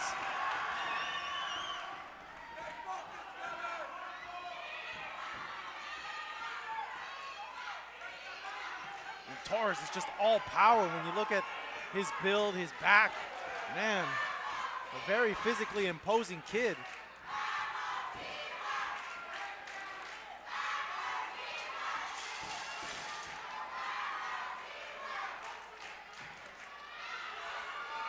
Brito tagging Torres there with the straight. Torres now lunging forward. Been having difficulty so far trying to cut the distance off of Jorge. And Brandon, with an opponent so tall and lanky, what can Kevin do to cut that distance off? I mean, you're gonna have to start inching up on him, setting up with that jab, keeping that foot most and foremost out of his range. Keeping it out on the left side, jabbing, mainly throwing that right hand to the solar plex. You wanna try and slow the taller guy down so you can get inside of him. Nice Brito 1-2 there. Keeping him at the end of that pipe. Yeah, nice 1-2 there from Brito.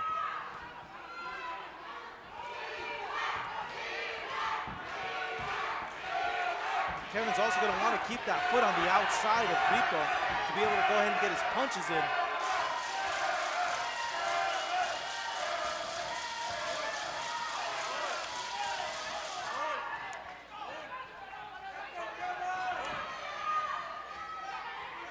Very tense round 3 so far. Torres letting his hands go. Body shot. Brito comes back.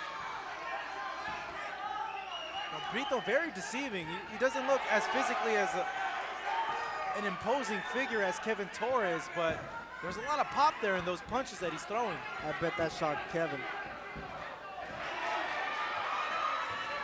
He's shown he does have the power to hurt Torres.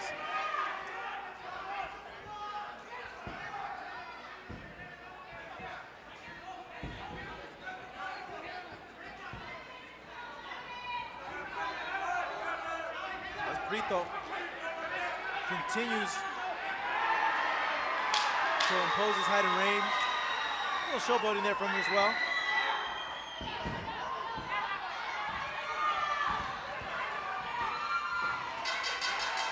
Good exchange from both of the fighters.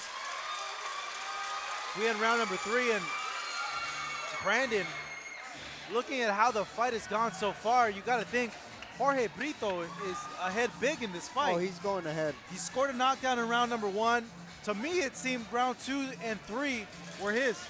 They're definitely most of his. I guess Kevin Torres isn't finding that timing, that inch up on him. Seeing a replay of the action in the last round, I believe there's a warning from the referee due to a headbutt here. I think it came by the way of, no, a punch after the ref indicated to them to clinch a headbutt warning as well. You got to be careful with that when you have a southpaw and an orthodox fighter. That is going to happen from time to time. They'll tend to clash. Yeah, so you got to be careful with cuts. As we begin round number 4 now, Jorge Brito having just a exceptional start so far against the heavily favored Kevin Torres coming into this fight.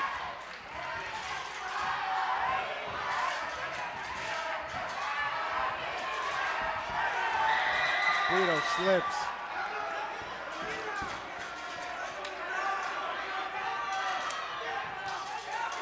Beautiful body shot by Torres. And all power too from him.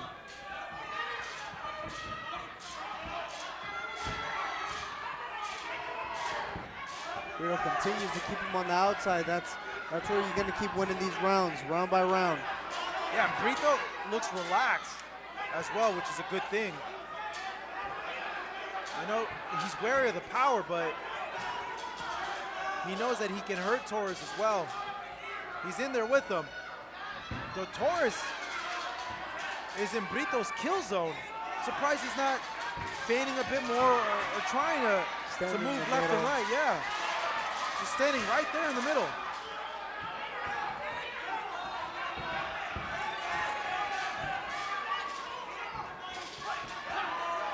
Torres, he starts inching up on him.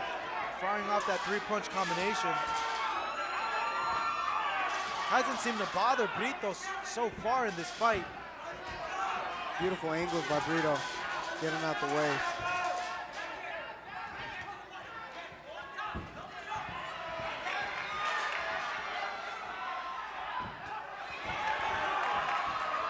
Torres is gonna have to go to plan B in this fight. It's the first time he's met with adversity in his career so far, as he has Brito against the ropes, not able to land any of those punches that he threw. Having a hard time. Brito just having his way. Yeah, he's really comfortable and relaxed in there. His punches coming in really well. Lands a straight right there.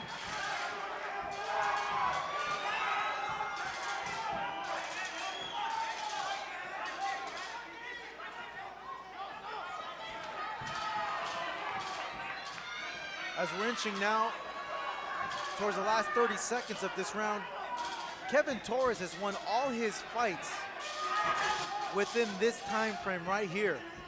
So as we come into these later rounds, this will be new territory for Kevin.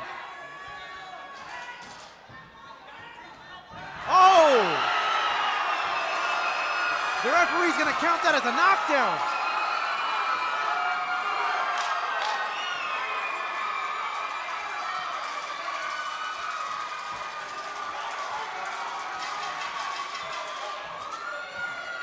As we come to the end of round number 4, I'm not sure if we can go ahead and get a replay on what happened there. It looked like a slip to me, Brandon. Well, let's go ahead and take a look at the replay and see. Torres weaving in and out. He caught him coming down. He did land a punch on him. He landed the punch. And he fell. Yeah. As Kevin tried to slip to the left and shoot that body shot, he got caught. It seemed maybe the toes might have been stepped on, but at the end of the day, he threw a punch, it connected, and Torres went down. Nightmare start for this young kid here from Bellingham, Washington.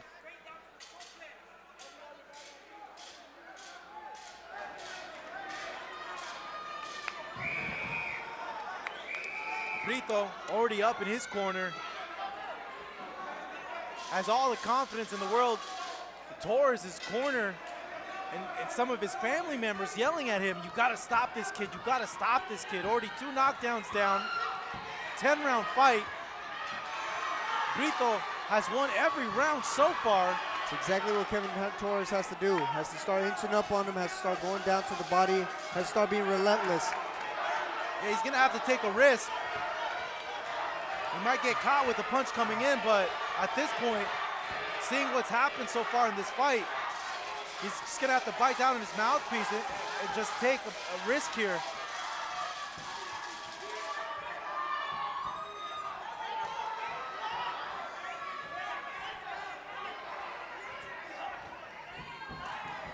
Brito's angles. Just doing such a great job there. When Kevin comes in, he'll throw a punch and just spin right out.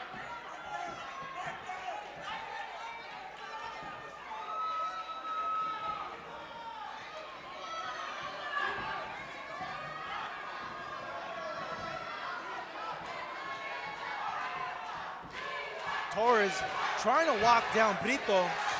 Brandon, is there anything that he can do from what you're seeing that could change the tide of the fight so far? In a fight like this, 5 rounds almost down. I mean, none in your name in favor of you. I mean, in Kevin Torres, he might start getting worried. You might start thinking, well, why isn't this working? Why can't I inch up on him? Why am I getting countered? I mean, this is at the point where you got to start making it a dog fight, where you got to start keep coming forward, where you got to be relentless, just like that. This is virgin territory for Kevin Torres. He's never been to round number 5. Jorge Brito having a bit more of experience going into the middle rounds, having been a full 6 round already in his 11-fight career. As crowd starts yelling, come inside, come inside. Brito just looks so relaxed in there, like this is not a problem for him. Like there's nothing that Torres has done so far that has bothered him. He knows he's in control of the fight. He's fighting like it.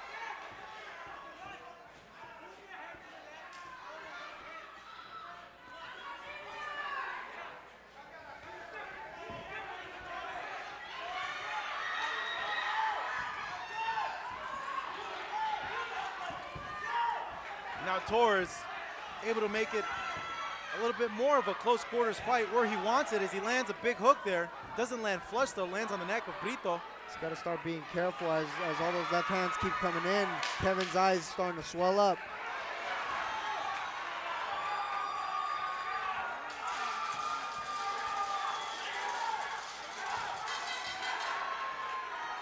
It's so loud in here you can't even hear the 10-second warning or the bell.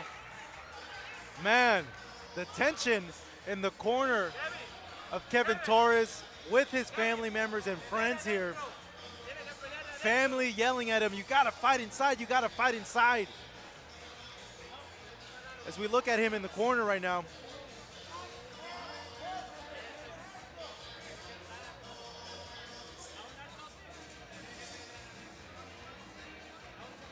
If you take a look at the final 10 seconds of this round, Kevin Torres blocking that 1-2, but not able to land punches on the inside. Why is that? Trying to catch him coming in.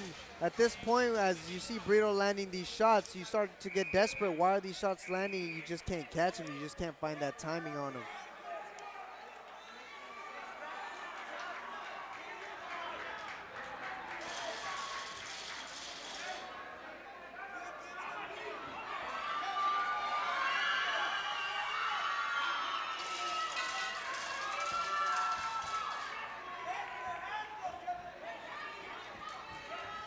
We begin now round number 6. 10 rounds in the welterweight division for the WBF North American title. Seeing Kevin Torres in the black shorts with neon trim, having suffered 2 knockdowns in this fight against Jorge Brito, who's in control so far. Brito having his way, catching him with the right uppercut, left uppercuts coming into That jab is having such an effect on Kevin Torres. Torres is not able to jab his way in either as well.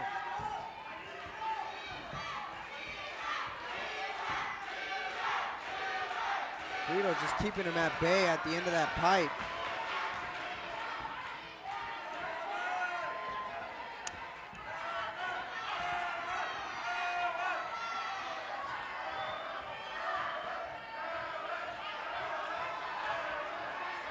I want to see a little bit more head movement from Kevin Torres as well. If he's going to be walking in straight like this, he's going to have to move his head left and right. You can't just keep walking straight up because he's going to get caught with the 1-2 punch from Jorge Brito.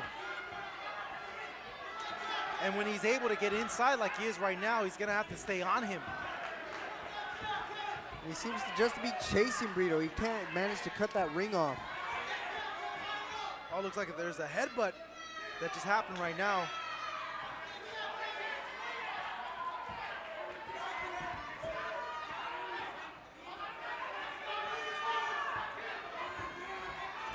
Brito having his way, catching him with those hard left hands. Throughout this whole fight, Brito's been extremely relaxed, not bothered by the power of Torres. Oh, beautiful right hand. Overhand there from Torres. But it had no effect on Brito. Brito took it well. Back.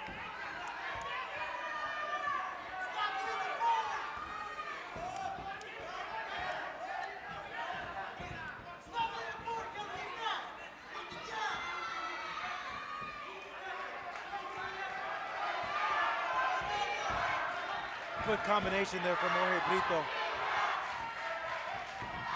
That left straight has been money for him this whole fight. Though he eats a punch there, he needs to be careful not to lunge in. He'll leave himself open there for the power hooks of Kevin Torres. Kevin just can't find that distance. Still can't manage.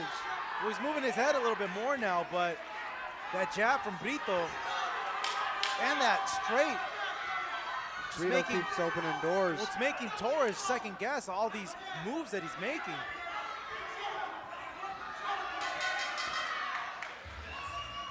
The end of round number 6. Jorge Brito putting Kevin Torres through the fire. A look of concern on the corner of Kevin Torres.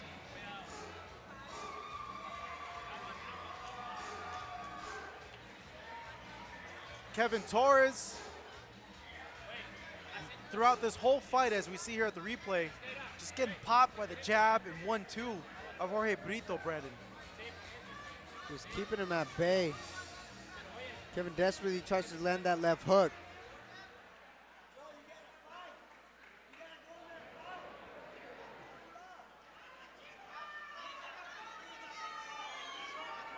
I see Kevin trying to shoot that jab. It's nowhere near Brito. Yeah, he's out of range. He needs to cut the distance off. And he needs to do that just inch by inch, little by little.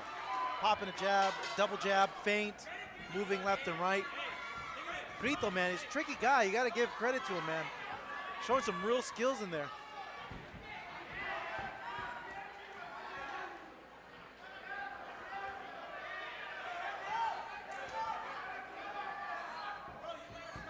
We're in the 7th round. 2 knockdowns already occurring to Kevin Torres. Seemingly behind on the cards. Let's see if he can pull the upset out.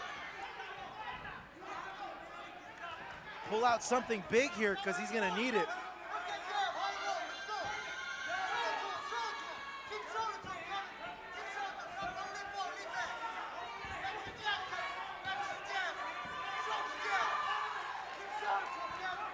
You see Kevin just lean forward as he tries to throw a shot, but he doesn't throw and he gets caught by Brito coming in.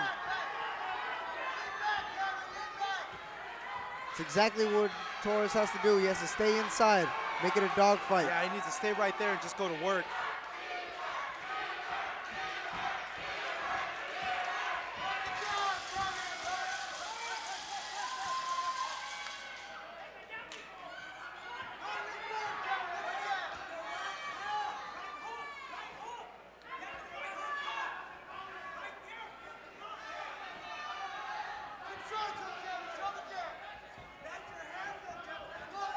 Brito's just been so active with landing that straight. It's because he's setting it up with the jab, though. As both fighters land hooks there. Brito follows it up with a 1-2. Torres lands a power jab.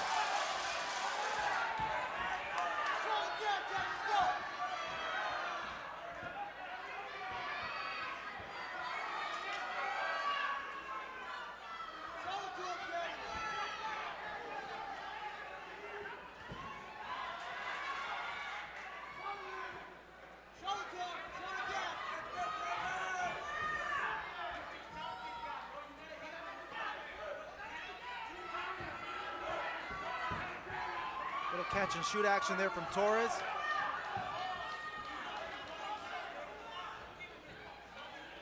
Brito being really patient in there. Doing a good job there of slipping that punch that came in. Countering well too. He'll throw the double jab, step in with the straight, and even if he misses it, he's able to tie up Kevin and throw him off of there. Just Kevin just having such a difficult time to close the distance.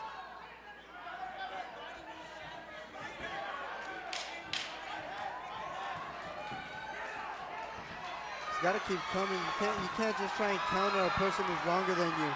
He's going to keep you at bay, and he's going to make it a tough night. Brito ending that round very, very strong. Things not looking very well for Kevin Torres.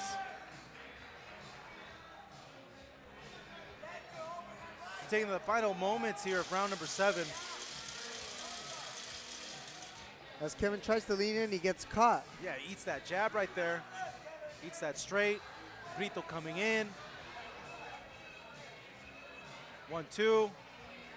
Torres missing those punches that he threw.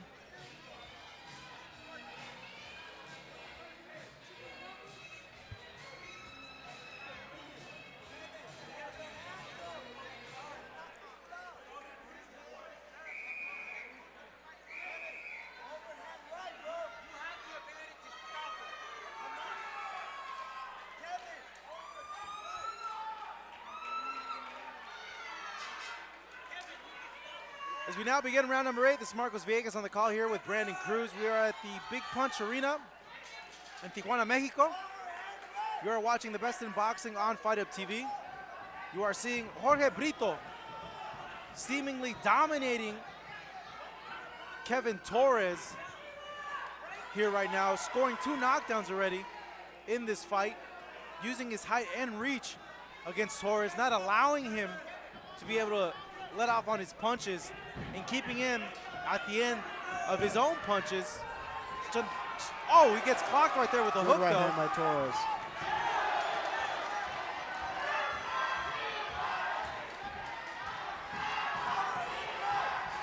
Torres has to keep coming in. He lands that shot. You got to keep coming in. Yeah, he just landed a good little uppercut right there. He's going to keep moving his head, and when he's coming forward, use his jab a bit.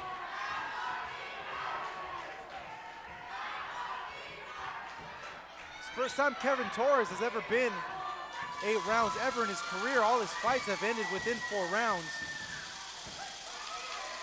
The same with Jorge Brito. He's only ever been 6 rounds. It's Torres finding a little bit of success here, being able to close the distance, pressure Jorge Brito. But when Brito lands, he just lands flush on Torres. Beautiful work. Just keeping him on the outside. Yeah, Kevin can't do anything about it.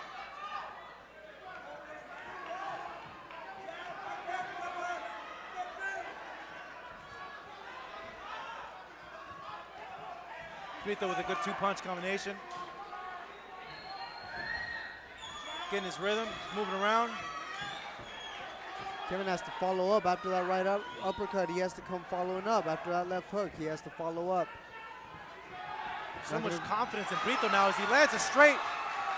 It backed up Kevin Torres for a bit. Brito now really putting it on Torres. Torres blocking a lot of these punches, but some are getting through.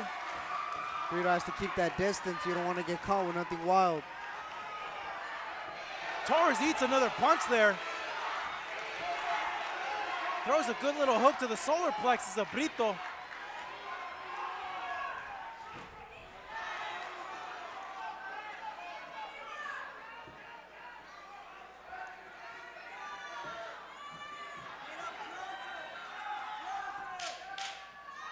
Coming down to the last 10 seconds of this round number 8. Kevin Torres down way behind in this fight against Jorge Brito. Jorge Brito coming in here with a record of 10-1, 7 knockouts. Big fan contingent with him. As we take a look now at that last exchange here, Brandon, where Kevin was against the ropes. And Brito just able to land whatever he's throwing. Kevin's not coming back with anything. He slips and slides, but he's got to come back with something.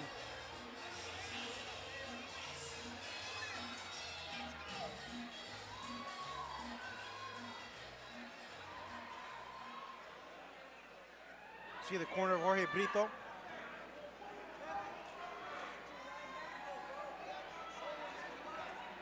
And then now to the corner of Kevin Torres. Kevin Torres is gonna have to dig real deep and pull out a Hail Mary because he's 8 rounds down, even more with the 2 knockdowns in this fight.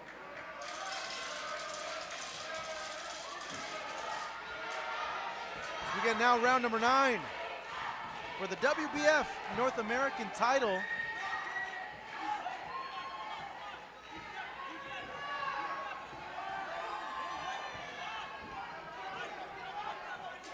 Brito able to just jab and move, and he's just doing such a great job of being able to do that as Torres, as he attempts to chase after him, just gets peppered with jabs.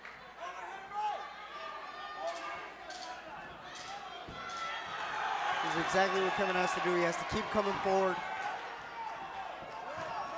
But you just can't let him go. You just can't let him go. Yeah, when he has him in this position like this, he just needs to let his hands go too.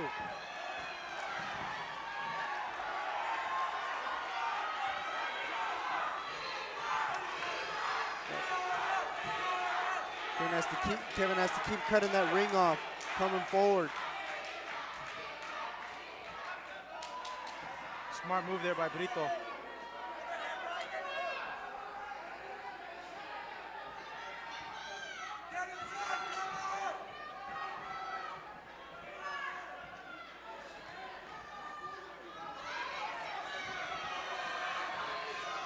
Torres trying to cut the ring off, pressure forward as well. But Brito doing a smart job of being able to evade those movements. And every time Torres does come in, or Torres lands there, Brito's able to land his 1-2 or his straight. Brito lands a solid left hand on Kevin.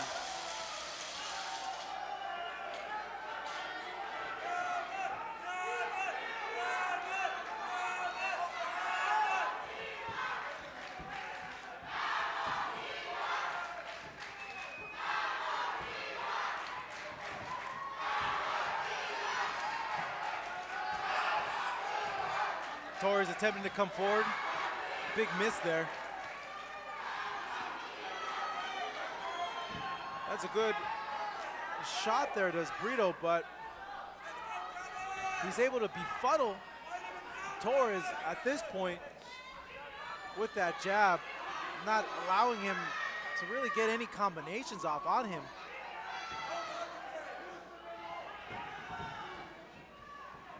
Kevin just keeps stepping back. Nice hook there from Brito. Keep stepping back.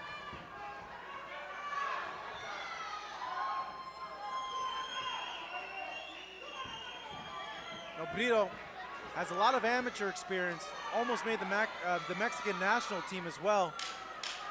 And that's coming through so far in this fight as he's showing that experience against the young Kevin Torres. As we come to the end, round number 9. You have to say that Kevin is 9 rounds down. I don't think he's won a round so far in this fight, on top of being knocked down twice already. He still hasn't found the answer to it. I wonder what his corner might be telling him right now, maybe trying to keep putting on the pressure. I mean, 1 round down, I mean, anything can happen in a fight. One shot can end it all. Well, yeah, he does have the power to be able to end it all, but he's gonna have to throw everything that he has in this last round, because this is it.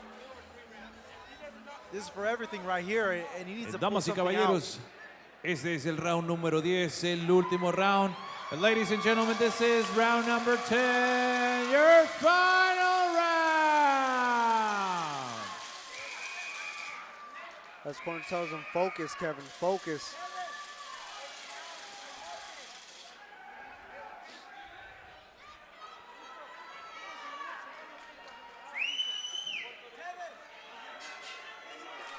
Here we go, the 10th and final round here in this WBF North American title fight.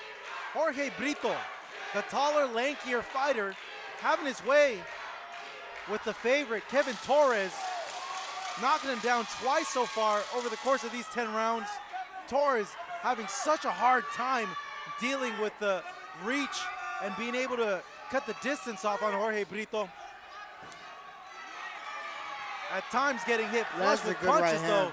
Torres lands a big straight right there.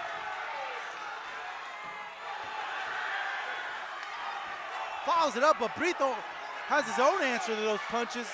Like I said, anything can happen in a fight, and Kevin has that power to end it. But he's got to follow up. He's got to follow up.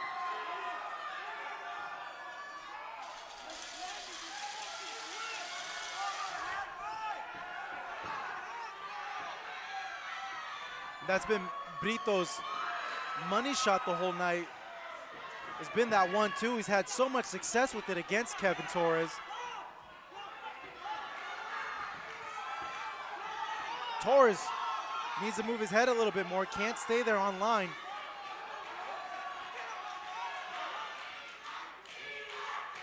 I think at this point he needs to rough up Brito.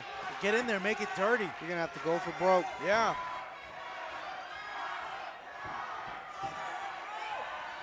Brito just keeps handling him at the end of that pipe.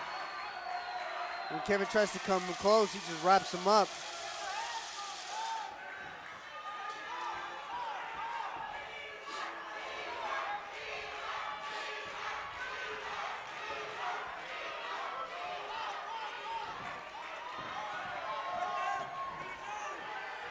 Torres now having Brito against the rope. Let's see what kind of work he can do here with a minute left in this fight. Gets clobbered though by a Brito straight.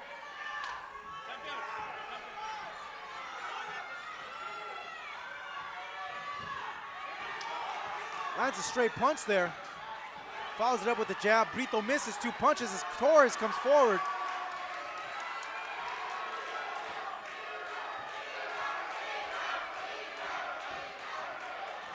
"30 seconds left. Let's see if Kevin Torres can turn this around. Knocked down twice in this fight. Kevin really has to dig. This is the last 20 seconds. Behind big. Let's see if he can pull it off. Brito lands a hook there. Follows it up with another one. Jorge Brito digging to the body. Mixing up his attack again. Both fighters exchanging punches now.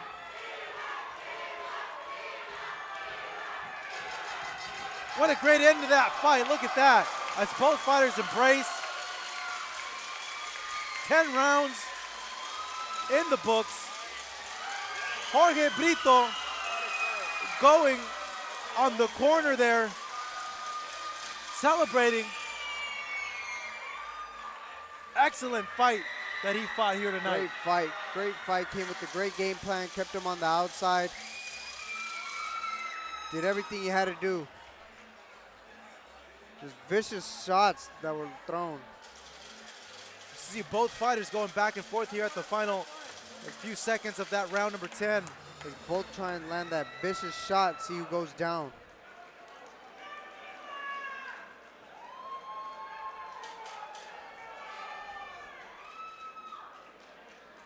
Just a tough style matchup for Kevin Torres. Never able to really get past the reach, cut the distance off on that taller frame of Jorge Brito. And like I mentioned, man, Brito has a lot of amateur experience too. You know, and that showed up in this fight as well. That plays a big role, especially in the pros. He relied on that 1-2, 1-2, and it found its mark the majority of the fight. Let's look at the corner of Kevin Torres. First time Kevin Torres and Jorge Brito have gone a full 10 rounds. Prior to this, Kevin had never gone past 4 rounds. Brito had only gone to 6 rounds, I believe, twice in his career. Both showing they have the mettle to go to that different level, that next level, as this was for a regional title, the WBF North American title. We are awaiting the judges' scorecards, but you would imagine with 2 knockdowns and the way that Jorge Brito fought, it should go in his favor. Great output by Brito, did everything he had to do. Stuck behind that jab, caught him coming in. Damas y caballeros, después de 10 rounds de combate, tenemos la decisión de los jueces. After 10 rounds of boxing, we now go to the judges' scorecards. No sin antes, un fuerte aplauso para ambos, para Kevin Torres y Jorge Brito por este gran combate. Big round of applause for Jorge Brito y Kevin Torres. Judge, el juez Daniel López Rivera, he scores it 95-93. Y los jueces and both judges, Román Cruz and Antonio Villegas, have the same scores of 97-91, 97-91. For your winner, by the way, of unanimous decision, su ganador por la vía de la decisión unánime, en new WBF North American Welterweight Champion, el nuevo campeón de Norteamérica, la Federación Mundial de Boxeo. Puro Team Chihuas. Jorge Alberto Brito.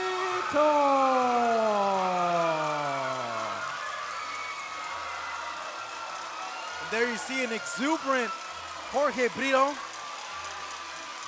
getting the win here tonight with an excellent performance over Kevin Torres. Not too sure about that scorecard, that 95-93. I don't know how you can come to that score even with 2 knockdowns there. Jorge Brito improving his record to 11-1 now.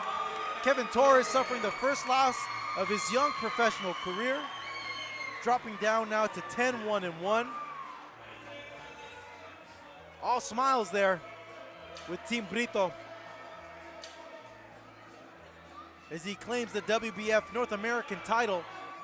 We still have 2 fights coming up here as both these fighters are embracing now. Torres acknowledging the skills of Jorge Brito. Going over to the corner of the Diamond Boy, Kevin Torres. As Brito, basking in the glory of his win, had a lot of fans over here at the Big Punch Arena in Tijuana, Mexico. As he's pumped up and he's happy, and he should be. It's a hard-fought victory over an opponent that many felt would knock him out, and he ended up knocking down over the course of 10 rounds. Don't forget, folks, in our main event, still to come, Chris Martin taking on Yair Patino. And coming up right now, too, another regional title fight, the WBF International title on the line, and a fight between Roberto Meza and Saul Banos.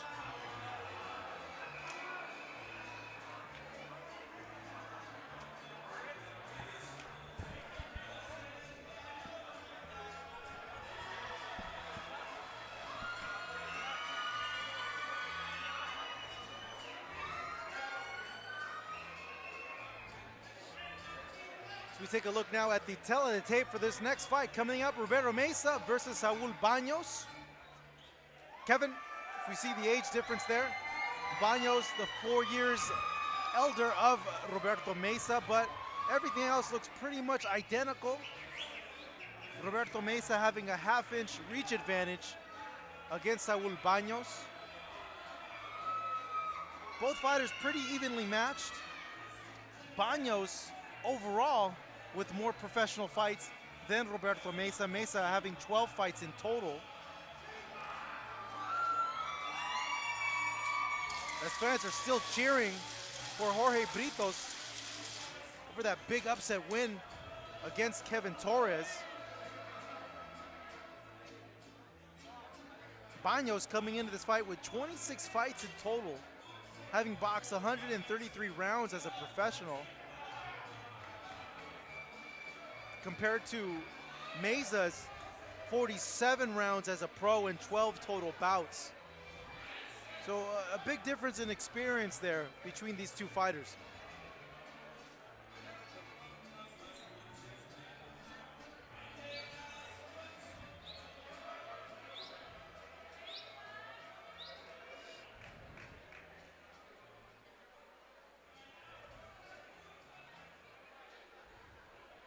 As we await now the ring introductions for both these fighters. As the music is cued.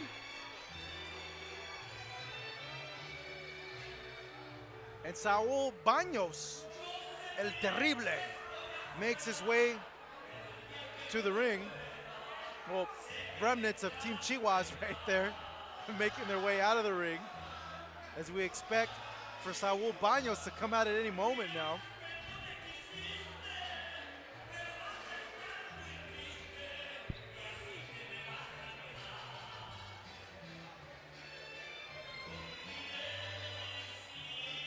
Saul Banos, orthodox stance fighter. He's coming off 2 back-to-back losses. His last fight was in Mexico here in September of this year, losing to Victor Betancourt via a 10-round unanimous decision. This fight is scheduled for 10 rounds, so he's been a full 10 rounds. Prior to that loss, though, he suffered a 7th-round knockout to Victor Slavinsky in October of 2017. This is the second fight of 2018 for Banos. And there he is, making his way to the ring right now. Banos has been a pro for a good amount of time now. Has a notable loss to former flyweight champion Hernan Tyson Marcus back in July of 2016, which he lost via knockout in round number 4. As the music is now being played for Roberto the Ram Meza, coming into this fight with 11 wins, 1 loss, 6 knockouts to his name, 22 years of age from Temecula, California. He's a come-forward fighter, no frills about him. Pressure, pressure, pressure, and throws volume, does the Ram. He last fought on September 28th of 2018, getting a 6-round unanimous decision over Gabriel Rodriguez in his hometown of Temecula, California. This fight, of course, for the WBF International title, 10 rounds scheduled in the super flyweight division. Let's take it up to Pablo Flores to get the particulars for our co-main event of the evening.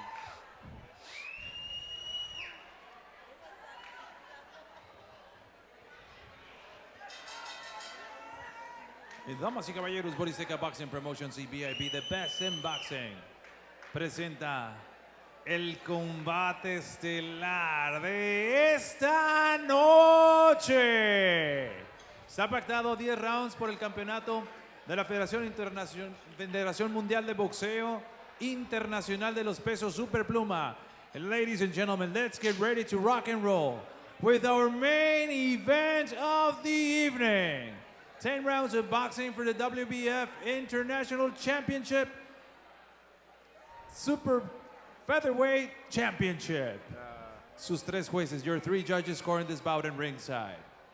Román Cruz, Antonio Villegas, Daniel López Rivera. And your third man at the bell, el tercero en la superficie, su referee, profesor Fernando Rentería. Ahora bien, amigos que nos acompañan a través de Fight Hub TV en YouTube y Best in Boxing en Facebook. Estamos en vivo desde la Big Punch Arena, desde la frontera más visitada del mundo, Tijuana, Baja California, México. ¡Ajusten sus cinturones! Enters into your first fighter standing in the blue corner, wearing black trunks with silver trim. He officially weighs in at 130 pounds. Presentando ustedes en la esquina azul, vistiendo pantaloncillo color negro con plata y oro, con un peso de 130 libras. As a professional, he stands with a record of 14 victories against 9 losses, 2 draws, and 8 of those victories coming by the fast way of knockout. Presenta un récord de 14 victorias, 9 derrotas, 2 empates y 8 de esas victorias por la vía del cloroformo. De Loreto, Baja California Sur, Saul, el temible Banos. And his opponent across the ring is standing in the red corner, wearing black trunks with purple and white. He officially weighs in at 130 pounds. Y su oponente en la esquina roja, vistiendo pantaloncillo color negro con morado y blanco, con un peso idéntico de 130 libras. Cuenta con un récord casi perfecto de 11 victorias, 1 derrota y 7 de esas victorias por la vía del knockout. He stands with a record of 11 victories against 1 low defeat and 7 of those victories coming by the fast way of knockout. Hailing out of Temecula, California, USA, Roberto the Ram Meza.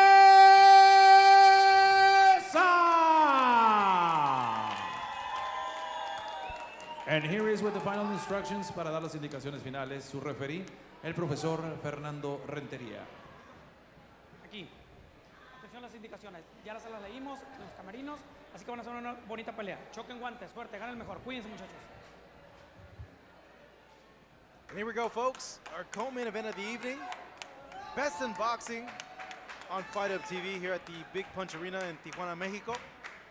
Roberto the Ram Meza taking on Saul Terrible Banos.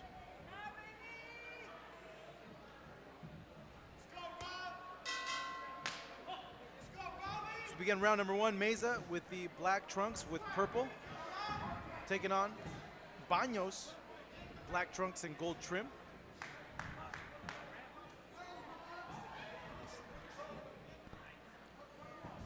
Meza, based out of Temecula, California. His last fight was a unanimous decision over Gabriel Rodriguez in his own hometown. Prior to that, he notched 2 stoppage victories here in the Best in Boxing.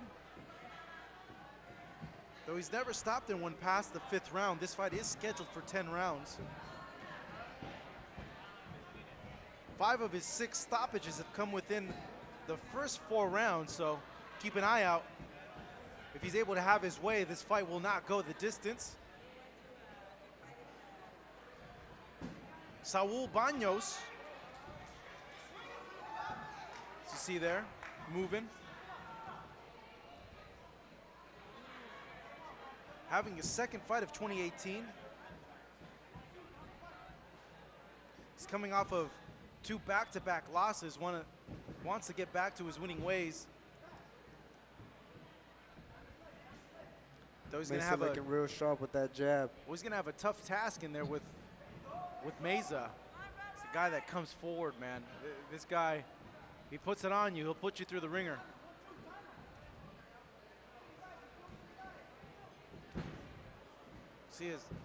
Let's see how Banos will be able to deal with this sort of pressure coming from Meza. Meza acknowledging that, Banos acknowledging that Meza landed in a good few shots there just prior.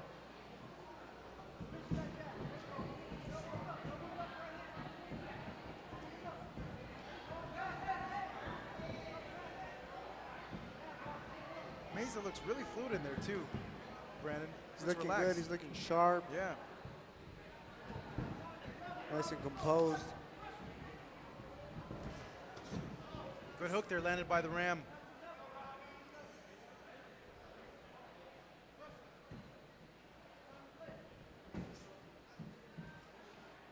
Throws a jab to the body.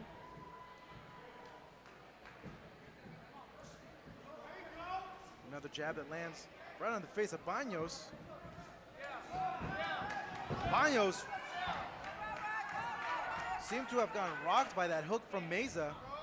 He's going to want to draw on that experience. He's fought a lot of tough fighters, a lot of good fighters, and former world champions before. So he's going to want to use all that collectively to be able to hang in there with someone like Roberto Meza. Coming out of the final seconds of this round number 1.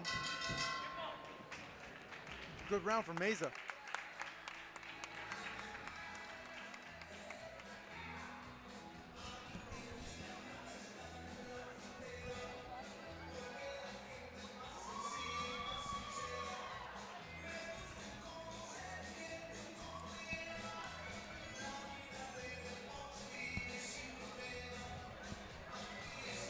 Take a look here at some action back from round number 1. Lead straight, lead left. right. Landed, excuse me, folks. It's been a long night. Landed by Roberto Meza.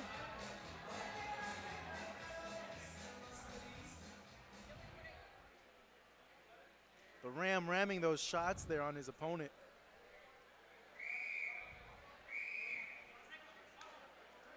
We'll see if he can notch the 12th victory of his career. Sole blemish in Meza's career up to this point came back in August of 2017. He lost to the undefeated Giovanni Mioletti, who knocked Meza down in round number 6. And Mioletti is a really good fighter. He's still going on to his winning ways right now at this point as a professional, and it was the first real opponent that Meza fought in his career.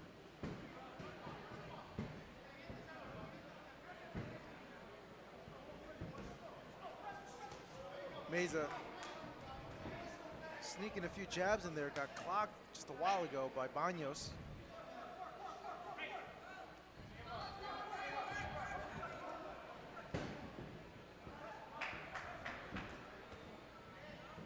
All 3 of those punches being blocked by Meza. Banos tries to sneak an uppercut, lands that overhand. Good left hook to the body by Meza. Yeah. Found itself right on the mark, but Meza got clocked with that uppercut right there from Banos.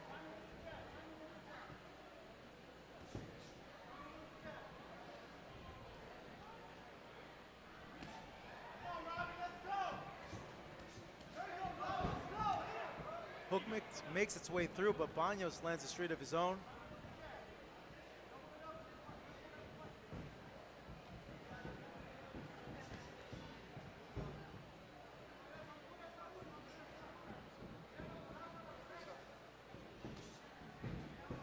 Banos has a sneaky overhand. Meza needs to be careful not to lunge right into it.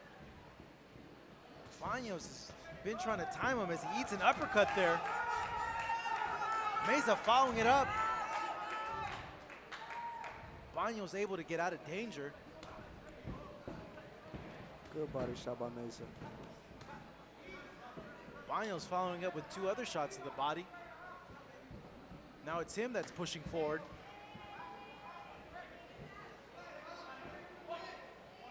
Quickly ties up though.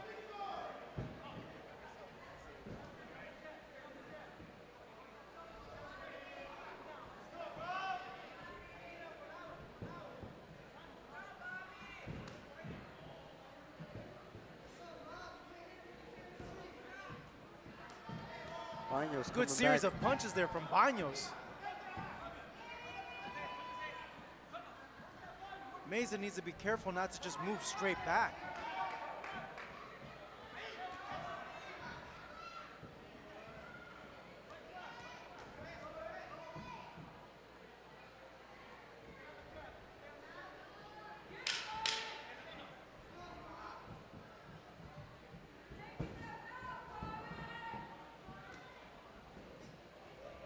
Good defense by Meza. Yeah, showing good movement in there as we come in round number 2. Banos, though, having his moments here in this second round as well. We take a look at some of the highlights from this second round. Meza with an overhand. Follows it up with sneaky little uppercut there. And a series of punches, all landing on the face of Banos. Banos can't allow himself to get pinned against the ropes like that. Meza's just going to tee off on him.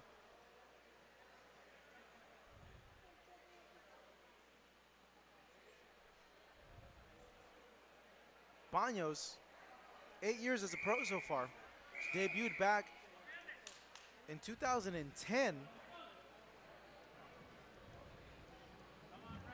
That's why he has so much more experience than Roberto the Ram Meza.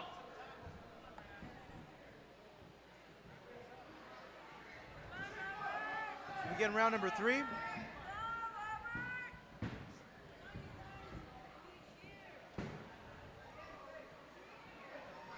Banos now the one attempting to move forward. Beautiful jab on Meza. He keeps it on the outside. Using that shoulder roll. Meza slipped that 1-2 punch combination. He's about to go into the southpaw stance, and then he corrected himself. 3-punch combination from there.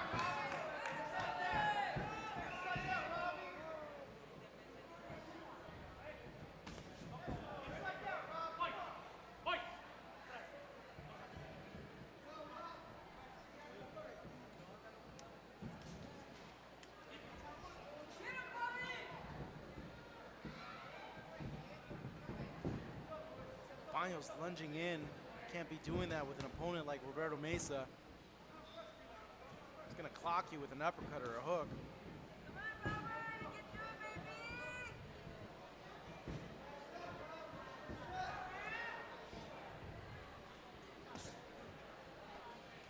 Meza looks very composed in there. Relaxed, patient, taking his time, studying his opponent. Landing his punches when he sees an opening. Banos again lunging. Lands that hook there, gets through the guard of Meza. Both fighters exchanging now.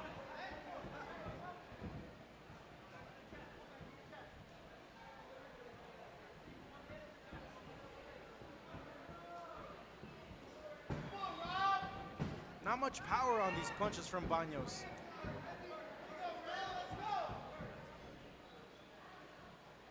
Though he does have 7 knockouts to his name, hasn't scored one for a while.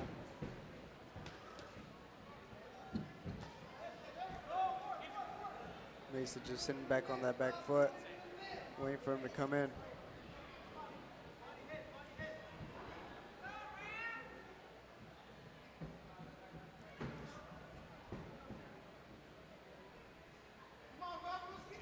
Seems Banos adjusted a little bit better to the style of Roberto Meza as he lands a flurry of punches there. Veteran tactic here, holding the rope is Banos. Smart move there. Bernard Hopkins once taught me that. Don't see it often in pro fights. There he goes at it again. Yeah, there he goes at it again. Surprised the referee isn't telling him to stop that. Can't see it. Final 10 seconds here. Banos actually having a good round here against Roberto Meza.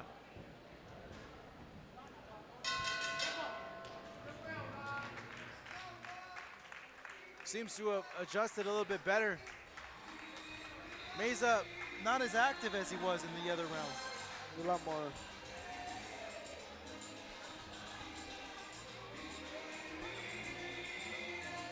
As we see here an exchange from both Meza and Banos. Give and take by both. You need to watch how they clash. Those headbutts.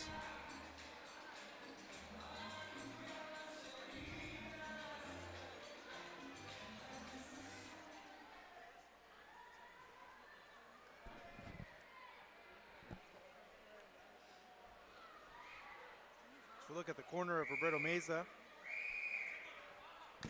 From what you've seen so far, Brandon, What do you want each fighter to do in the fight for them to get the win? For Meza, I mean, he's doing pretty good so far. I mean, sitting back on that back foot.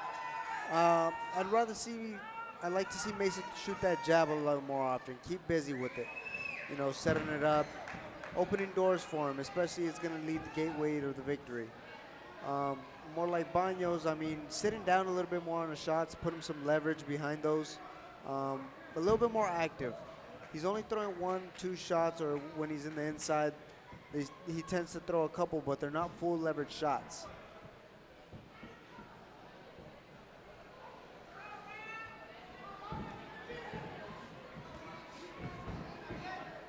Some fans here imploring Meza to stay busy and active. As I say that, he launches a 4-punch combination there, though missed. Good jab there from Banos. Excuse me, Meza.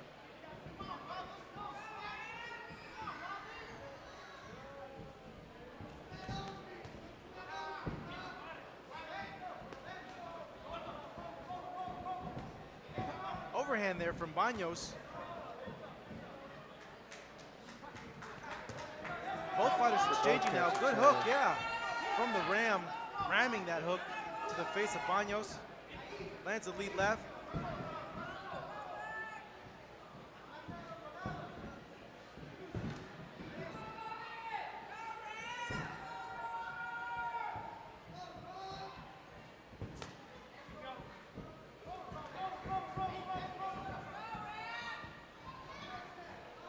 Usually Meza's the one that's moving forward and forcing his opponent to move on their back foot, but Banos in these last 2 rounds been making Meza move a little bit.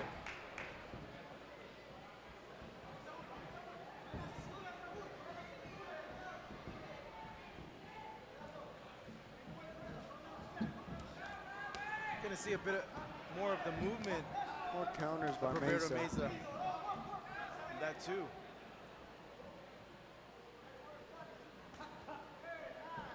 Nice little 2-piece there from Meza.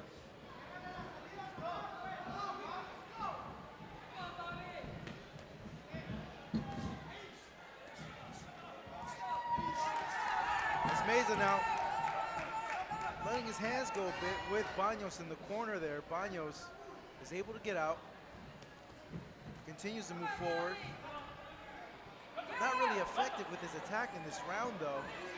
A lot of the, big overhand there landed by Meza. Excuse me, Banos.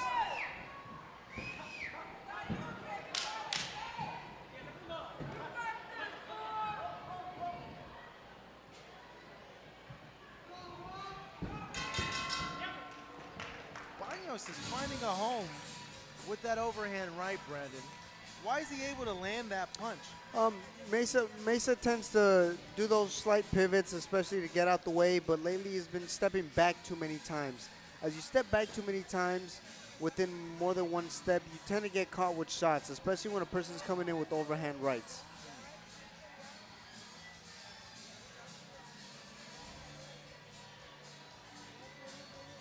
You take a look now at a replay here from some of the action in round number 4. Banos getting the better of the exchanges here in this clip. Just working to the body. Meza letting his hands go. See how he just takes those steps back? Yep. Easily avoided just to pivot out.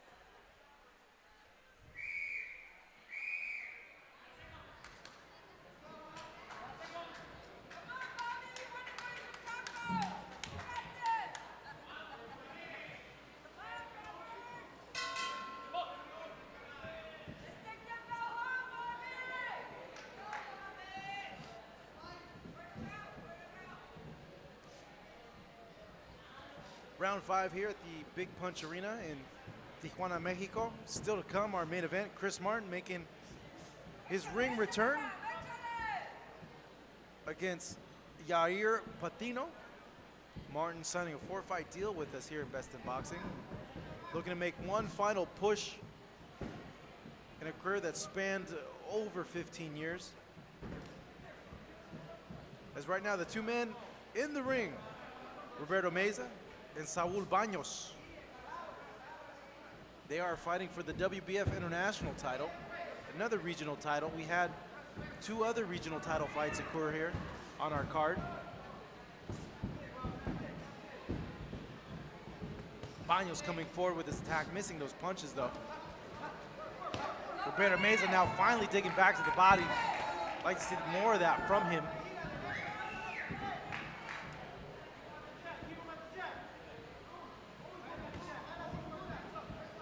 Beautiful jab by Meza.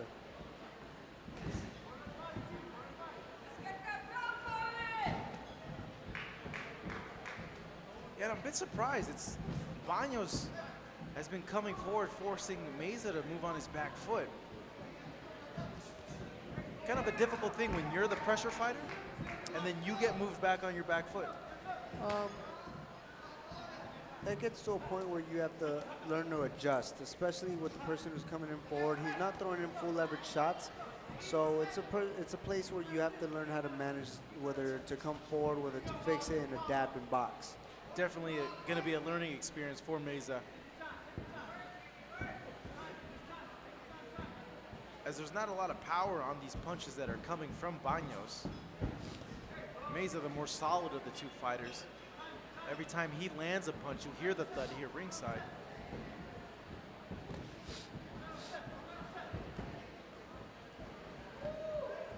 Good jab by Meza.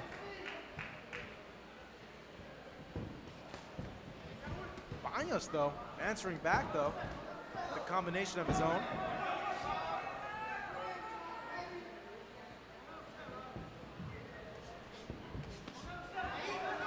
Nice series of punches there from Meza. Finally digging back to the body.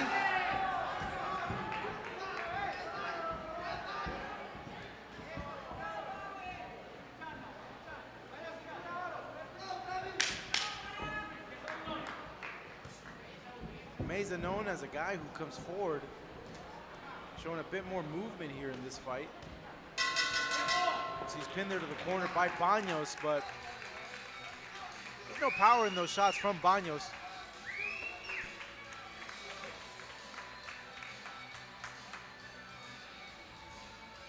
So we take a look at some of the action here from this last round. Banos coming forward, missing those punches, but landing to the body. Meza answering back.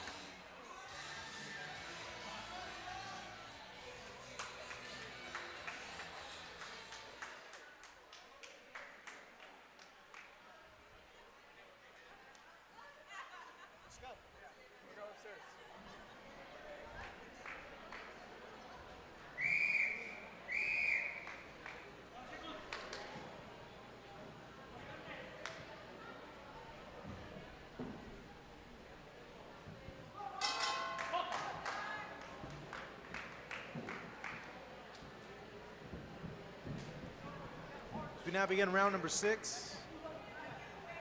Banos, Meza, our co-main event here.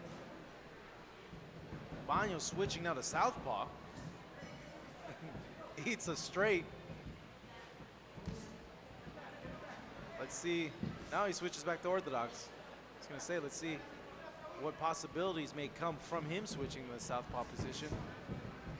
And when fighters do that, Brandon, what goes on through your mind?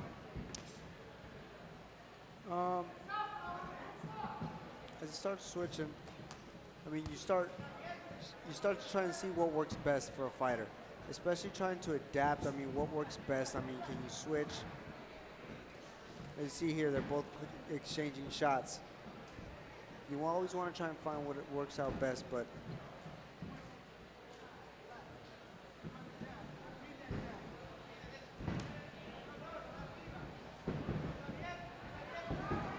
Banos missing a lot of these punches. Hasn't landed anything really of consequence.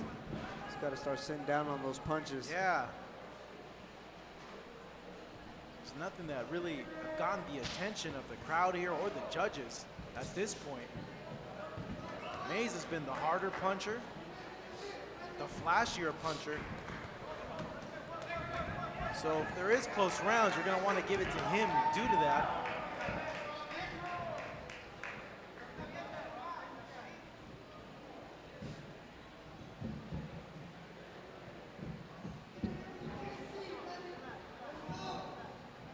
Good movement there from Meza.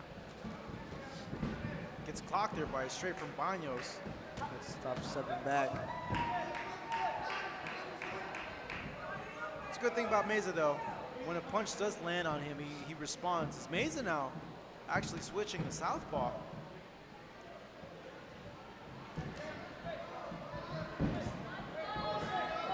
Stuffs Banos' movement there with 2 jabs. Switches back to southpaw.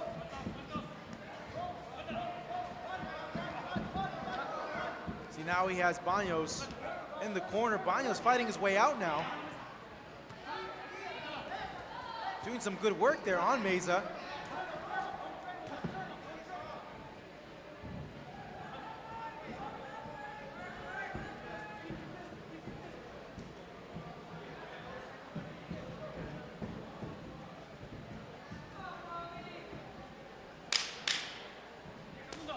We get the 10-second warning here.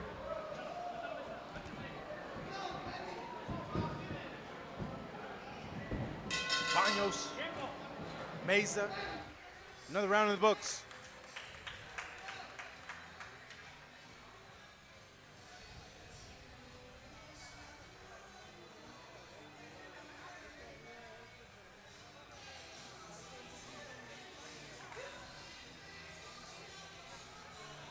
At this point, it seems, Brandon, that the output of Meza has gone down a little bit compared to the first 2 rounds. He's usually a fighter that throws a lot of punches.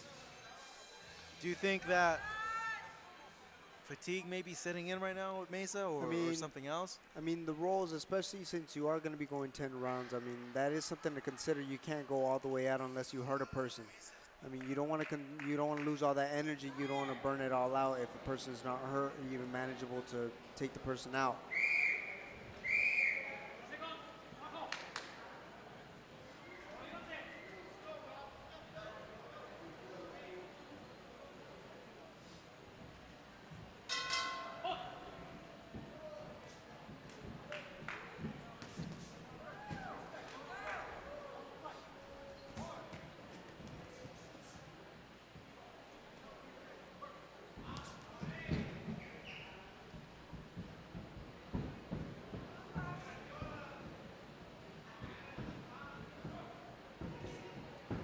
Good jabs there from Meza. Follows it up to the body. Pokes another one at Banos' face. Banos trying to close the distance. Overreaching though, misses every single one of those punches there. The ram now doing work to the body of Banos.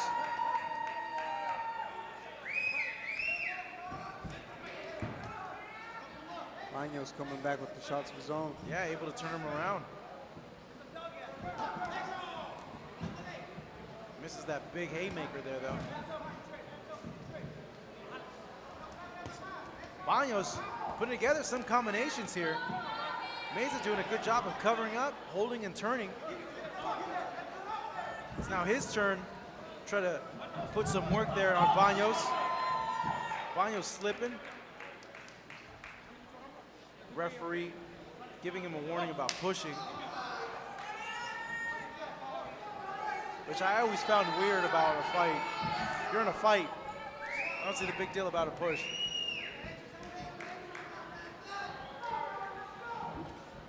As Meza once again switching southpaw to orthodox, popping that jab.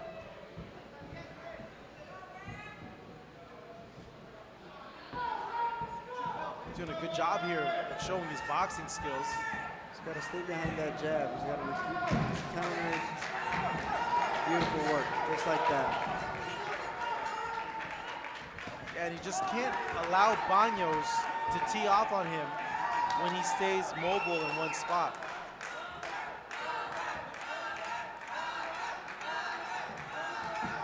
Banos there tries that overhand that he found success earlier in this fight. Doesn't quite land. Banos starting to look a little frustrated.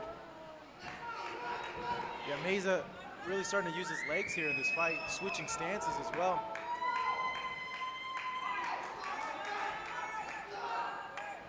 That jab has been really good for him as well.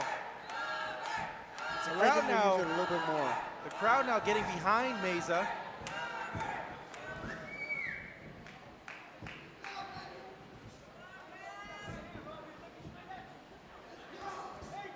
Good straight there from Meza. Final 10 seconds. Banos lunging forward, missing those 2 punches.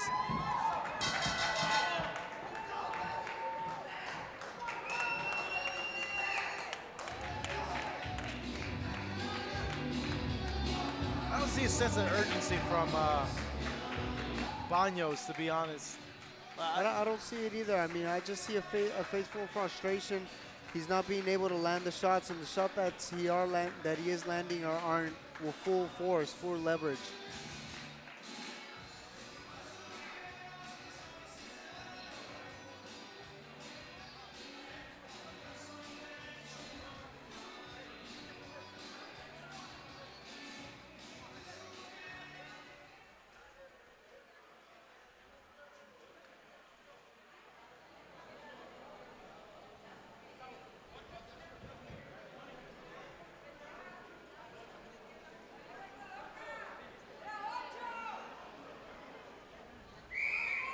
There's some confusion here ringside as to what round it is. The ring card girl accidentally brought out round number 7 twice. We are now starting round number 8. The scheduled 10-round fight here at the Big Punch Arena in Tijuana, Mexico. A long night of fights here on Fight Up TV. Thank you for staying up with us and watching us. So we are still live, and in our main event, we will see Chris Martin take on Yair Patino. One more fight to go. 2 more rounds in this fight. Roberto Meza telling Banos to come forward.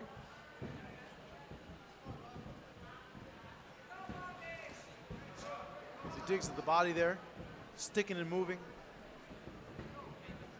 Switching stances, giving Banos and frustrating him with his movement. And different looks as well. Banos doesn't know what to do in there.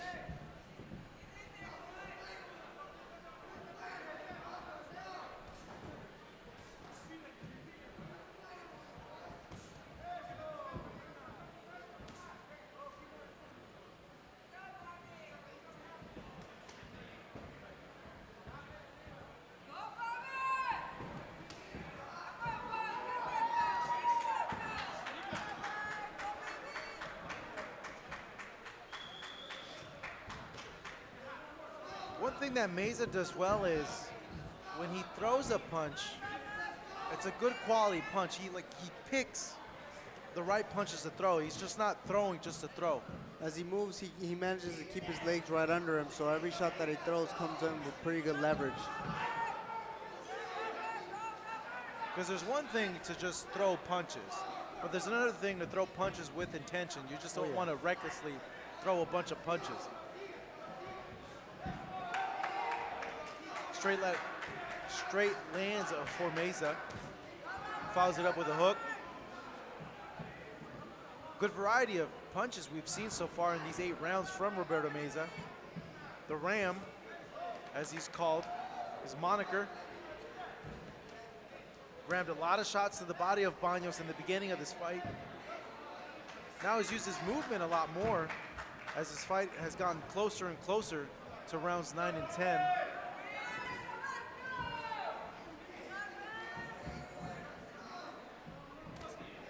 Banos once again with that overhand. It partially lands on the head of Meza. But whenever Banos gets Meza close like that, Meza just tees off on his body.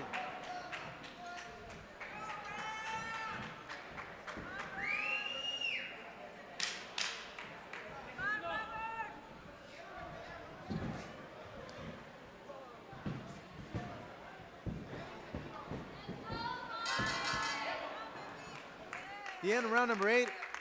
And Brandon, we saw Meza come forward, really work a lot to the body, throw a lot of punches, and now we're seeing him move a lot. Obviously, it's frustrated Banos, and I like to see that in a fighter that he's been able to adapt on the fly, as we've seen it right now. Well, Banos had a little bit of success when Meza was standing right in the middle. So it gave Banos a lot more success with them throwing his shots.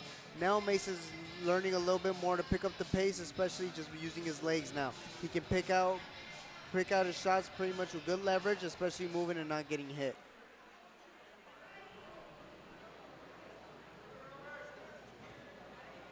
Let's take a look at some of the slick moves of That Meza. left hook moves out of the way.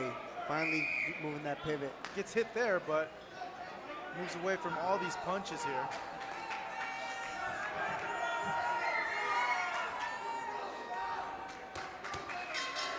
The Ram clasping his gloves. It's becoming round number 9.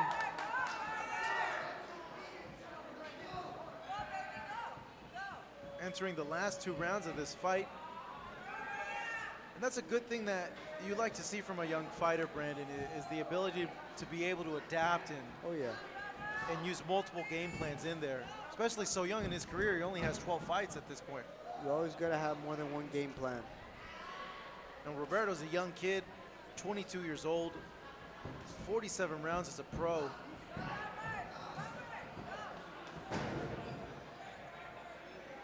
He's never stopped anyone past the 5th round, so very unlikely that we'll get a stoppage in this fight or a knockout. He did go a full 6 rounds in his last bout, getting a unanimous decision over Gabriel Rodriguez. Banos having some success here. Meza just smiling, laughing it off, knowing that it hasn't done any damage to him whatsoever.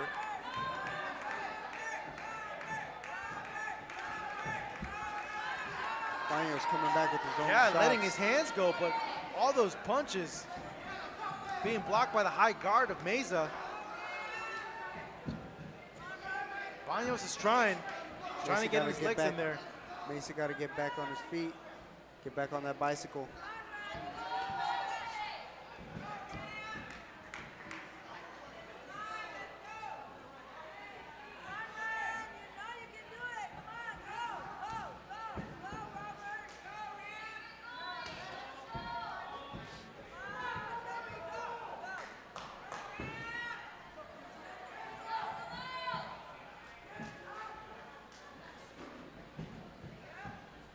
Good little switch there from Meza. Pops the jab on the head of Banos.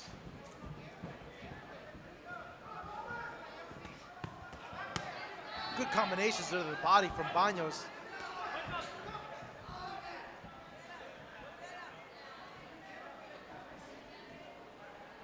It's clear to see as to why Meza's moving. Whenever he stops, Banos able to fire off punches on him. Meza cracking Banos with the straight there moments ago.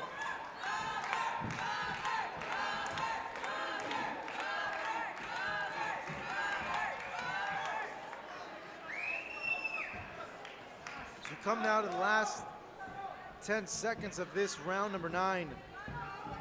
Banos moving forward, throwing an overhand right. Sneaks in an uppercut there as Meza dipping low, popping his jab out and working his way out of that situation.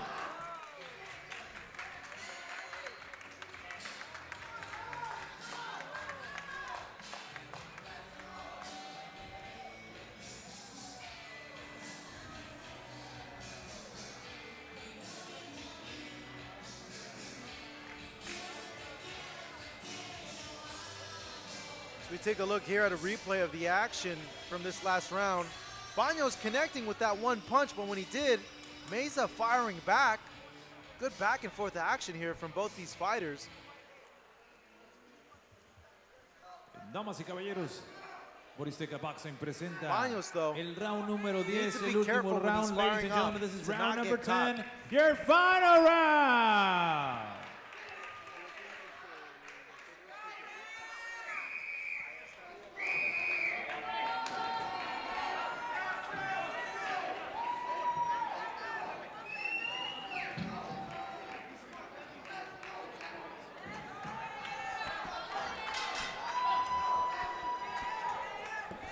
come down to the last and final round of this 10-round fight for the WBF International title.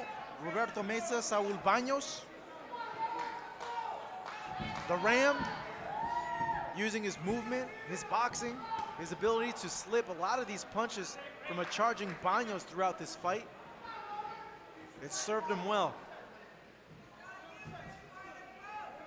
So he flicks a jab there. Banos attempting to change the momentum in this fight. Neither or fighter has landed anything that has hurt either or. The one thing that is clear is Meza is the superior boxer of the two. Lands a straight there on the head of Banos. Banos coming forward now. Moving left and right.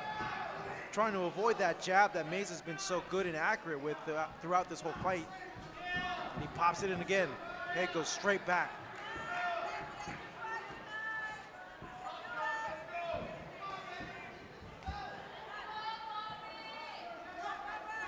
See what kind of work Meza and Banos can do in here. The other times they've been in this position, they've gone back and forth as they are, or they were back a few seconds ago.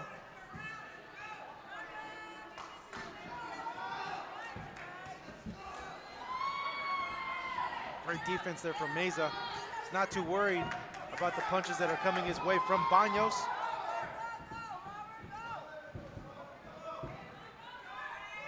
Banos will charge forward. Meza will just take a few steps back, throw that jab.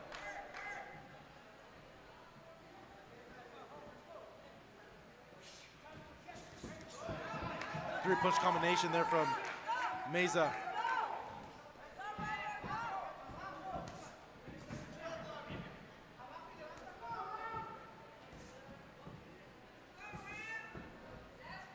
Misses that straight, but lands that hook as Banos comes in.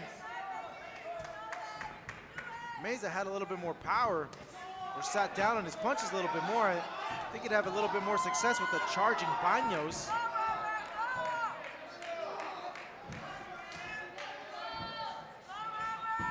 Series of uppercuts there. No response from Banos.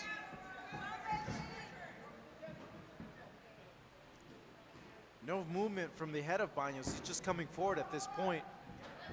He knows the end is near. As we come to the last 10 seconds now of this round number 10. Banos looks like he's going for broke, charging forward with punches.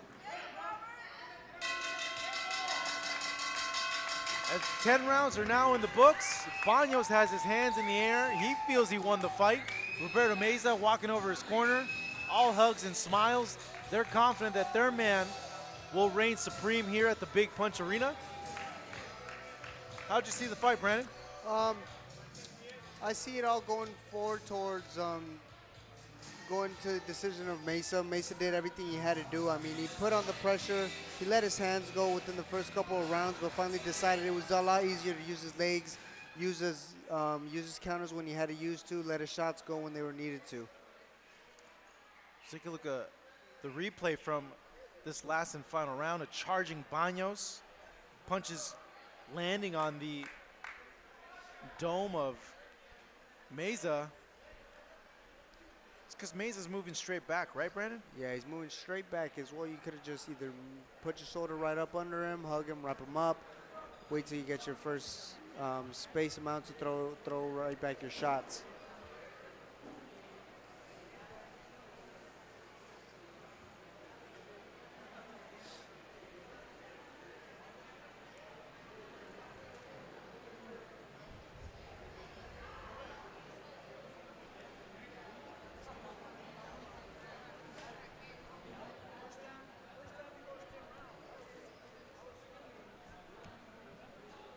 This is the first time that either or fighter have gone 10 rounds in their careers. So kudos to them, showing that they can't go into deep waters and fight it out.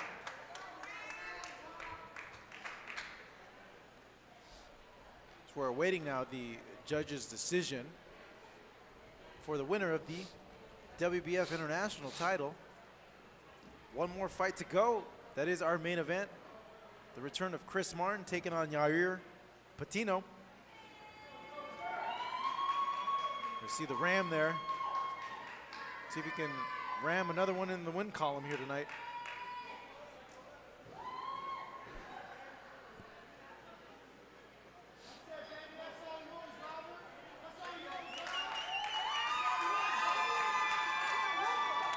See, he's acknowledging the fans that came out for him here at the Big Punch Arena.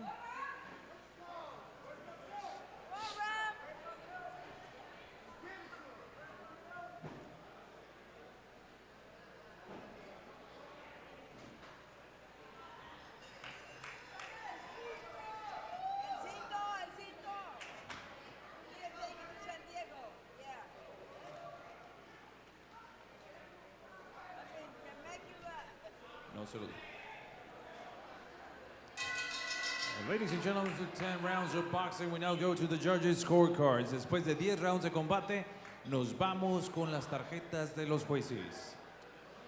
El juez, Judge Daniel López Rivera, he scores it 100 to 90, 100 a 90.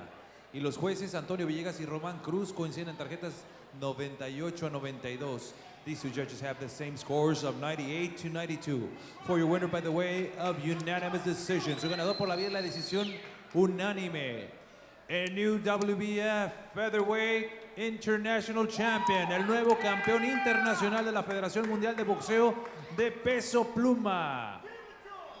Temecula, California. Roberto The Ram Meza.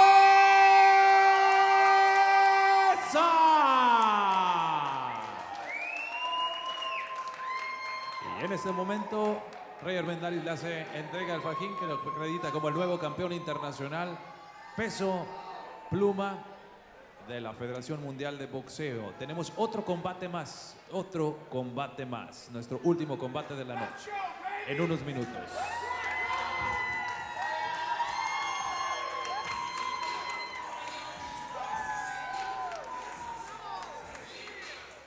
There we see the winner of the WBF International title, Roberto Meza, getting a unanimous decision.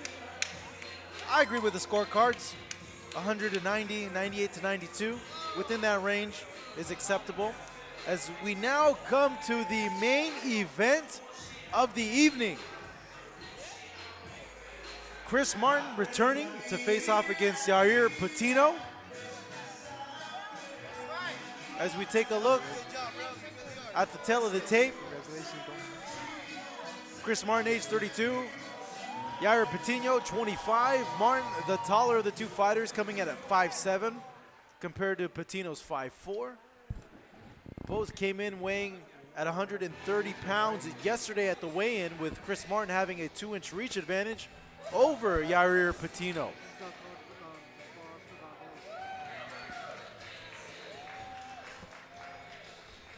And now in the ring right now, Yair Patino from Baja California, Mexico. 87 rounds as a professional, 25 total fights in his career. Was last in the ring in September of this year. It was stopped in the 6th round via TKO by Jose Luis Castillo Romero. And we see now Chris Martin from San Diego, California. First time he's been back in the ring since August of 2018. He is our main event. Trying to snap a 3-fight losing streak is Martin. Looking to get back to winning ways and give one last push in his pro career. Chris usually is calling the fights with me here in Best in Boxing. Now doing the fighting inside the ring.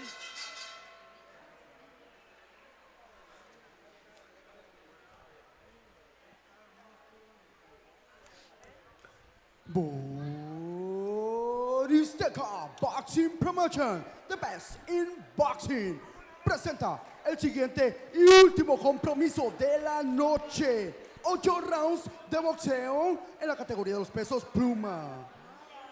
This is the final match of the night. 8 rounds of boxing on the featherweight division. Presentando primero en la esquina azul.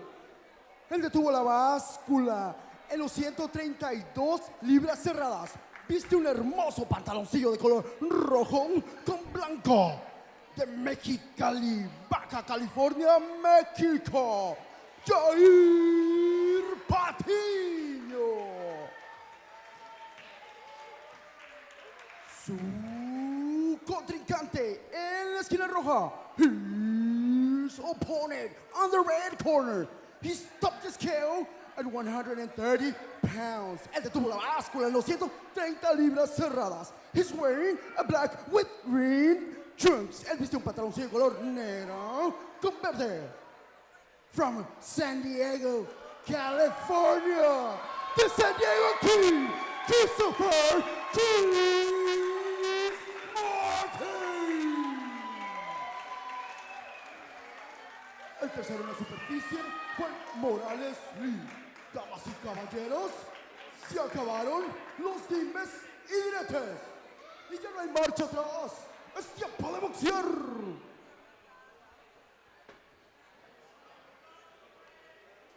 This is our main event of the evening. Got a little switcheroo there for our ring announcers. Got to spice some things up. Much needed energy there. Chris Martin, Yair Patino, our main event of the night right here. Round number 1, Chris Martin in the black shorts. Patino in the red shorts with white trim. Chris Martin, 44-fight veteran.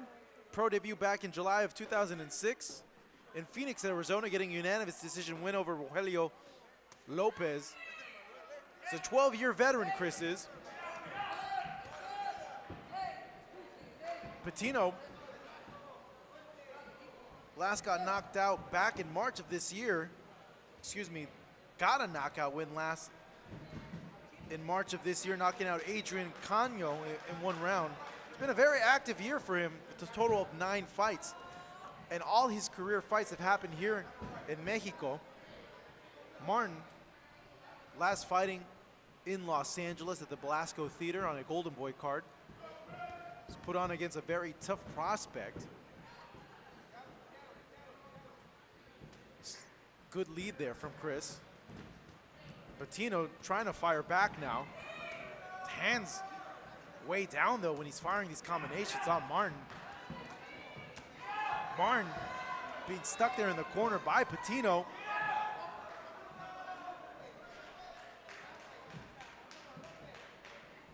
Chris Martin holding on. Looking for a break in the action from the referee.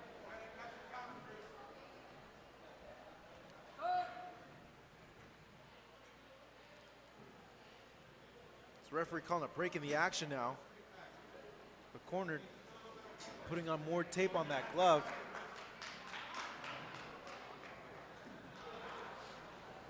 It's the first time Chris Martin has fought here in Mexico since he fought former featherweight champion Johnny Gonzalez back in 2016. This is actually the 3rd fight he's ever had here in Mexico out of his whole entire pro career.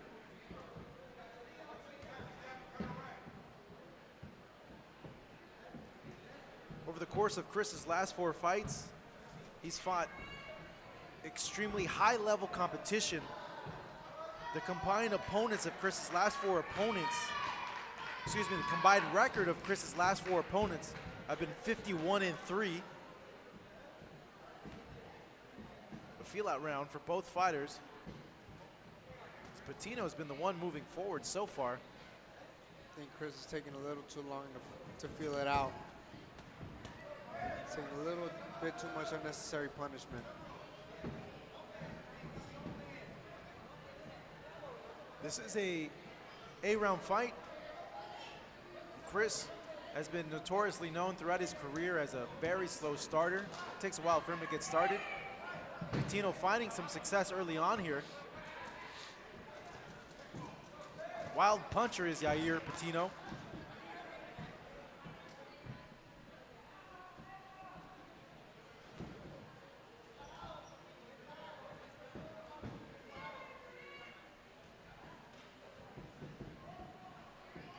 coming down the last 10 seconds of this round. Patino not having that bad of a round actually against Chris Martin. Landed a good series of punches there earlier in the round. Martin, 10 total knockouts in his career, the last of which came on March 23rd of 2017, knocking out then blue chip prospect Daniel Franco in LA, where he in fact suffered a knockdown himself in the 3rd round. Patino, as we saw, is a southpaw. They call him El Zurdo. This is actually the first southpaw that Chris has faced since June of last year, in which he was stopped actually by Tremaine the Mighty Midget Williams via TKO in round 2 on the Kovalev versus Andre Ward 2 card in Las Vegas. It was a weird stoppage. I was there in person and I saw it. I thought it was a little bit premature, to be honest.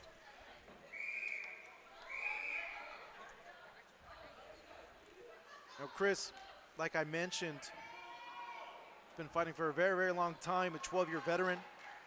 He has notable losses to current featherweight champion Gary Russell, former title challenger Miguel Mariaga, and super bantamweight champion Daniel Roman. All these fighters that I just listed are still doing extremely well in their careers, which is testament to the opponents that Chris has fought have been all high-level, high-caliber opponents. Big swing there from Chris.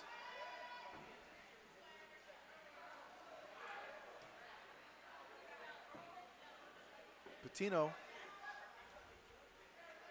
not the most technically proficient guy, as both are exchanging now here in the corner. Patino, though, practically with his hands down when he's throwing these punches, Brandon. Patino just needs to be careful. He's going to get cracked. Oh, yeah.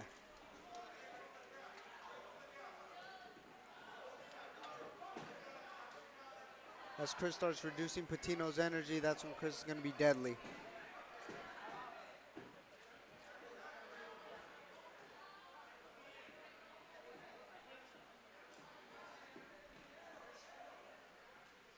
Some big shots being missed by both these fighters. Right now in round number 2. Patino slowing down big time compared to that first round. Needs to conserve his energy. This is an 8-round fight. Martin being patient there. Attempts to land a haymaker. Hits the shoulder of Patino. Misses that left hook. Yep.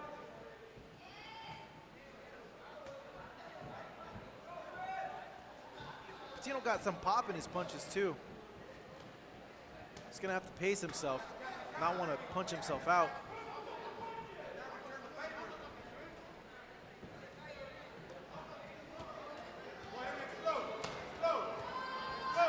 First real punch landed by Chris, though it was blocked, but you can hear the difference in the punching power when Martin throws a punch compared to Patino. Good body work by Chris, but he needs to start picking it up. It's good body work from both the fighters, actually. Patino, like I said, not the prettiest guy to look at in terms of technique, but he's throwing and he's landing.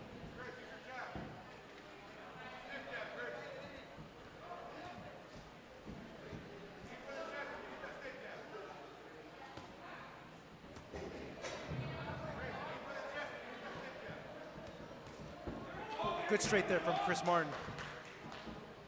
Best punch of the round so far for him. As he follows it up, 2 punches to the body. Patino, though, answering back. Angles out. 1-2 straight from him. It's coming to the end of round number 2. Patino giving Chris that hard angle, especially from being a southpaw. He's giving Chris a hard time. Yeah, I was surprised he's able to pull that off, because Patino, fairly obvious, he's not the most technical guy, not a lot of technique in his punches. But he did a nice little switch around. So we take a look at the body punches exchanged by both Patino and Chris Martin. Chris tries to land those 2 right hands, misses them. Patino just landing at will.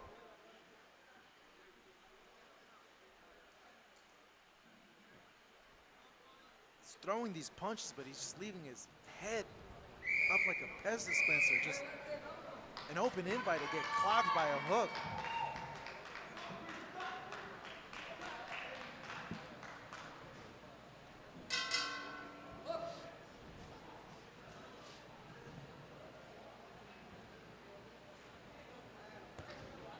So we get round number 3. Good left hand by Patino. Yeah, he's been able to get quite a few punches off of Chris Martin.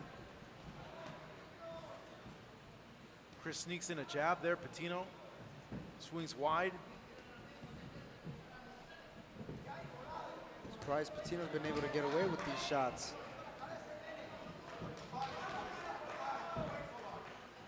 Like I mentioned earlier, Martin notoriously a slow starter. Patino able to take advantage of that, landing a wide hook there.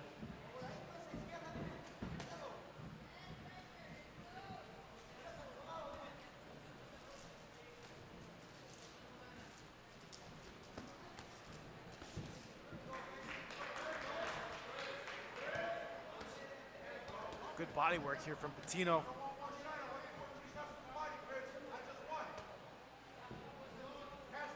Decent power coming from his punches as well. Good body shot by Martin. Thing is, Martin isn't throwing enough punches. Patino's the one that's throwing all the punches here. Not sure how the judges are gonna see these rounds. It's Chris now teeing off.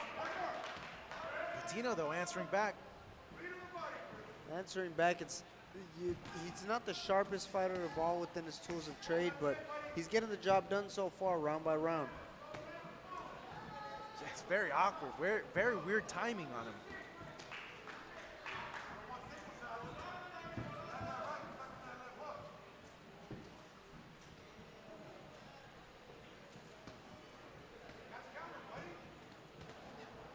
Patino throwing these shots to the body. Chris coming in with the high guard, blocking a lot of the punches. But punches like that, those hooks that are going around the gloves, landing, scoring on the judges' scorecards.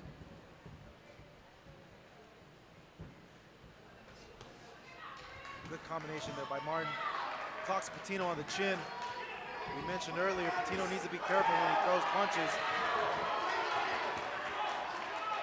Patino firing back now. Bleeding out of his nose, eats a straight right hand. Is breathing a little bit hard now.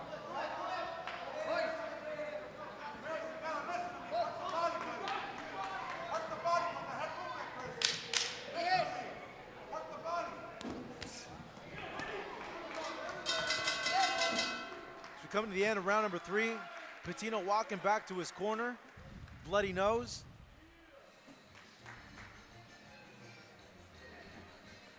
Martin having his moments in that round number 3. Seems like the engine is starting to warm up now. He's starting to finally get going.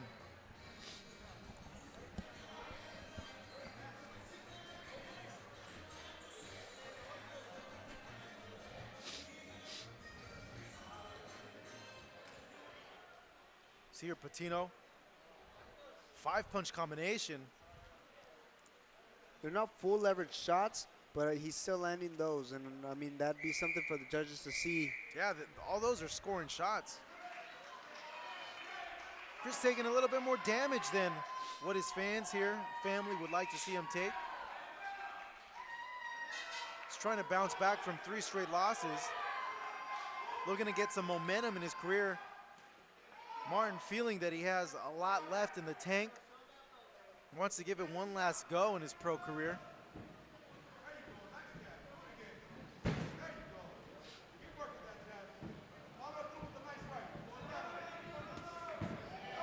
Lunges with an overhand there, Patino able to cover up, move back a bit, block it. Throws a 1-2 combination, lands at the body of Chris Martin.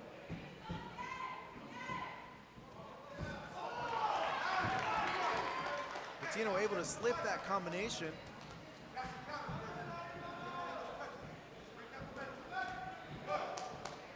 Sneaky tricky little shots being landed by Patino, just weird timing from them. But Patino eats a big shot. Gives him right back. So every time Martin lands a punch, Patino throws 3, 4, 5 to get it back, to get that point back. It's coming right back. You see right there, perfect example of it.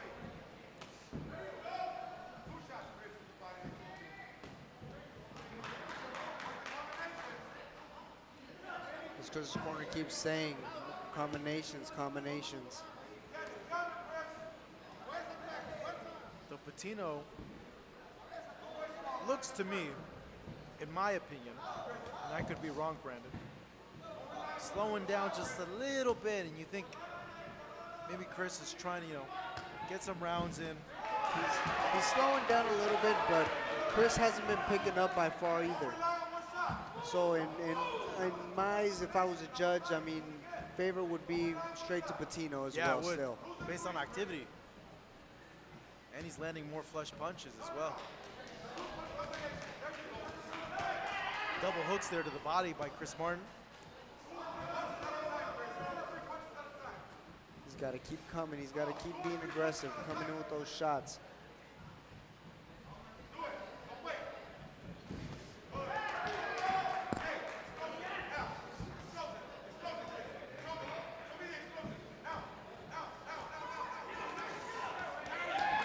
Good series of combinations being landed by both fighters. Martin landing a solid body punch there as he's attempting this last and final comeback, Brandon. What things does he need to do to improve in there so far? Within improving, especially on your game plan, I mean, first and foremost, you got to let your hands go. That's mainly how you're always going to win fights. Especially, you can't rely on like his last fights where you wait till last minute and land one shot and win the fight. That's usually, especially when you have a tough guy like Patino right now, he's not going down with those body shots. They're solid shots, but you're not putting him down. So the next way you can find a way to win is letting those hands go. Some late punches being thrown there by Chris Martin. So we now segue into this next round. Patino giving a good account of himself so far. We're taking a look at Chris Martin in the corner.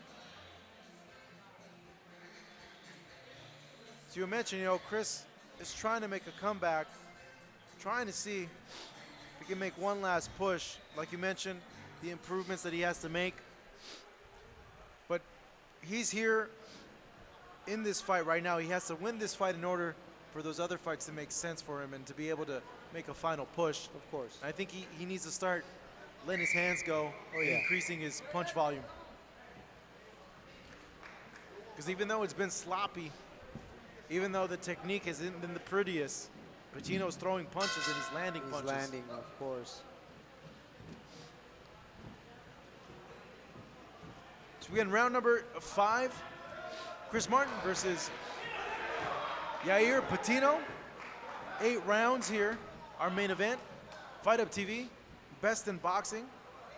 If you're still with us, thank you so much for staying late on a Friday night here. 11 bouts for you to watch so far. This is our 12th and final bout. Chris Martin in the black, trunks. Jorge Patino in the red with white.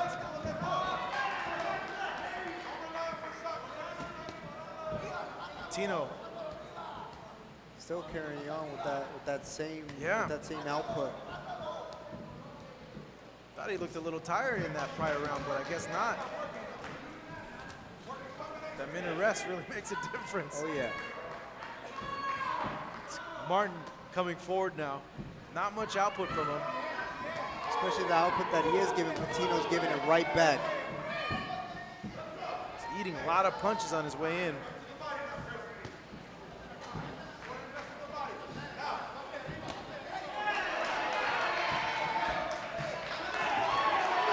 Here comes Martin on the attack now. Patino eats a straight right hand. Straight left hand, excuse me.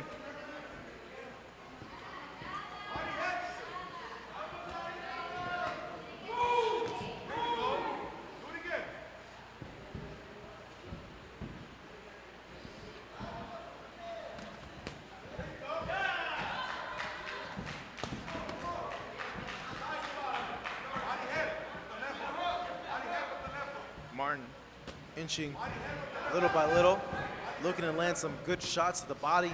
Eats an uppercut there by Patino. None of these punches I've seen to bother Martin so far in this fight.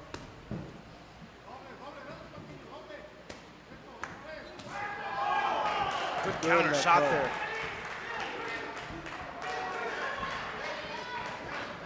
Patino still manages to come right back. Throws 6-7 punches there unanswered.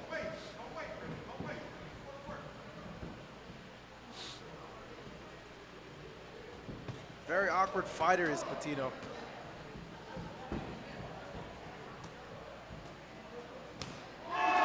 Big punch there.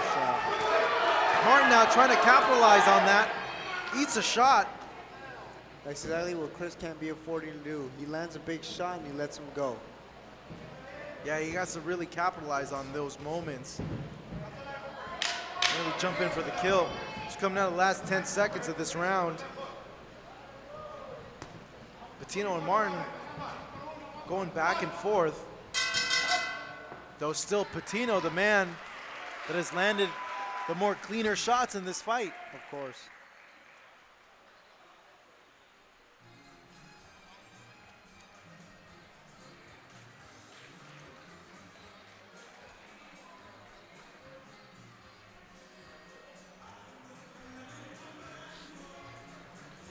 We'd like to give a big thanks to Home Solutions Group.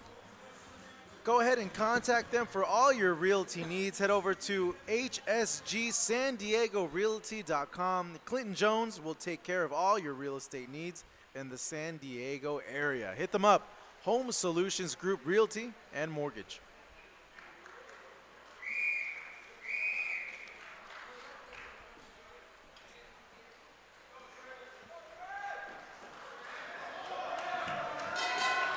We now begin round number 6. There's been a plethora of fights here at the Big Punch Arena. Round number 6, Chris Martin, Yair Patino. And see if Martin can turn on the turbos here. Lift up his punch output, start throwing more. Being joined ringside here with Brandon Cruz. And Brandon, through 6 rounds, how do you have it? I have it 6-0 Patino. Chris has been landing some good shots, but Patino comes right back with 6 or 7 shots, and that within the judge's eyes would be something that would be in favor of Patino. Patino has been the more active fighter. He's landed more than Martin. This being an 8-round fight, Martin's going to need to pick up the pace now in these final 2 rounds.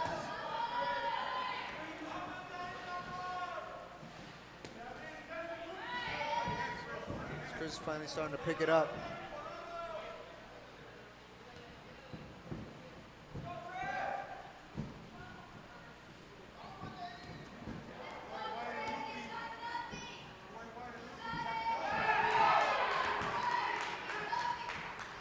Christopher Martin only throws 1 shot, but Patino keeps managing to throw 4 or 5 shots right back at him. So there he goes. You got to be the first one in, the first one out. Yeah, you can't just stay there. You got to get in and out. You're going to be throwing punches like that. Regardless if the shots aren't hurting Chris, it still looks giving bad. him points. Oh, yeah, it looks bad to the judges. So Patino's been taking some solid shots from Chris, but he's still not going down. Patino came in shape for this fight. He's thrown a lot of punches so far over the course of these 6 rounds.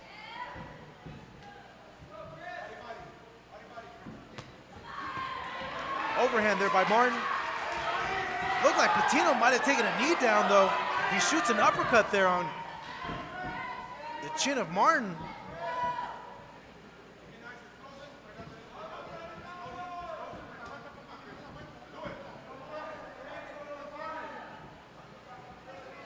Martin coming forward. Has to pick up that output. Yeah, he's missing these punches too as well from Patino.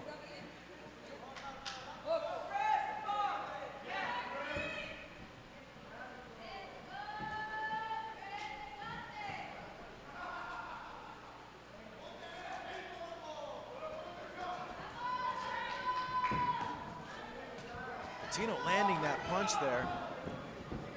Martin needs to be careful to not stay in the pocket like that. He needs to get out of there. Patino has awkward timing. He's been able to clock Martin in these exchanges.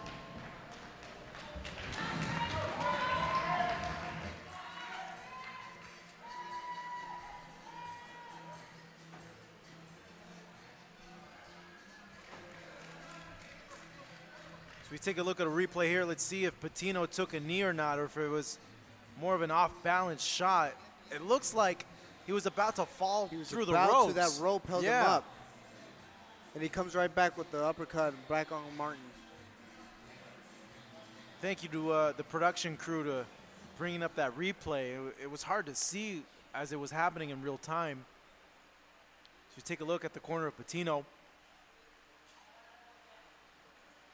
His corner advising him what to do next. Martin there taking deep breaths. Coming out for the 7th round.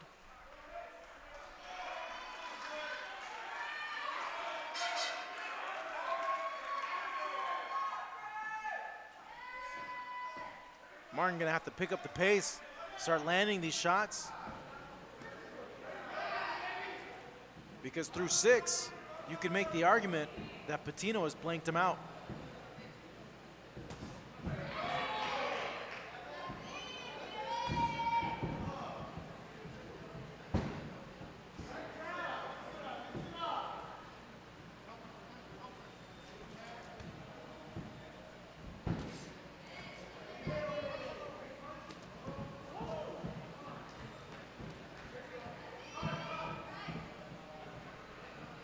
Patino coming forward, misses with that hook. Martin tries to answer back, but he misses as well as he continues now. Patino to come forward, blocks that lead from Martin. Thrown to the body now.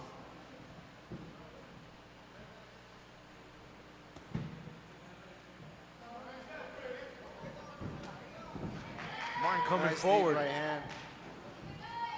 Patino able to counter with that punch there to the body. Cruz has a really nice power jab. I'd like to see him use it a lot more, especially it opens up doors for him. Patino, look at this. Landing a series of punches, some being evaded, but some landing.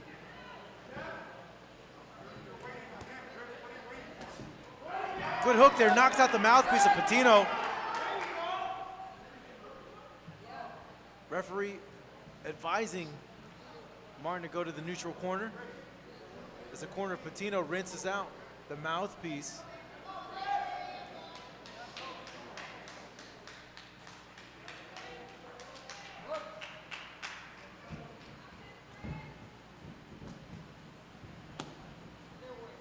Good body shot by Patino. I know. He's been landing those the whole night.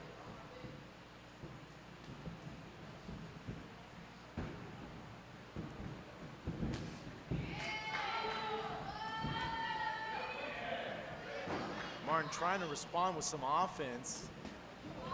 A lot of these punches are not finding the mark flush. Patino comes right back. Yeah. He's doing really good work on the inside. Landing punches around the high guard of Chris Martin.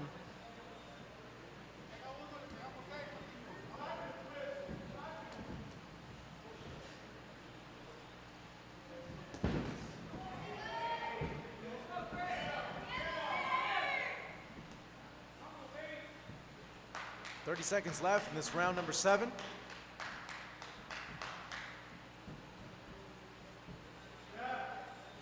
Patino, he's so herky-jerky. He's difficult to time with these punches. Even though he's leaving his chin up there. Yes.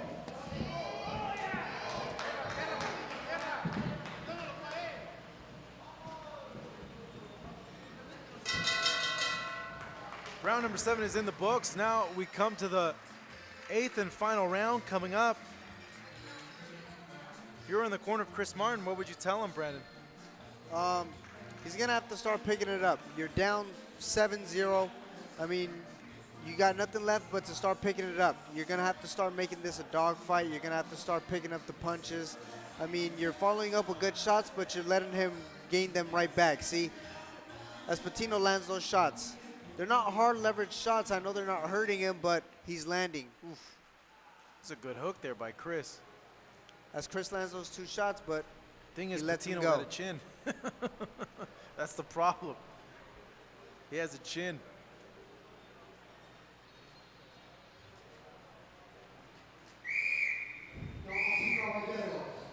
Señores, que cantan hasta lo último de Boris Teca.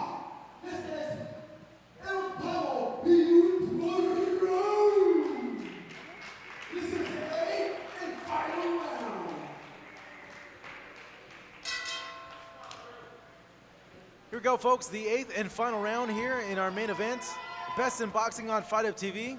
12 fights in total streamed tonight here at the Big Punch Arena in Tijuana, Mexico. I'm Marcos Villegas with Brandon Cruz, the 2 gentlemen with fighting fisticuffs. It's Chris Martin and Yair Patino. Chris Martin looking to get back on the win column, trying to bounce back from 3 straight losses, the last of which came in August of this year at the Belasco Theater in Los Angeles, in which the fight was stopped in between rounds. Chris is coming back nice with those shots, but Patino's still coming back. Yeah, he is. So every time Martin lands a shot, Patino throws 3, 4, 5, 6.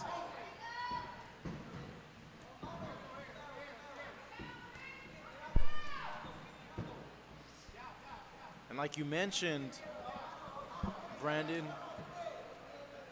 his punches are not bothering Chris. Power-wise, it's not hurting him, but they're landing. They're landing, and clean. that's something for the judges that they're going to score.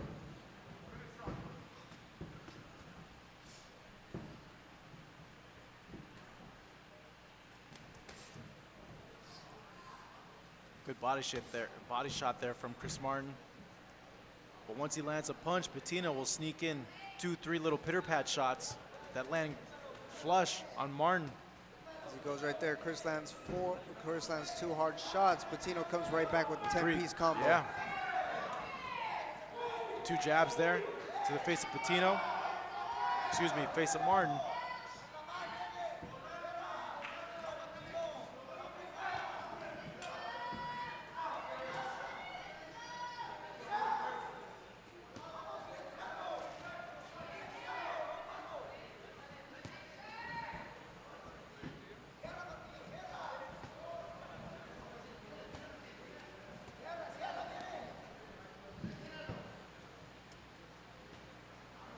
Patino's been able to keep this pace throughout these 8 rounds. He came in here really conditioned.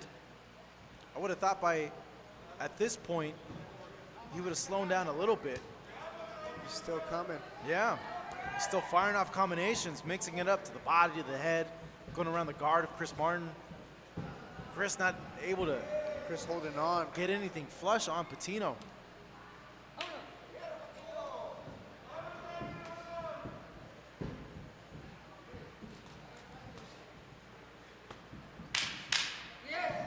Coming down to the final 10 seconds of this round, number 8, the main event. Chris Martin against Yair Patino. As both fighters duke it out, Patino with his hands raised in the air, bowing to the fans here at the arena.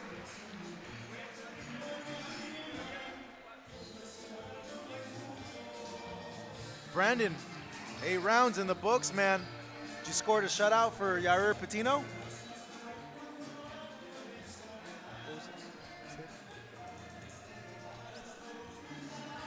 Excuse me, guys, we had a little bit of difficulties there. Brandon, 8 rounds now in the books. Fight's over. The judges are about to render their decision. Do you think Patino is going to get the nod here? Oh, most definitely. I mean, within my opinion, Patino took every single round. I mean, Chris came back with some hard shots, but Patino came back with multiple shots right after. So, I mean, within the difference from hard shots and quantity, I mean, depends how the judges score it. I mean, quantity, I mean, outscored Chris within every single round.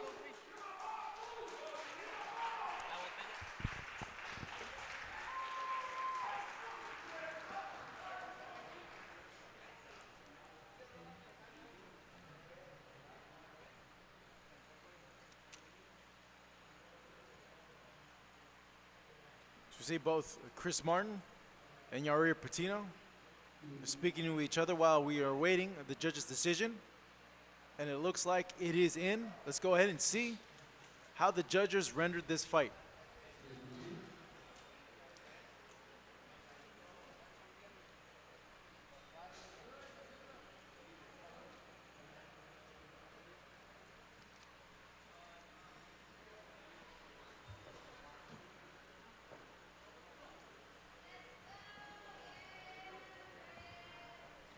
Damas y caballeros, antes de dar el veredicto de esta pelea, quiero pedir un fuerte y caluroso aplauso para estos dos guerreros del cuadrilátero que no se quedaron con nada guardado. Big of applause for these two great contenders of boxing. Después de 8 asaltos nos vamos a la tarjeta de los jueces. After 8 rounds of boxing, we go to the scorecard decision. El juez Carlos de Rocha dio una puntuación de 76 a 76, empate. El juez Iván Velasco y Francisco Paco Pacheco dieron una puntuación similar de 77 a 75, 77 to 75. For the winner, majority decision, the San Diego Kid, Christopher Cruz.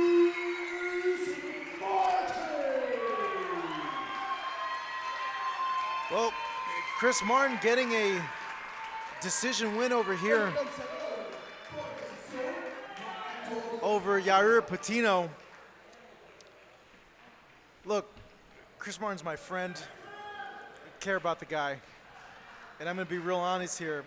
I don't think he won that fight. I don't either. I mean, him as my teammate, I mean, I got a lot of love and support. I've been with him for a while. Patino did everything he had to do to win the fight. I mean, not within the power punches that Chris has thrown, within the output. Chris gave it back and a lot more within quantity shots. So, I mean, maybe 2 rounds Chris might have took him, but the rest, Patino had to take them all. Yeah, Patino really gave a lot of output in those punches, and every time Martin would land a punch on him, Patino would fire back. To recap the action here tonight, Chris Martin getting back in the win column, getting a unanimous decision win. A lot of fights here tonight. It was a marathon, really, of action over here on Fight Up TV. Roberto Meza winning the WBF International title. Jorge Brito upsetting Kevin Torres in a fight in which Brito knocked down Torres 2 times in the course of 10 rounds. Rafael Ramirez, Armando Tovar, Dylan Miranda, all getting wins. Miranda getting a huge KO in his fight against Hugo Montoya. And Brandon, to you, what left a lasting impression out of all the fighters here tonight? I mean, it comes down to say there was a lot more quality matchups finally, like this time, like finally Kevin met his match finally. I mean, that was a great show, especially, I mean, you would find a person with that kind of record, you would want to see what Kevin brings to the table. You've seen at that moment, I mean, there's differences within that. Rafael Ramirez did a great fight, especially stick to his game plan, hit and not get hit. Pretty much the name of the game as well. I mean, here within Chris Martin, I mean, he had a plan to follow up, but, I mean, fell short, especially within the punches of quantity he lacked. You know, to me, who left the biggest impression tonight? The fighter that came from Santo Domingo, Elvis Rodriguez. Keep an eye on him. That guy has a lot to give in this sport of boxing, has a very bright future. To recap the action here tonight, Chris Martin winning via unanimous decision here at the Big Punch Arena. I want to go ahead and give you all a big thank you for staying up with us and watching us over here at Fight Up TV. For my broadcast partner, Brandon Cruz, this is Marcos Villegas, wishing you all a good night and see you next time at Fight Night.